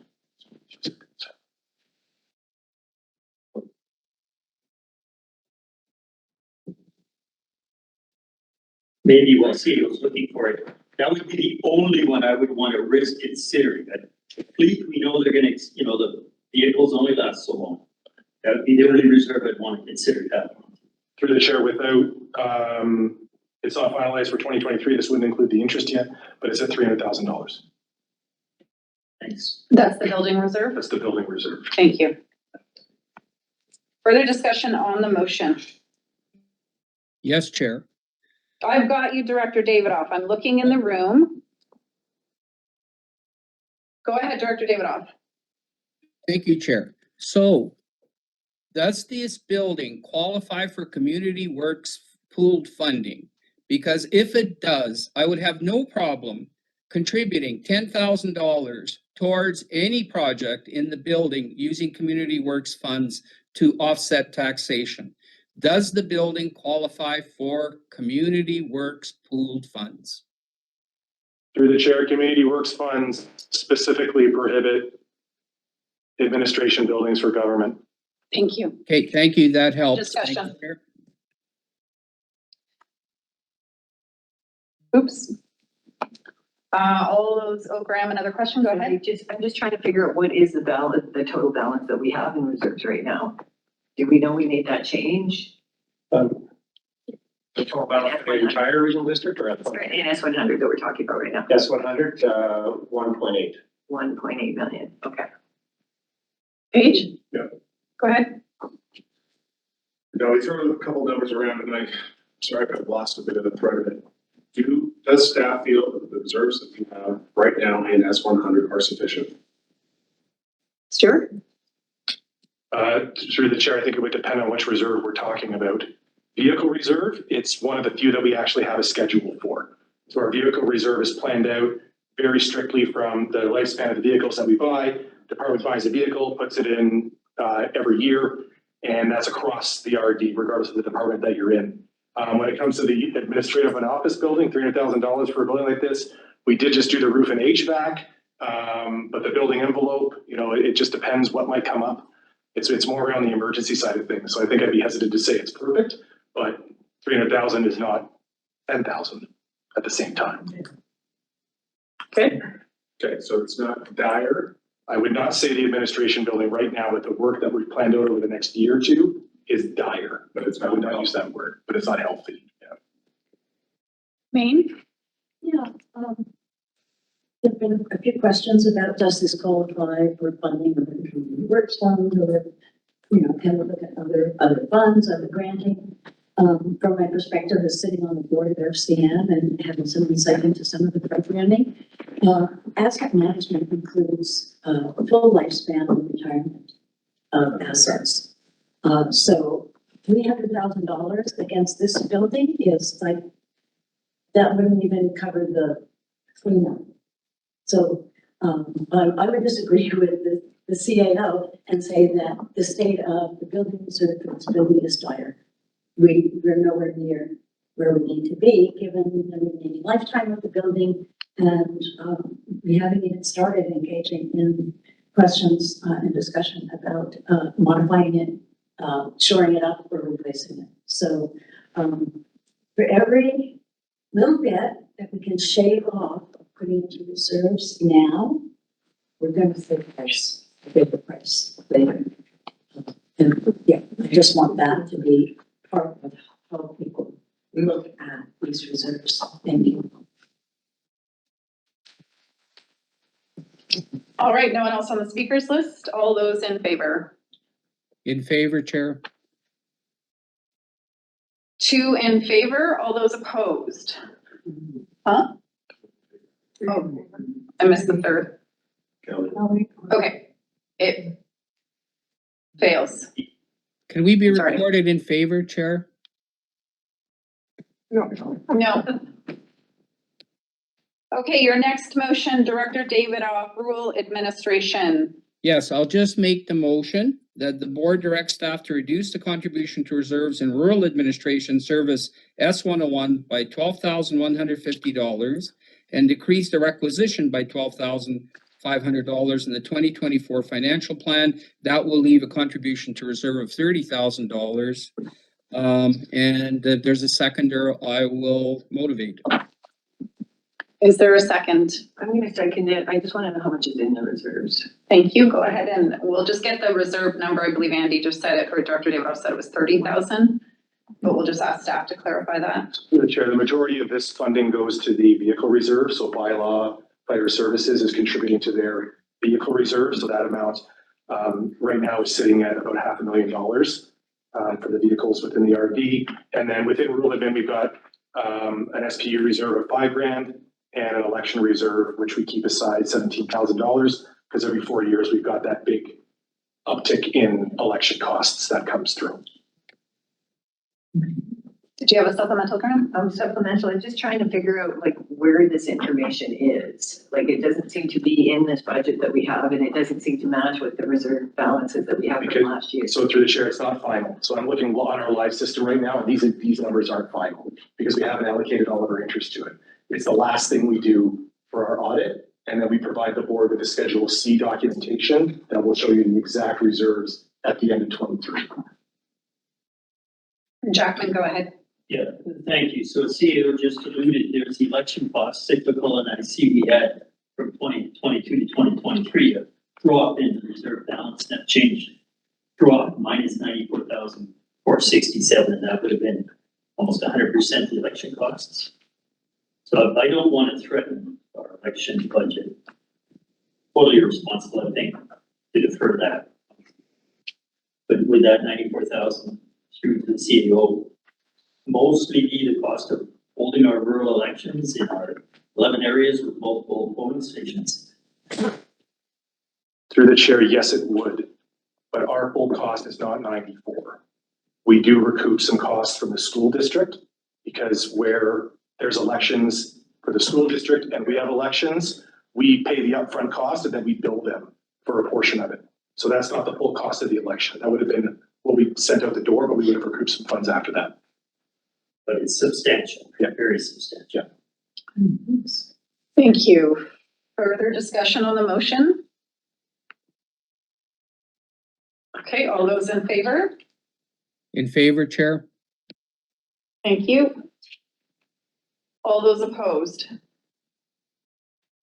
Everybody but Dr. Davidoff is opposed. That motion fails.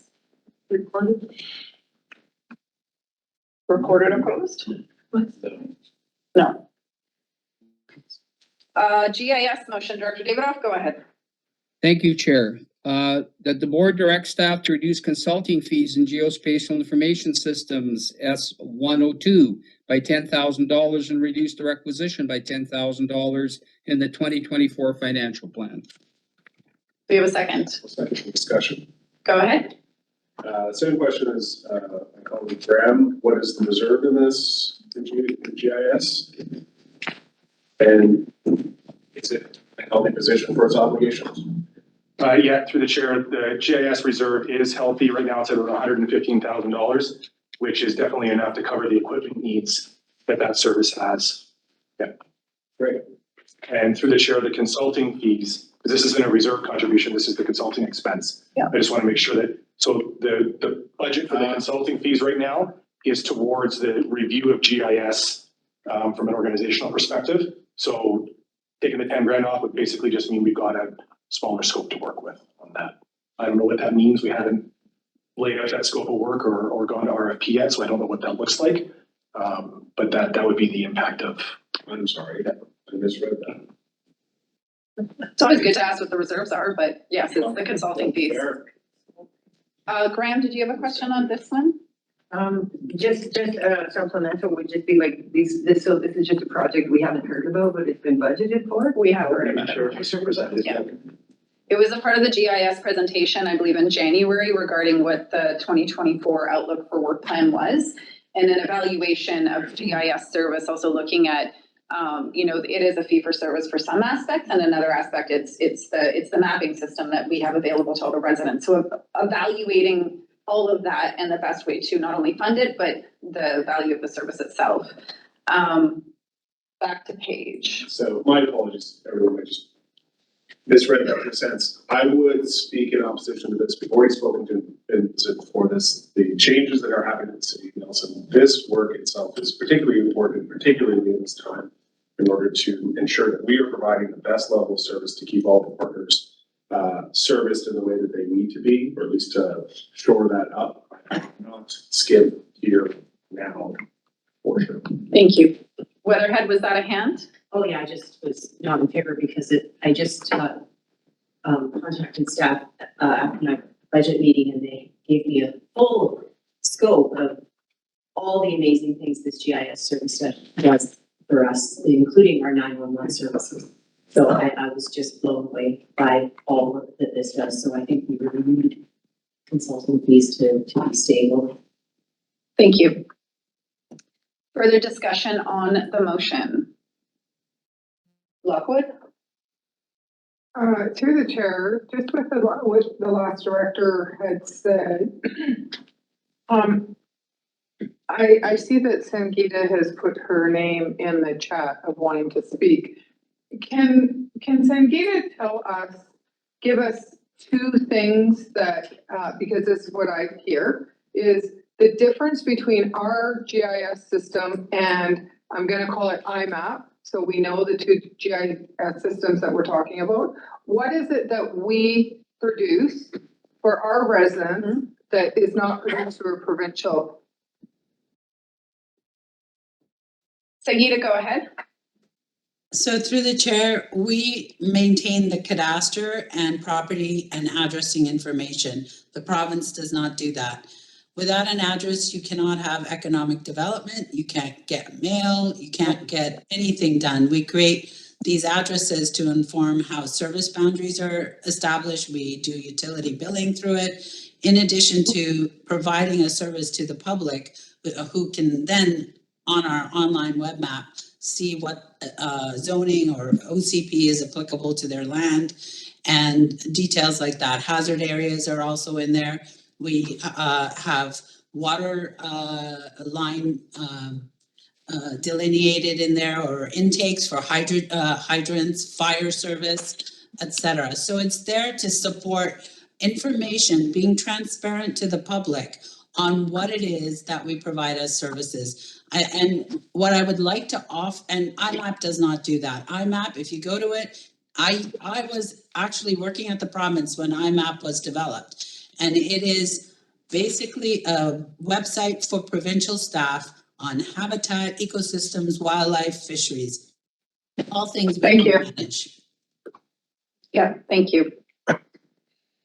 We actually had a CWRP error in one of our mapping because they relied on the province, and when they went to our mapping, it was accurate. Graham, final? Oh, sorry. Yeah, so through Did that answer your question? Sorry, Graham, through the chair, I'm on IMAP right now, and I can look up an address, and there is there is a private ownership as well. You can look up private ownership. We cross-pollinate data, but who collects that data is different. So you'll notice on our own mapping that we also have stuff that is provincial related. It's not ours. And so they cross-pollinate. So it's supplemental. Do these systems talk to each other? They do? Okay, thank you. You export from one. Okay. Yeah, thank you. I say cross-pollinate, export. Hewitt. Just a real quick comment, the Village of Castle, when we do mapping, we submit it to the regional district, so it's one repository of information. So we do find it useful. Okay. All those in favor? In favor, Chair. Yeah. Jackman and Davidoff in favor. All those opposed? Sorry. I'm in favor. And Graham. It's 4. Hands up, way up. Let me see it. Graham, Vandenberg, that is not up. That's like kind of thinking about it. Up. Thank you. 3, favor of this. 4. Yeah, 4 in favor. And I'm in favor, Those Chair. opposed? Can I really get your enthusiasm here? We're working hard. Let's see your hands. We're stretching our backs. Yeah, Director Lund, I can't quite tell what you're doing there. You kind of half and half, up or down, up or down. Up or down, it's up. Okay, the motion fails, thank you. I have so many things to look at, directors. I really need you to work with me on making sure I can see what you're doing. Thank you. So that motion fails. Building services options, Director Davidoff, you have. I have a question. Motions to go through. Go I have ahead. a question to staff. So I just received information today that the reserve in the building inspection service is $349,000. I did make a motion previously for a $200,000 utilization of the reserve to offset taxation. So question through to the CFO through the chair. Given that our building reserve fund is higher than when we first started the budget process, what amount of money from the stabilization reserve could staff support to offset requisition in the 2024 financial plan? What's your point of order? Point of order, section 3, subsection 15. We must be speaking to a motion on the table. He's asking a question before he moves the motion. There's 2 more. There must be a motion on the table. Robert's rules. I overrule and just get the answer. Sure. Thank you. Go ahead, Yev. Through the chair, Director Davidoff, I think you might have misread Yev's email. The reserve is at 366. Okay. The board has committed 266 of that already in 2024 to reduce taxation. Yes. So with the numbers, I think the number that Yev had was somewhere in the 80 or 90,000 range was his estimate as to where the reserve is gonna sit. I can't remember the exact numbers. I think it might have been 349 less the 266. So we were in the, 80 to 90,000. So there's not a lot left in that stabilization reserve after 2024 as entries are considered. Would staff have Okay. a concern with either of those motions? Then I have. Taking from the reserve. I'm speaking, Director I'll be- Davidoff, I'll come back to you. Oh, sorry, okay. But so through the chair, I think that the stabilization reserve is probably as low as I might recommend it for building right now. The second motion relating to the contribution reserves, the only reserve contribution left in building right now is related to the vehicle reserve. It's not going to the stabilization reserve, so there actually is no contribution to the stabilization reserve in 2024 right now. You're only pulling from it. If you were looking to do something with the taxation in S103, I might recommend that you increase the budget for permit fees. If you're looking to offset that requisition. Again, we don't know what's going to happen with the new permit fee model, but if you're going to look to perhaps budget somewhere else in terms of revenue, you could add a small amount to permit fees. I wouldn't recommend six figures because that might be setting us up for a problem later in the year, but you could do something similar to these numbers here that would then offset requisition. And Director Davidoff, just before I go back to you on this one, can I also clarify, because I believe we said it in the last budget meeting, was that if we throughout the year recognize that the permit fee revenues are higher than we anticipated, we can do a financial plan amendment at that time? Yeah, through the chair, you can reduce the amount you're pulling from the stabilization reserve if the service is in good shape. Thank you. Davidoff, back to you. Yeah, given those explanations, Chair, thank you, staff. Then I will not be moving either of those motions. Thank you. On to number 6. Oh, the motions are not on the floor, so we're not going to speak to them. Just go ahead. Okay, thank you. Number 6, Planning and Land Use Services, Director Davidoff.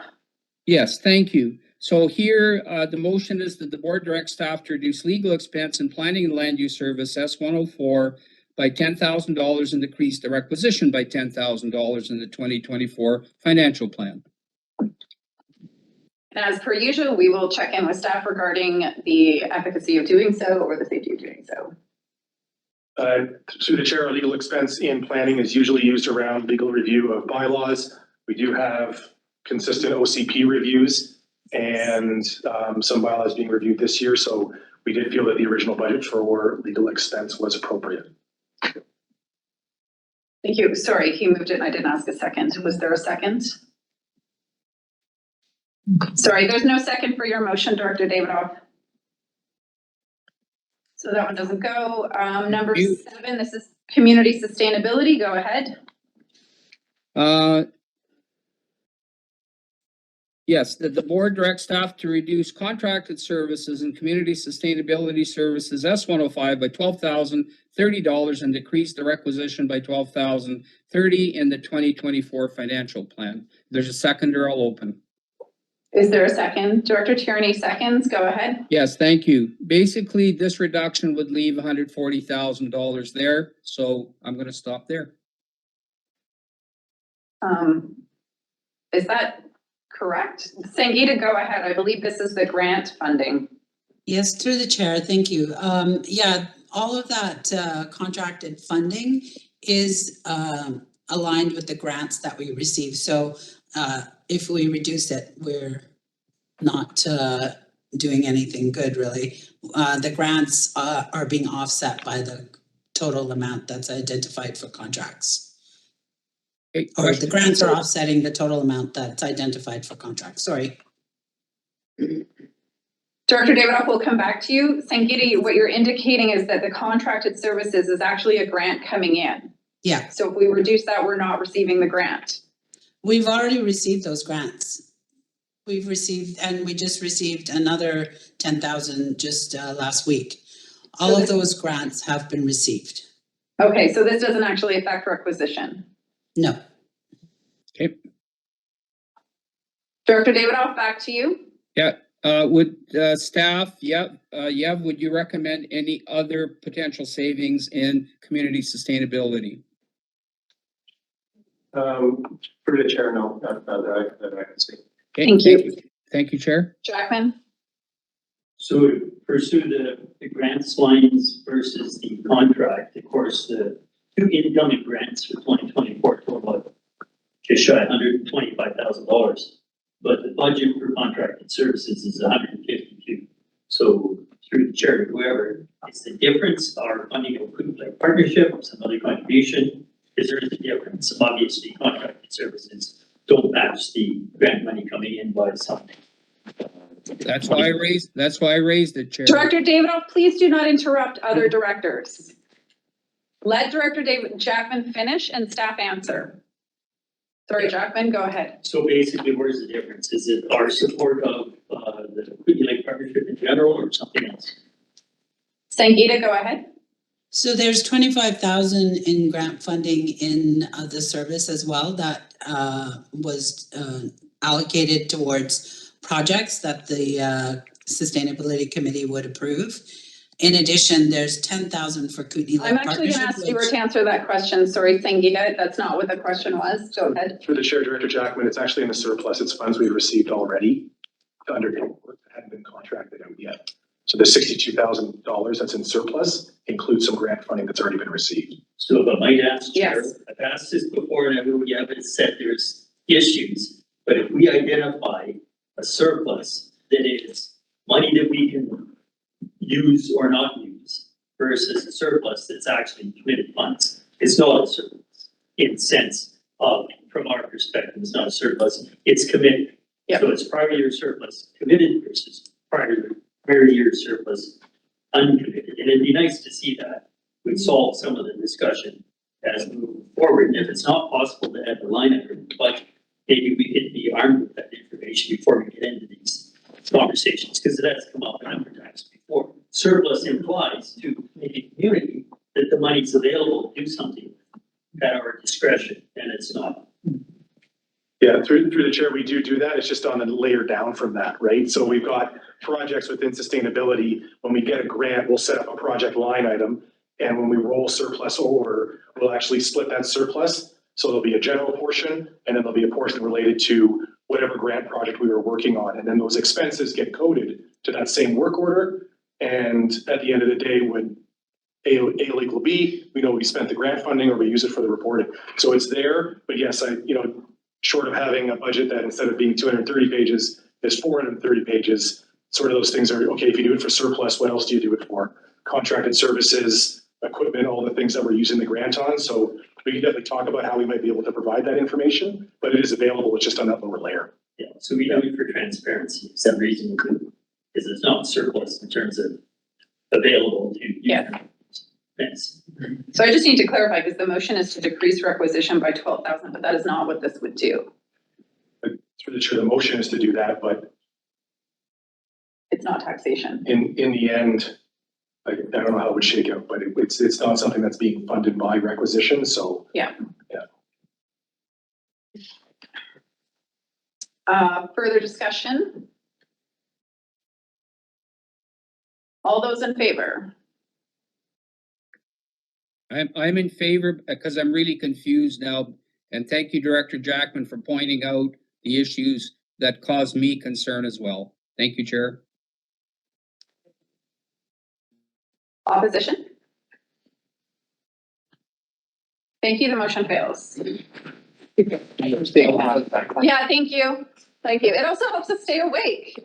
We got a lot to go, you guys. We are well past the time of when we needed to be somewhere else, so. Is it possible that this could walk? No, because they're independent. Number 9, 10, and 14 in the original agenda, I'm recommending as a block.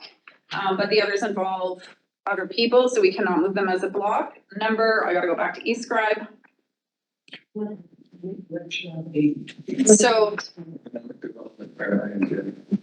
Old motion 8, new motion. So we're in eScribe, we're on motion 12, which in the old agenda was number 8.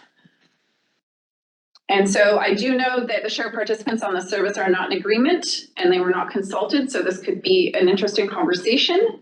Director Davidoff, over to you as your motion. Yes, thank you, Chair. We have discussed this before, and I will move it now. That the board directs staff to increase the requisition in economic development areas I and J, service S115, from $20,000 to 25,000 in 2024, and adjust the 2025 to 2028 projected requisition to smooth taxation over the next 5 years, and further reduce the annual contribution to the Castlegarn District Physician Recruitment Initiative from $25,000 to $20,000 commencing in the 2024 taxation year. And if this is seconded, I will open. So the other participant is Area J. I will ask if you second this motion. I do not. Are there other directors that will second this motion? You do not have a second, Director Davidoff. Thank you, Chair. All right, so over to East Scribe. We are now on, this is the one, so, Can I move those 13? three as a block? yes, thank you. So it's number 13. Yep. Number 14. Yep. And what was the other one? 15. And 15 as a block. Yep. Oh, sorry, John, 15's INJ. 15's INJ. Oh, sorry. Yeah. So to Terry's Pass Creek and his discretionary. So we have 9. So It's the old 910.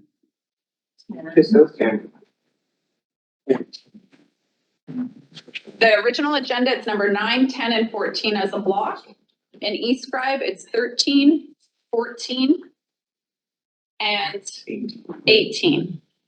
You're Yep. moving those as a block?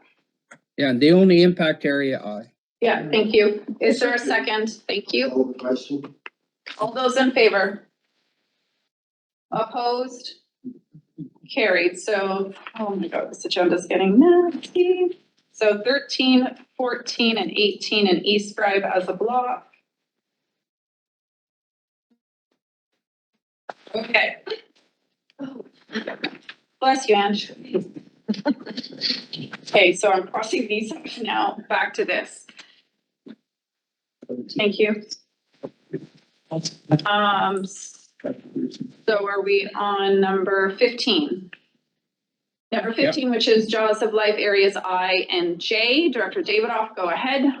Yeah, did the board direct staff to reduce the contribution to reserves in Jaws of Life Airs I and J Service S149 by $3,855 and reduce the requisition by $3,855 in the 2024 financial plan. And that'll leave $7,500 contribution to reserve.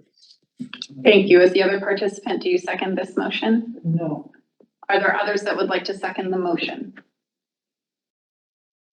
You do not have a second for that motion. Thank you, Chair.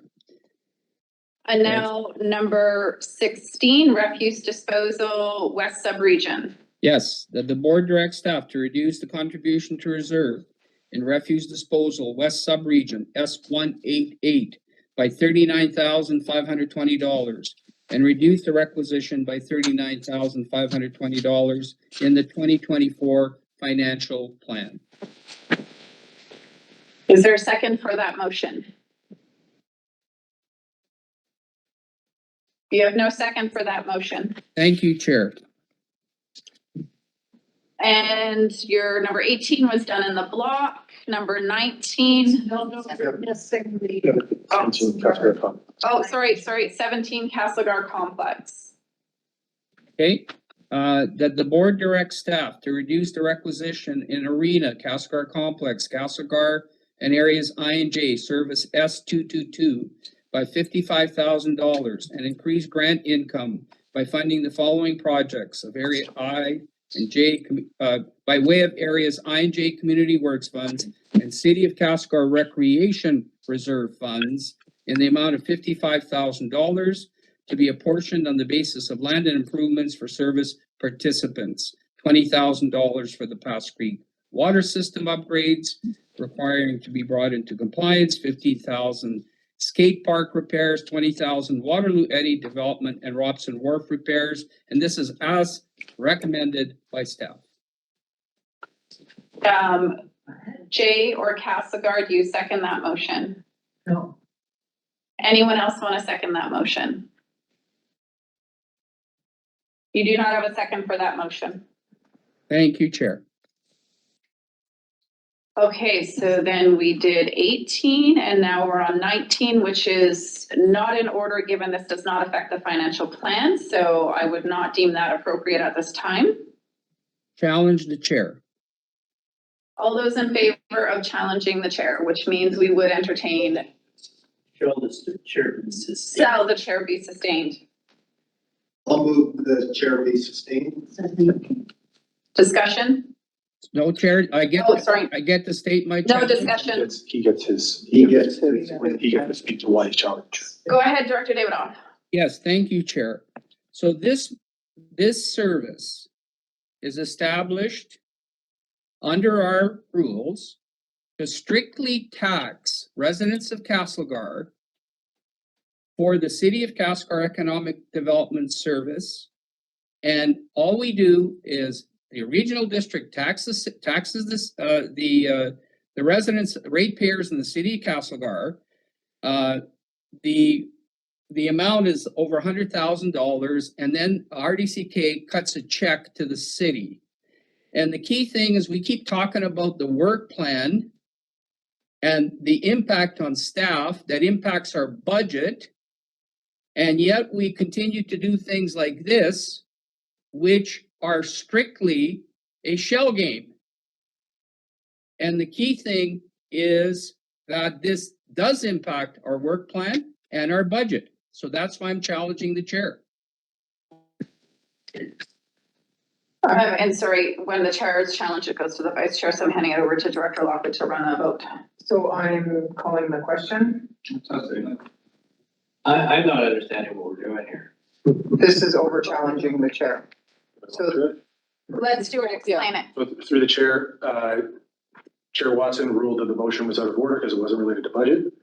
And Director Davidoff has challenged the chair. He got his moment to speak. So it's essentially, it's a simple majority vote. If you sustain the chair, meaning you agree with Chair Watson's decision to rule it out of order, you would vote in favor of that. Technically, the chair does explain their reasoning as well if needed. I can do. It does not affect the financial plan at this moment. And what we're doing, this would be post this financial plan. So it's not related to the numbers of today and what we're approving at this moment. So that is why I rule it out of order. Director Clarenco. There's no discussion on it, only. Yeah, she had a clarification. It's like. Okay. Sorry. Oh, I'm trying not to chair. The reason I was letting him is because you spoke. So that's why I was letting, him speak. All in favor? To sustain the chair. 4, 5, 6. Everyone hands up. Oh. I got it, but Okay, thank you. you're sustained. And okay, chair is sustained. I'm sorry, Jess. I heard your comment there. I won't make you do that. We're gonna bring this. Okay. I'm so sorry. I was asking you to do that before. Okay, so we are now on back to East Scribe. Number 20, Director Vandenberg, this is you. Yeah. Go for it. Fire response, West Crescent Service, S-291. And the board directs staff to reduce the proceeds from borrowing by $22,748 in fire response, West Crescent Service, S-291. And to increase the requisitions by $22,748 in the 2024 financial plan. And further that the requisitions be increased to $225,000 for the years 2025 through to 2028, and that the contribution to reserve expense be increased by the same amount as the increases in requisitions in the respective years 2025 through to 2028 in the 2024 to 2028 financial plan. 3 times fast. Is there a second? Yeah. Thank you. Discussion? You're on chat. Thank you. I know you guys talked about it yesterday. You're good? Yes. Yep. All those in favor? Opposed? Carried. Good work, shared services teams. Okay, now we are. Oh my God. Are we gonna go third as amended and adopt? Let's go. Second. All right. Further discussion? Just a second, just a second. I wanted to make an amendment to 226. I thought Keith was gonna do. Okay, sorry, let's just recap here. We are not going to third reading quite yet. As amended, Director Graham does have another motion. Do you have it ready to read? Right. No, the, S226, there's an increased amount of funding. I need the motion. We need the motion. Let's go. We got a week to prepare. No, we just got the same one yesterday. Joe, where's your motion? Through the chair, there was a, during the budget, or last week, we found that there was actually a greater surplus in this 226. Okay. Sorry, and I think I'm speaking on behalf of the directors, and I'm going to, what I understand they would like to do.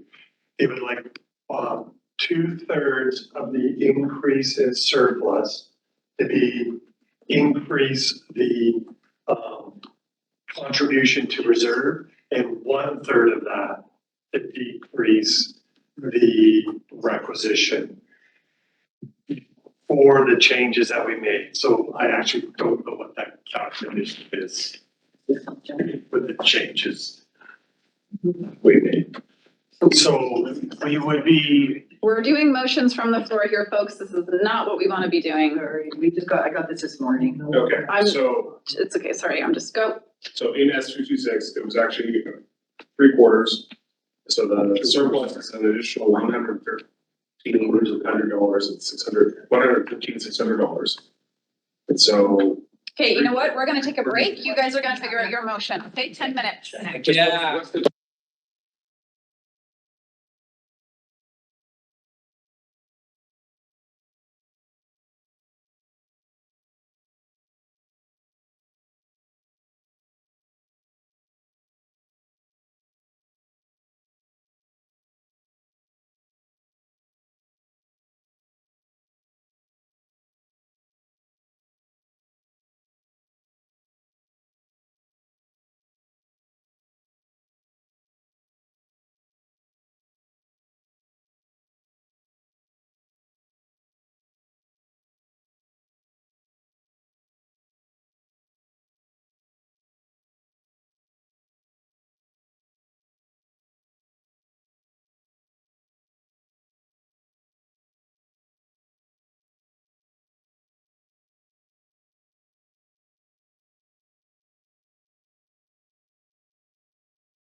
All right.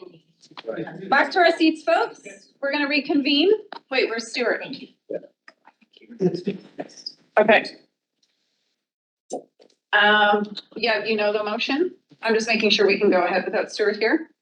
Don't know the motion.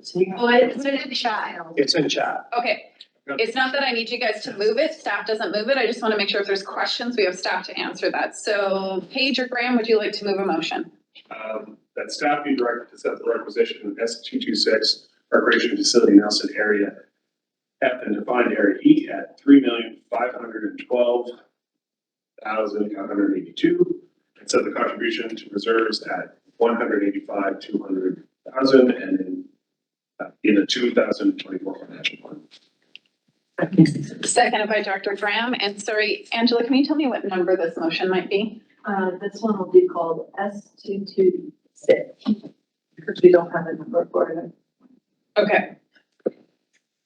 Discussion on the motion. So I will just say quickly, Yes. the reason for this is we got some updated numbers late last night and earlier today that it's looking like the amount of user fees coming into the facility is actually greater than the 85,000 we were before. And so there'll be an additional revenue because they're busy facilities, so we are making contributions to our reserves.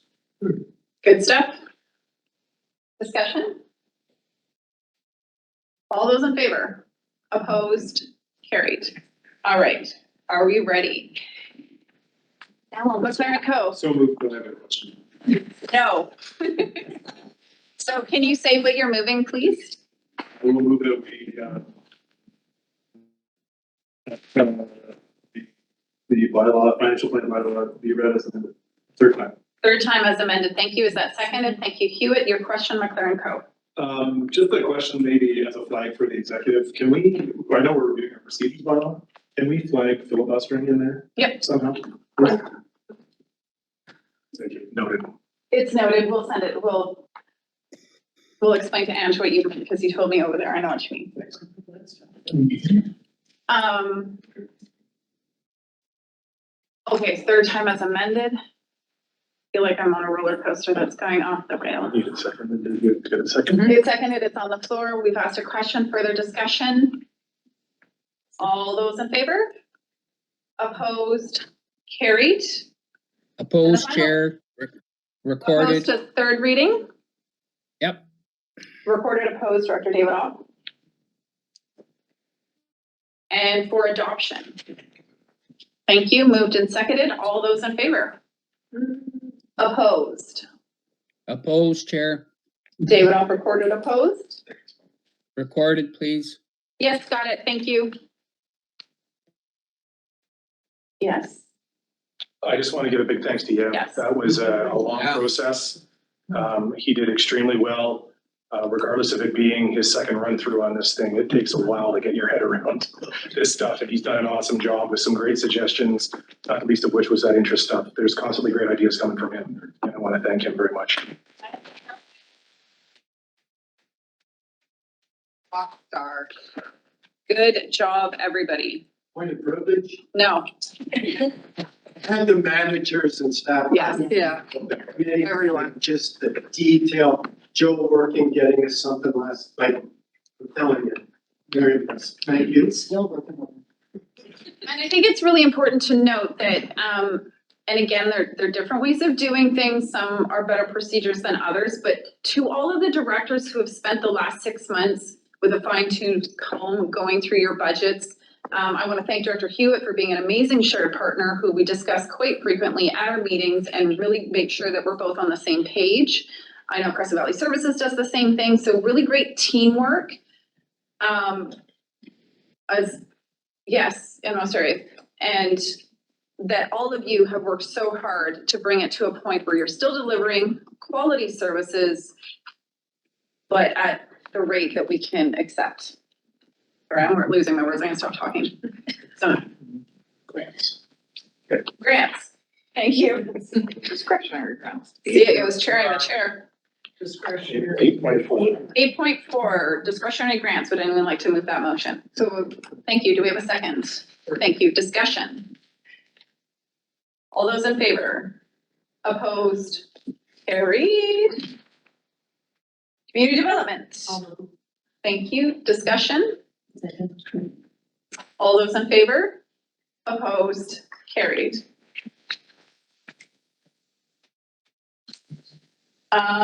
Chair and CAO reports. I do have something. Okay. So there's been a lot that's happened in the last month. A couple things I want to let you know about. The 911 levy follow-up that we flagged from February. Director Jackman, as part of the executive, was taking it to an EA forum, which Director Jackman, I never checked in with you, but I was unable to log on to that meeting. I don't know what was occurring, so I did not attend. But essentially, the executive discussed it, and at this point, we're going to check in with the rest of our partners through the EA portal, and then also through UBCM. It's something I can check in with chairs to try and gauge where other local governments are going with that, and then come back to you with any kind of recommended advocacy around it. Can you put Maine on the list, please? So that was an update on the 911 because it was something we were going to follow up from February. The Indigenous Acknowledgement Statement, I do want to note that this was raised quite some time ago, and next month the executive will get some feedback from staff on what they've done, and we'll be reevaluating that, so that'll come back to you. We haven't lost sight of it. We are working with the province on that front. We've already mentioned that both Stuart and I will be at the chair and CAO forum next week. It runs, I'm not back until Wednesday afternoon. Stuart stays for MFA. So I will not be at all recreation. And unless the plane doesn't land, we'll be online for hospital board. The code of conduct is also something we're going to be looking at again in April. Our code of conduct that was enacted before this term, not too long ago, was kind of the standard template that other regional districts were looking at. We're now going to reconsider some other aspects to it, again, taking from UBCM and the best practices and talking to other regional districts as well. Talking to Kootenai Boundaries Chair, they actually have some mechanisms for when you do need a bit of enforcement, which is just more similar to if you infract on in camera. But then there's other considerations around, do 3 regional districts want to share some type of third party auditing process for code of conduct infractions. So that is one that will come back to us. Mike is working on looking at those. And just, I think we've already acknowledged the budget meetings. We had 9 public budget meetings.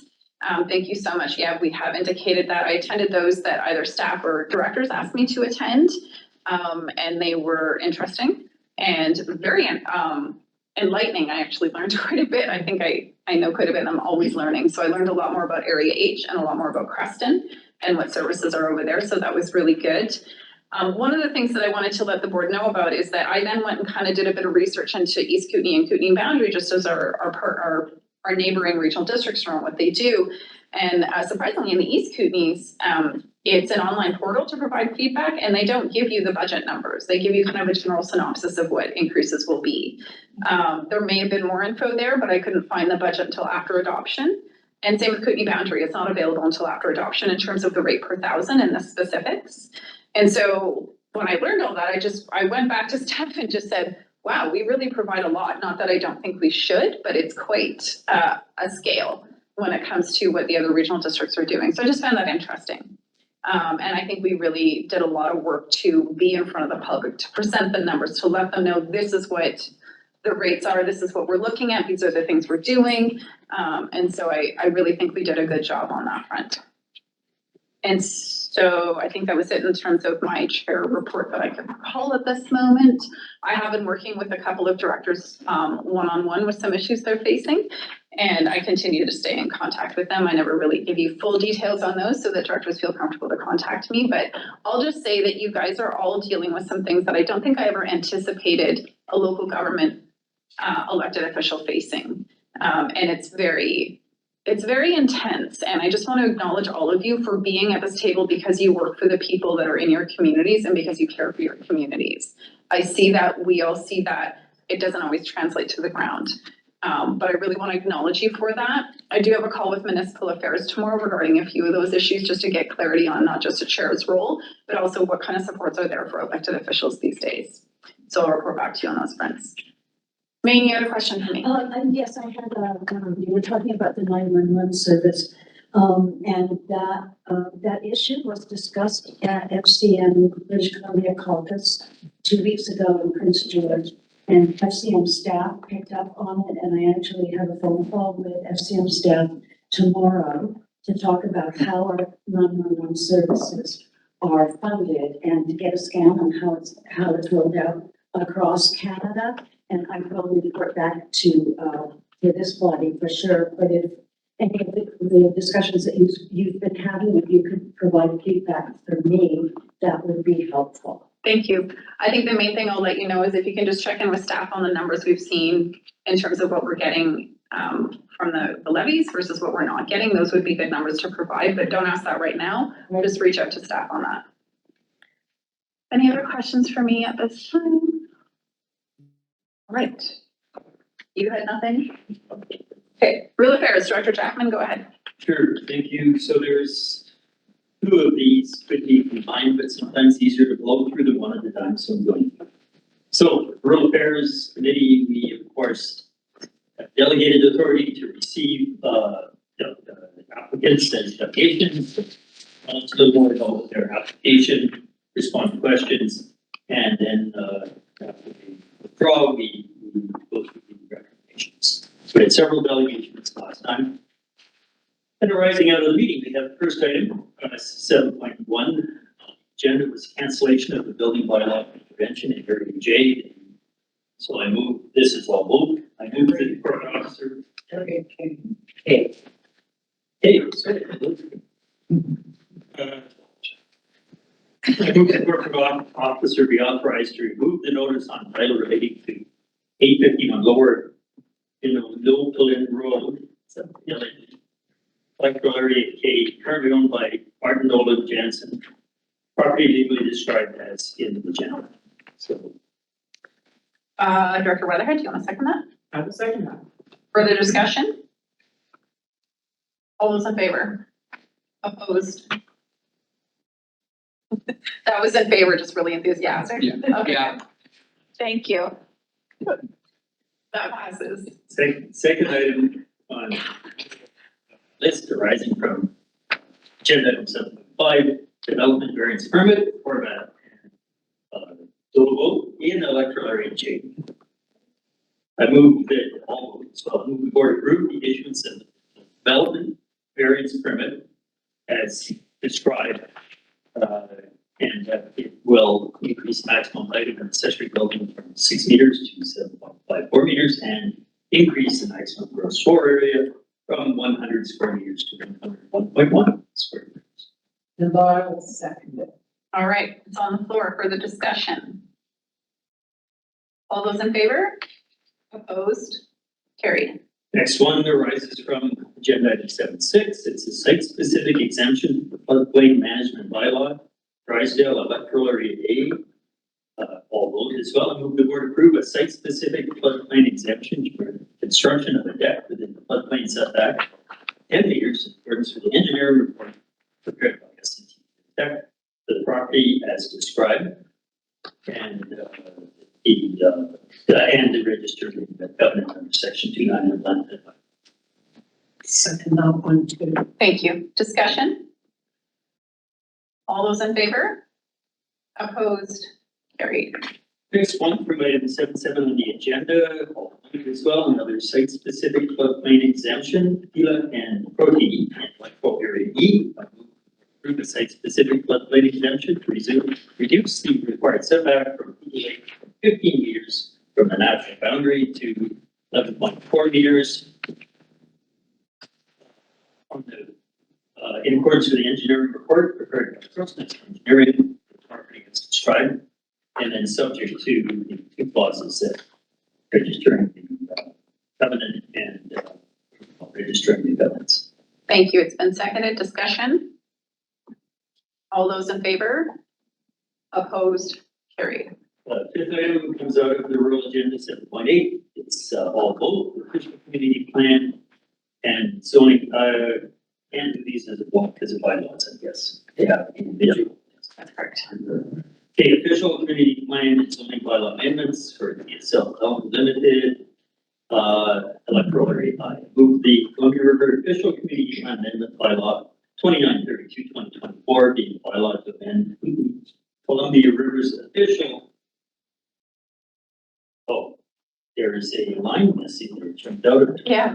Official community plan to be given first and second reading by content and referred to a public hearing. And the wording has to be corrected in there, which committee chair read those minutes. Director Davidoff, do you second that motion? Yes, I do, Chair. Thank you. Thank you. Discussion? All those in favor? Opposed? Carried. Next one, same, property. Move the regional district Central Kootenai Amendment bylaw 2931. The bylaw from the regional district Central Kootenai zoning bylaw 1575/2004. Hereby first and second reading by content and referred to public. I'll second that, Chair. Okay, great, thanks. Discussion? All those in favor? Opposed? Carried. And a third one relating to the same property, I move that in accordance with the plan and procedures of the bylaw, Director Davidoff is hereby delegated the authority to chair the public hearing on behalf of the Regional District Board. I'll second it. Thank you. Discussion? All those in favor? Opposed? And the last one called vote horizon. 7-9 on the agenda, it's a Crown referral license application for the utility. Castle Internet Society carries ADA, and this is in water fiber optics cable placement. I move the board direct staff to respond to Front Counter BC regarding referral number as identified for proposed telecommunication utilities as described in the committee report dated March 1st, 2024. I'll second. Thank you. Discussion? All those in favor? Opposed? Carried. Thank you. Director Davidoff, we're back to your notice of motion from last month. Do you want to go ahead? Yes, thank you, Chair. I'd like to ask staff a question first, and then I'll make the motion. Go ahead. Yes, so the $1 million number, I've had constituents contact me and they're saying, is that the actual amount that we're short every year? So the question to staff, is $1 million an accurate number, or is it a lot less, a lot more? Like, where are we at? Through the chair, we'd have to do a review of 2023 recycling costs just to take a look at what that might look like. I'd say it's slightly above, if I was to hazard a guess, based on the ICI contributions and everything we do there. But we'd have to do a reconciliation of what we actually get from Recycle BC, so I couldn't say for sure. Okay, supplemental, Chair. Yes, go ahead. Would a 750,000 number be accurate? Through the chair, if you're looking for my suggestion, I might suggest that staff be directed to do a little bit more detailed analysis so that the letter holds a little bit more weight from an accuracy standpoint. Okay. As opposed to just being a round number that may or may not be correct. Okay, then I will make a motion with that alternate wording so that the RDCK submits an invoice in the amount recommended by staff to the province of British Columbia, Recycle BC, and any other appropriate entities to recoup the annual cost paid by RDCK ratepayers for recycling costs beyond RBC program incentives that should be fully funded. And further, that the invoice be included in the upcoming board communication to the province of British Columbia to address extended producer responsibility, EPR concerns, and be sent to the BC Minister of Finance and any other entities listed in the invoice, along with the supporting statement prepared by staff. So just before we get a second, I need to clarify what I heard from Stuart. Your suggestion was that it get referred to staff for fleshing out what that number is. Does this motion still work? Because we're going ahead and sending it, but you need the staff time to figure out the number. Yeah, through the chair, I think this motion provides us with enough direction. If you wanted to be more specific, you could. But that being said, we would do a thorough analysis of our recycling program. Everything from the cost to the taxpayer, the fact that ICI is not supported by the regulations, the fact that when we came, how long it took to get on to Recycle BC. When we did, there was decisions made to shut down depots, to reduce service because we were going to be paying for it with taxpayer dollars as opposed to RBC incentives. So we could include all that in a letter to the ministry to let them know how the program is impacting the regional district and its taxpayers. Thank you. So the motion works for you in terms of direction of staff for that missing piece. Is there a second? It's seconded, and now for discussion, I had Page, Jackman, Vandenberg. Chair, can I open for, please? No, you've spoken to it. We'll come back to you. Go ahead, Director Page.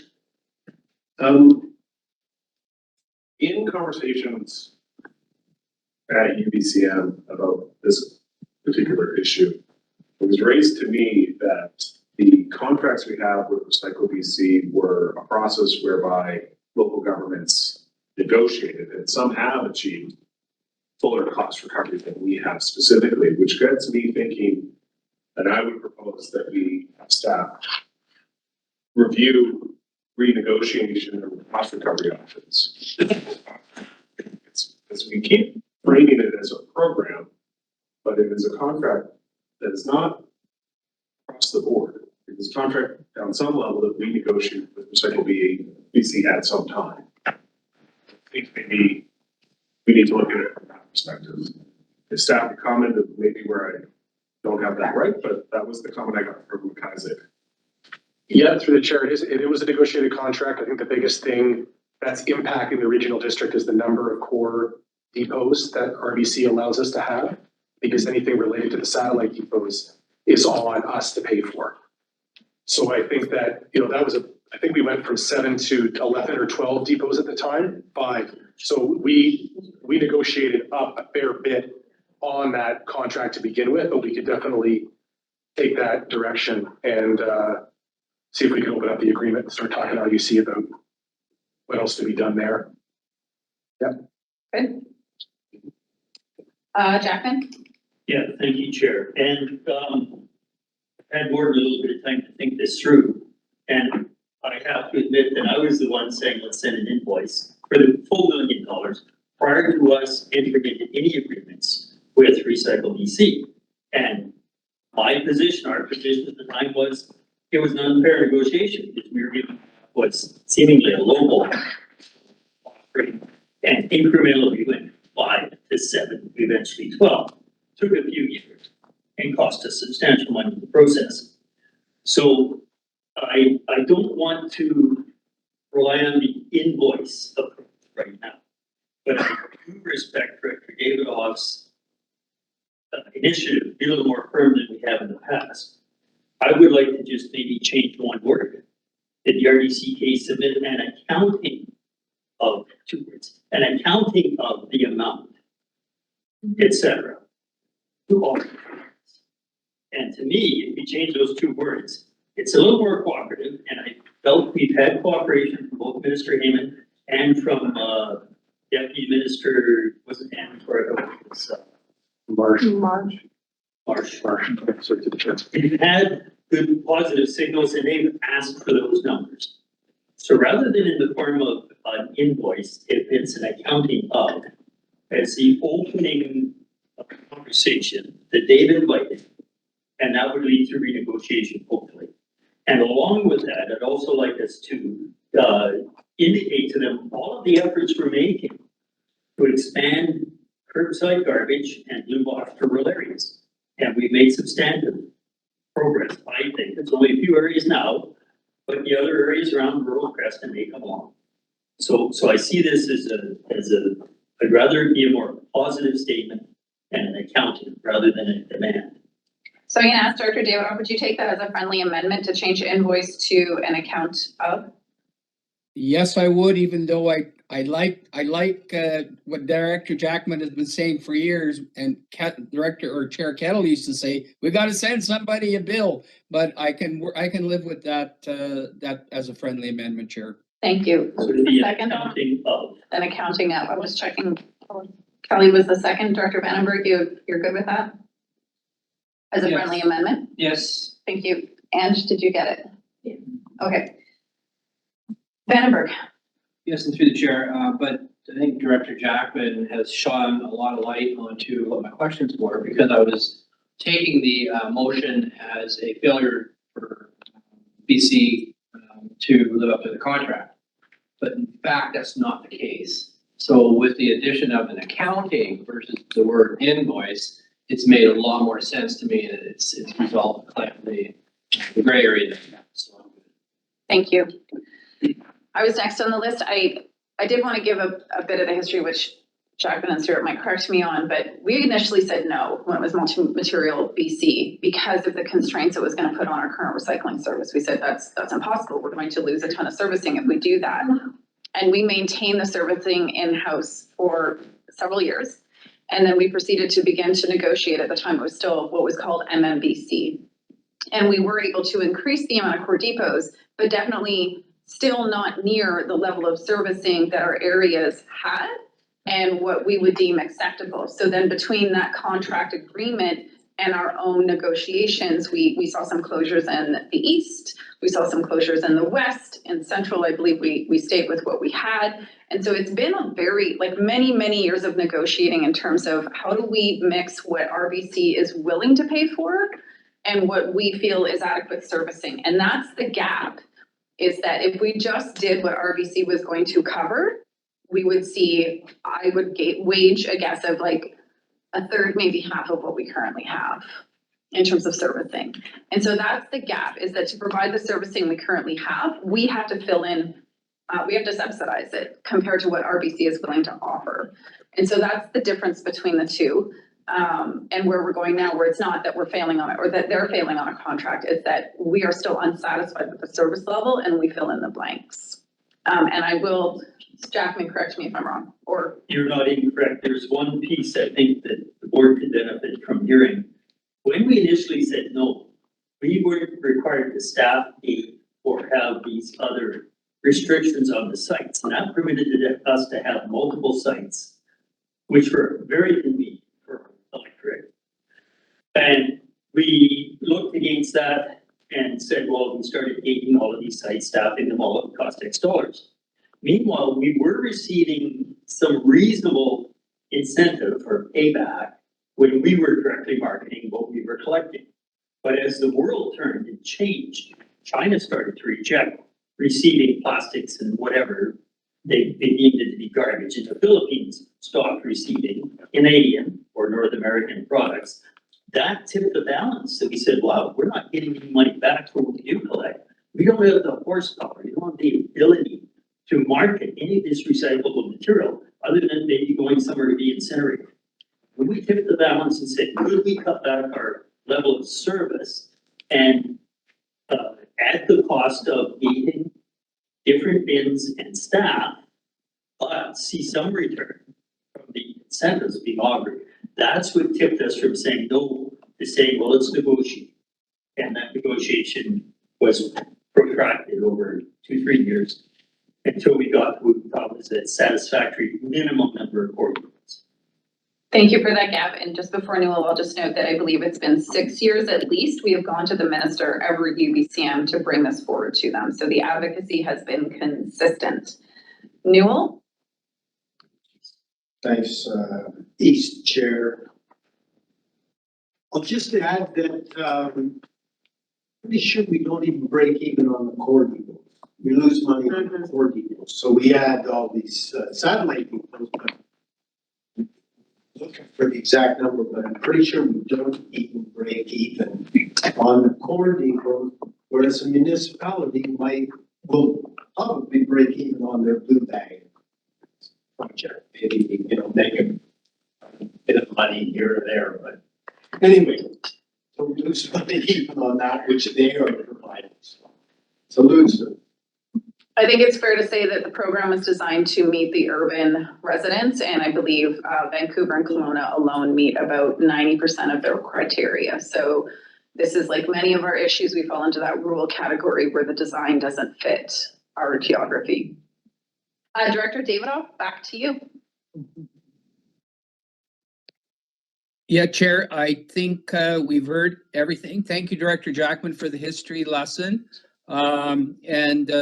Thank you. I urge everyone to support this. I think staff has received clear direction through this motion as to what they could do. And yeah, ever since I got on the board, this has been an issue and it continues to be an issue. So I urge you to support this motion. Thank you, Chair. All those in favor? Opposed? Motion passes. Director Hewitt, you have a motion. But I'd like You to. just decided to start. sorry? You just decided to restart. Okay, but we'll have someone else move it and then we'll get you to speak to it. Go ahead. Thank you, Newell. Second. Okay, moved and seconded, and then Director Hewitt. So I think we do want to know, we have two different motions on here for two different members to be appointed, which is currently what we have. We do not have a policy in place regarding how many members FCM will determine who gets elected. FCM runs the election. We are appointing that we say yes or no to either of these candidates, but we do not have a policy in place that says one or two or none or all. So Director Hewitt, over to you. Just briefly, I have been on FCM now for 5 years, 3 years committee, 1 year board, and the last year as committee. And I believe I have demonstrated my value to that organization. I have been given some roles outside of just the basic committee and board work. I was the representative on the Municipal Asset Management Plan Committee for the year I was on the board. And I would really welcome the opportunity to be nominated for a full board membership again for the 2024-25 season. Just checking, you're always first on the list. Jackman, go ahead. Should state, service S100, and really it should state up to if the director could provide a reasonable cap, because when you put out something that says, all costs, it's nice to put a reasonable. And so it's good to clarify that the Small Communities Fund from UBCM, Stuart, can you please provide that in terms of where this funding comes from? Well, sure, yeah, it comes via UBCM, but it doesn't cover everything. It only covers out-of-pocket expenses, so we're looking at flight, hotel, but any stipend does not get covered by this fund. So this is what I mean, all costs not covered. Yeah. We have some estimate of what that all costs not covered by is, and perhaps one of the representatives to give us some estimate of that. I'll go back to you, Hewitt, and then Cunningham.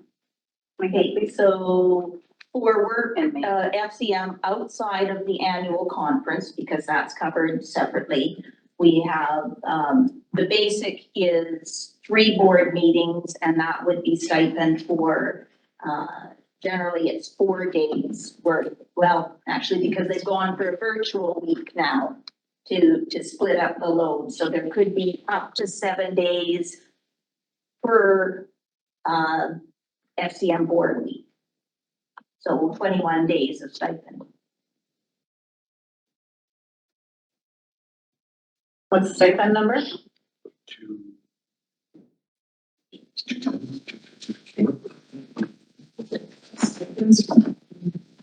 Expenses are covered by CM. I did see Cunningham and Maine. It was Maine and then Cunningham. Just let me do this quickly and then I'll go to you. So that's 4,410. Jackman, back to you. You did ask So that. it was to say estimated not to exceed $5,000. It gives some accountability to our. Okay, so I just want to, we've got, we're gonna go to Maine next. Cunningham, you got Page. Is that an amendment you're making to the motion? Sure. Can I speak before we amend that, please? It's kind of important. Okay, go ahead. FCM stipulates the wording of the resolution that we have to bring to our board or council. So there could be an additional motion, but we can't change this motion. Furthermore, the stipend and expenses was addressed in the remuneration bylaw that a couple of years ago. Let's just verify that. I do not believe external committees where you're appointed are addressed through the remuneration bylaw, are they? They specifically were, FCM was mentioned. It was the one when we had, So let's just focus on this motion. If we can't alter the motion, let's flag how we're gonna deal with and who pays for those expenses. So we'll leave the motion as is. Okay, for now, and then we'll go through the speakers list. staff is just gonna check on that remuneration bylaw.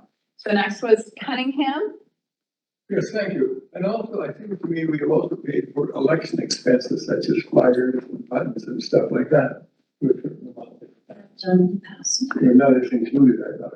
Okay, so let's hold expenses out of this conversation right now, because we can't alter this motion. So let's just focus on the motion, which is Director Hewitt being whatever the word is.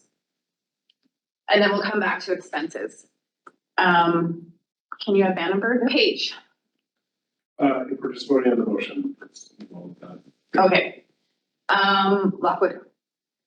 So I have a couple of concerns. First of all, it's not just the stipend, but we have mileage that we would pay. Expenses are not a part of this conversation right now. We'll come back. Okay. Just the meal allowances, Bill. Yeah. Okay. Okay. My second thing is that we have sat here for quite a few hours going through trying to pinch pennies, and we have two people from this board, and I'm when I first sat at this table, we had one person, and I'm wondering if we shouldn't be sharing the wealth with the other regional districts and having somebody from Kootenai Boundary or something like that, that is able to, so I would like, I know it's only to the one motion, and that's the difficulty because I didn't know when to speak on that, but I think my personal opinion is that we need to go back to one person at that point. So that's, I didn't know when to say that. So, okay, I'm saying it now. Vandenberg. Oh, sorry. Do you have an answer? Mr. the Chair, Director Main is correct. The FCM board is specifically addressed in our remuneration bylaw that stipend is covered. And costs, it specifically says costs not covered, much like the resolution does. So we don't need it named in a resolution. It's in the remuneration bylaw. Through the chair, unless you wanted to add a cap to it, which was, I think, what Director Jackman was getting at. Okay. It wasn't about what, it was about how much. Okay. So still on the main motion, which is not involving finances at this time, Vandenberg.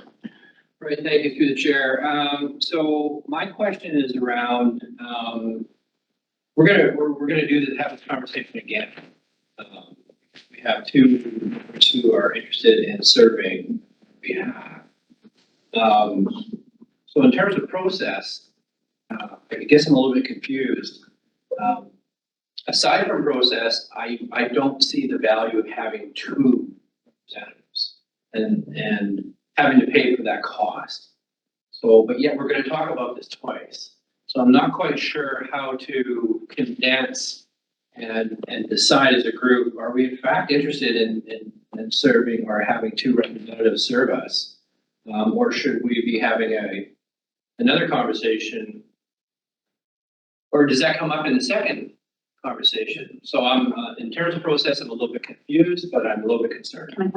So I think I need to explain in terms of, because I had to also figure out how are we going to do this, because it's not the same as appointing to an external committee where they ask us for a certain number. We just happen to be a very engaged board that I've had Director Main for many years, and then Director Hewitt joined on committees and also got involved in the work. They would both like to be the member. And so it's not the same thing as let's elect somebody in terms of pick one. That is really our call on who we're going to appoint and if it's going to be two. So it is two separate motions. And I think honestly for the board, you're either supporting both or you're supporting one and you're choosing who you want to support. Very good. I will do one. It's, yes, and just again to note that we are at 3:30 and we still have hours of work to do. So I am so sorry to keep reminding you guys of that, but we need to move along. I will come back to you. Cunningham for a second time. Oh, sorry, McFadden for a certain. Wasn't Cunningham on there before? Yeah. So McFadden, go ahead. Thank you. I was trying to figure out when to have the discussion around one or two as well. So I'm just going to say it now that I do think we only need one. I think it's quite an expense to take for the board to take more than one on. And with that being there last year, I was interested to see between the two candidates, and again, I don't know them all that well. It's only been a year or so, but between the two candidates, how they presented at the FCM was Director Hewitt presented as if she was going to represent the RDCK, and Director Main wasn't. She didn't even mention really the RDCK. It was really for Silverton. And so I think if we're looking at from this board, I would be comfortable supporting whoever's going, being very clear that they're there for the RDCK. And I understand that they're doing work for the whole, but when they're representing who they're going there for, if we're paying the expenses, we're paying it from the RDCK hat, not from a municipal hat or or an electoral area director. So just on that, I do think only one, and I've weighed through the two. I know there's a lot of experience on one side and not as much on the other, but just my reaction was that I felt like one was there to represent us as a board, and one presented more as for their individual area. And so I would go with Director Hewitt at this point and just a singular person. And I would think that it's reasonable now that we've heard from CEO Horn that we can put a cap, it sounds like in there, that amending the motion to actually have a cap for how much we're willing to spend up to. I would be in support of that, but I don't know what exactly that amount. So maybe Director Jackman knows the exact amount. Thanks. In terms of the cap, we would just do it as a separate motion. We won't alter this motion, but we can still flag for that. So for the first time, Hannah Graff, main on the list, please. I'll be really quick. Why can't we decide how much we want, nominate and elect? Like how many, I'm getting tired too. Why can't we decide how many representatives we want to send to the FCM and then do a nomination and election the way we would do to other things? Because the election is actually at FCM. It's a different process. And I do understand that's what I wanted to do as well. We can't do it that way. And so I think you just either yes or no. Yes or no.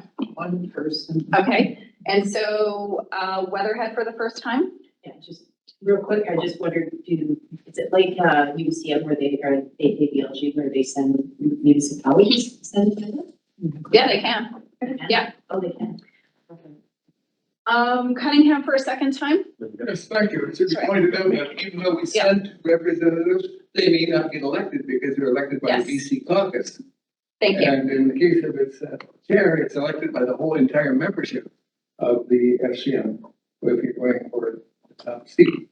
So we have to remember, even though we sent to, that mean that it can be either none, one, whatever. And we don't have a say and say, well, maybe we'll let somebody else do it this year. If we don't send anybody to somebody else, we'll definitely do it this year.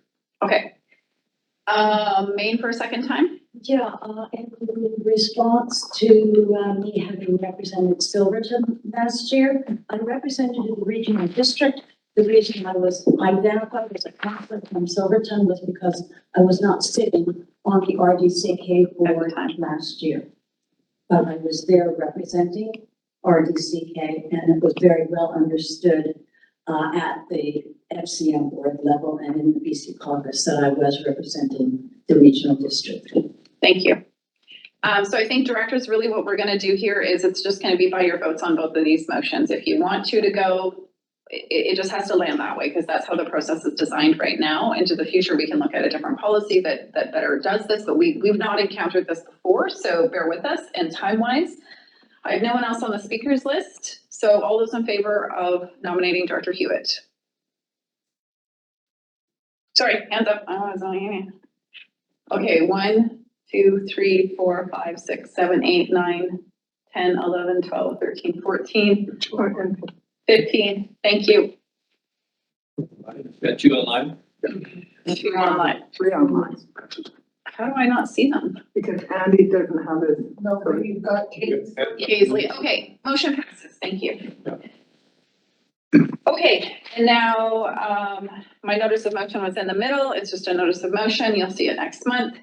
10.4, Director Main. So someone else should move the motion and then I'll ask Director Main to speak to it. Thank you, Director Main. Go ahead. Thank you very much. I have been on the FCM board representing the regional district of Central Kootenay since 2015. I have spent the last 4 years as the chair of the British Columbia Caucus of Directors at FCM, and in that capacity, I also sit on the executive board of FCM, on the finance and audit board of FCM, on the governance committee of FCM, as well as 6 other committees in an oversight role. I have a lot of experience and a lot of really good relationships that benefit regional district as well as local governments throughout Canada in that capacity. We have had 2 elected or appointed members sitting on the FCM board and committees for the last several years, and that is pointed to at FCM as a feather in our cap. Everybody is really proud that this little regional district in some godforsaken corner of British Columbia has 2 really strong women sitting on that board. So it's recognized, and Director Hewitt and I tend to sit on differing committees, and so what we bring back to the regional district covers a broader spectrum than either one of us would be able to cover individually. And I ask for your support for me to stand for election at the FCM conference and annual general meeting for another year of service. Thank you. Thank you. Paige? Well, I appreciate the cost sensitivities of sending 2 people. I think there are conversations that need to be had with FCM, specifically around the Small Communities Fund and what is eligible cost to draw from. It's my understanding that fund is quite large. It has grown quite extensively. Let's talk about expenses when we have a motion on that. What I'm saying though is I don't think we should, out of a cost sensitivity space, not give our endorsement to Leah May to stand for election. She may not win, Susan may not win, but the cost conversation should be brought back to FCM around small communities and their support that they're getting. Yes, thank you. And in terms of those like cap or expenses, I've noted another motion after we deal with these 2, okay? Okay, so further discussion. All those in favor? In favor? For adults, we can look at this. 1, 2, 3, 4, 5, 6, 7, 8, 9, 10, 11. We got 19. We've only got 19, so that motion passes. And so then in terms of a cap on the expenses, do we want to do that at this time? And then also we could include in that there's a discussion around, although I don't know that we need that in a motion, but we could, that we go back to the small community funds. Would anybody prepared to make a motion? If so, let's go. Hewitt. I just wanted to comment on the small communities. We're not restricted to one person in that. They have, and Small Communities Fund was transitioning that it was only communities who had put into the fund, but because it's so large, it's being opened up, opening it up to every community, whether they contributed or not. So I think that was a non-starter, but I could be wrong unless, because UBCM administers, so. I think the catch here is that there would still be upwards of 5,000 per member that would be coming out of our budget. And that's what we need to be addressing through the Small Communities Fund or any other vehicle for that is what I've heard. So it's more that there's still an expense to BRD and how do we get them to account for that? And so you both had your hands up. I'm gonna go Paige. So without bringing too much conversation from the UBCM board, that is being looked at now because there were situations specifically around COVID. Municipalities not necessarily being on the list to contribute at some of the eligibility requirements. And that fund is quite large. And so there's a scale back of the FCM levy because FCM is levying everyone off their membership. That's going to be the small community funds. It's growing.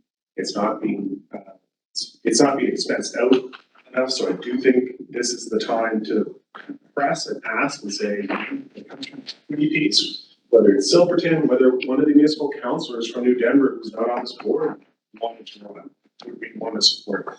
I think there's an equity piece there for sure, that they can't necessarily be funded from these small communities. And that small community fund is a perfect place, I think, to look at sports. So we should press with both UBCM and SCM that they open them up.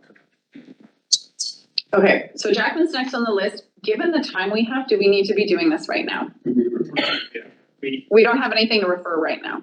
I don't need to do this right now. Okay. Looking for transparency, accountability at some point. Big topic these days. I like the approach Dr. Page and others have said. Direction to staff, I think it's been acknowledged. We're good. I'm good.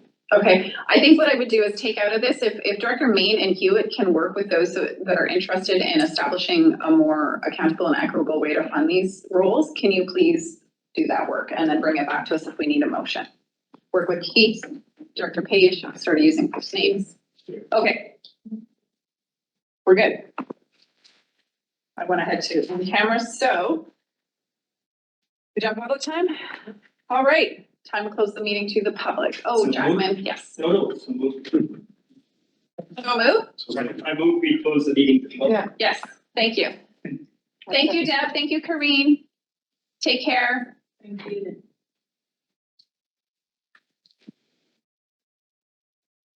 So those online, if we can. Yeah, anyone who is not a director, please do log off. Mark, I believe you can stay. Nelson. What staff do you want besides them? Sangeeta, Nelson. You got Sangeeta, Nelson, Joe Observer, if you can please log off.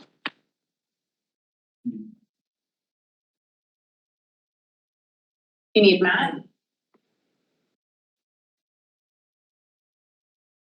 You need people to be logged off. Observer, can you please log off?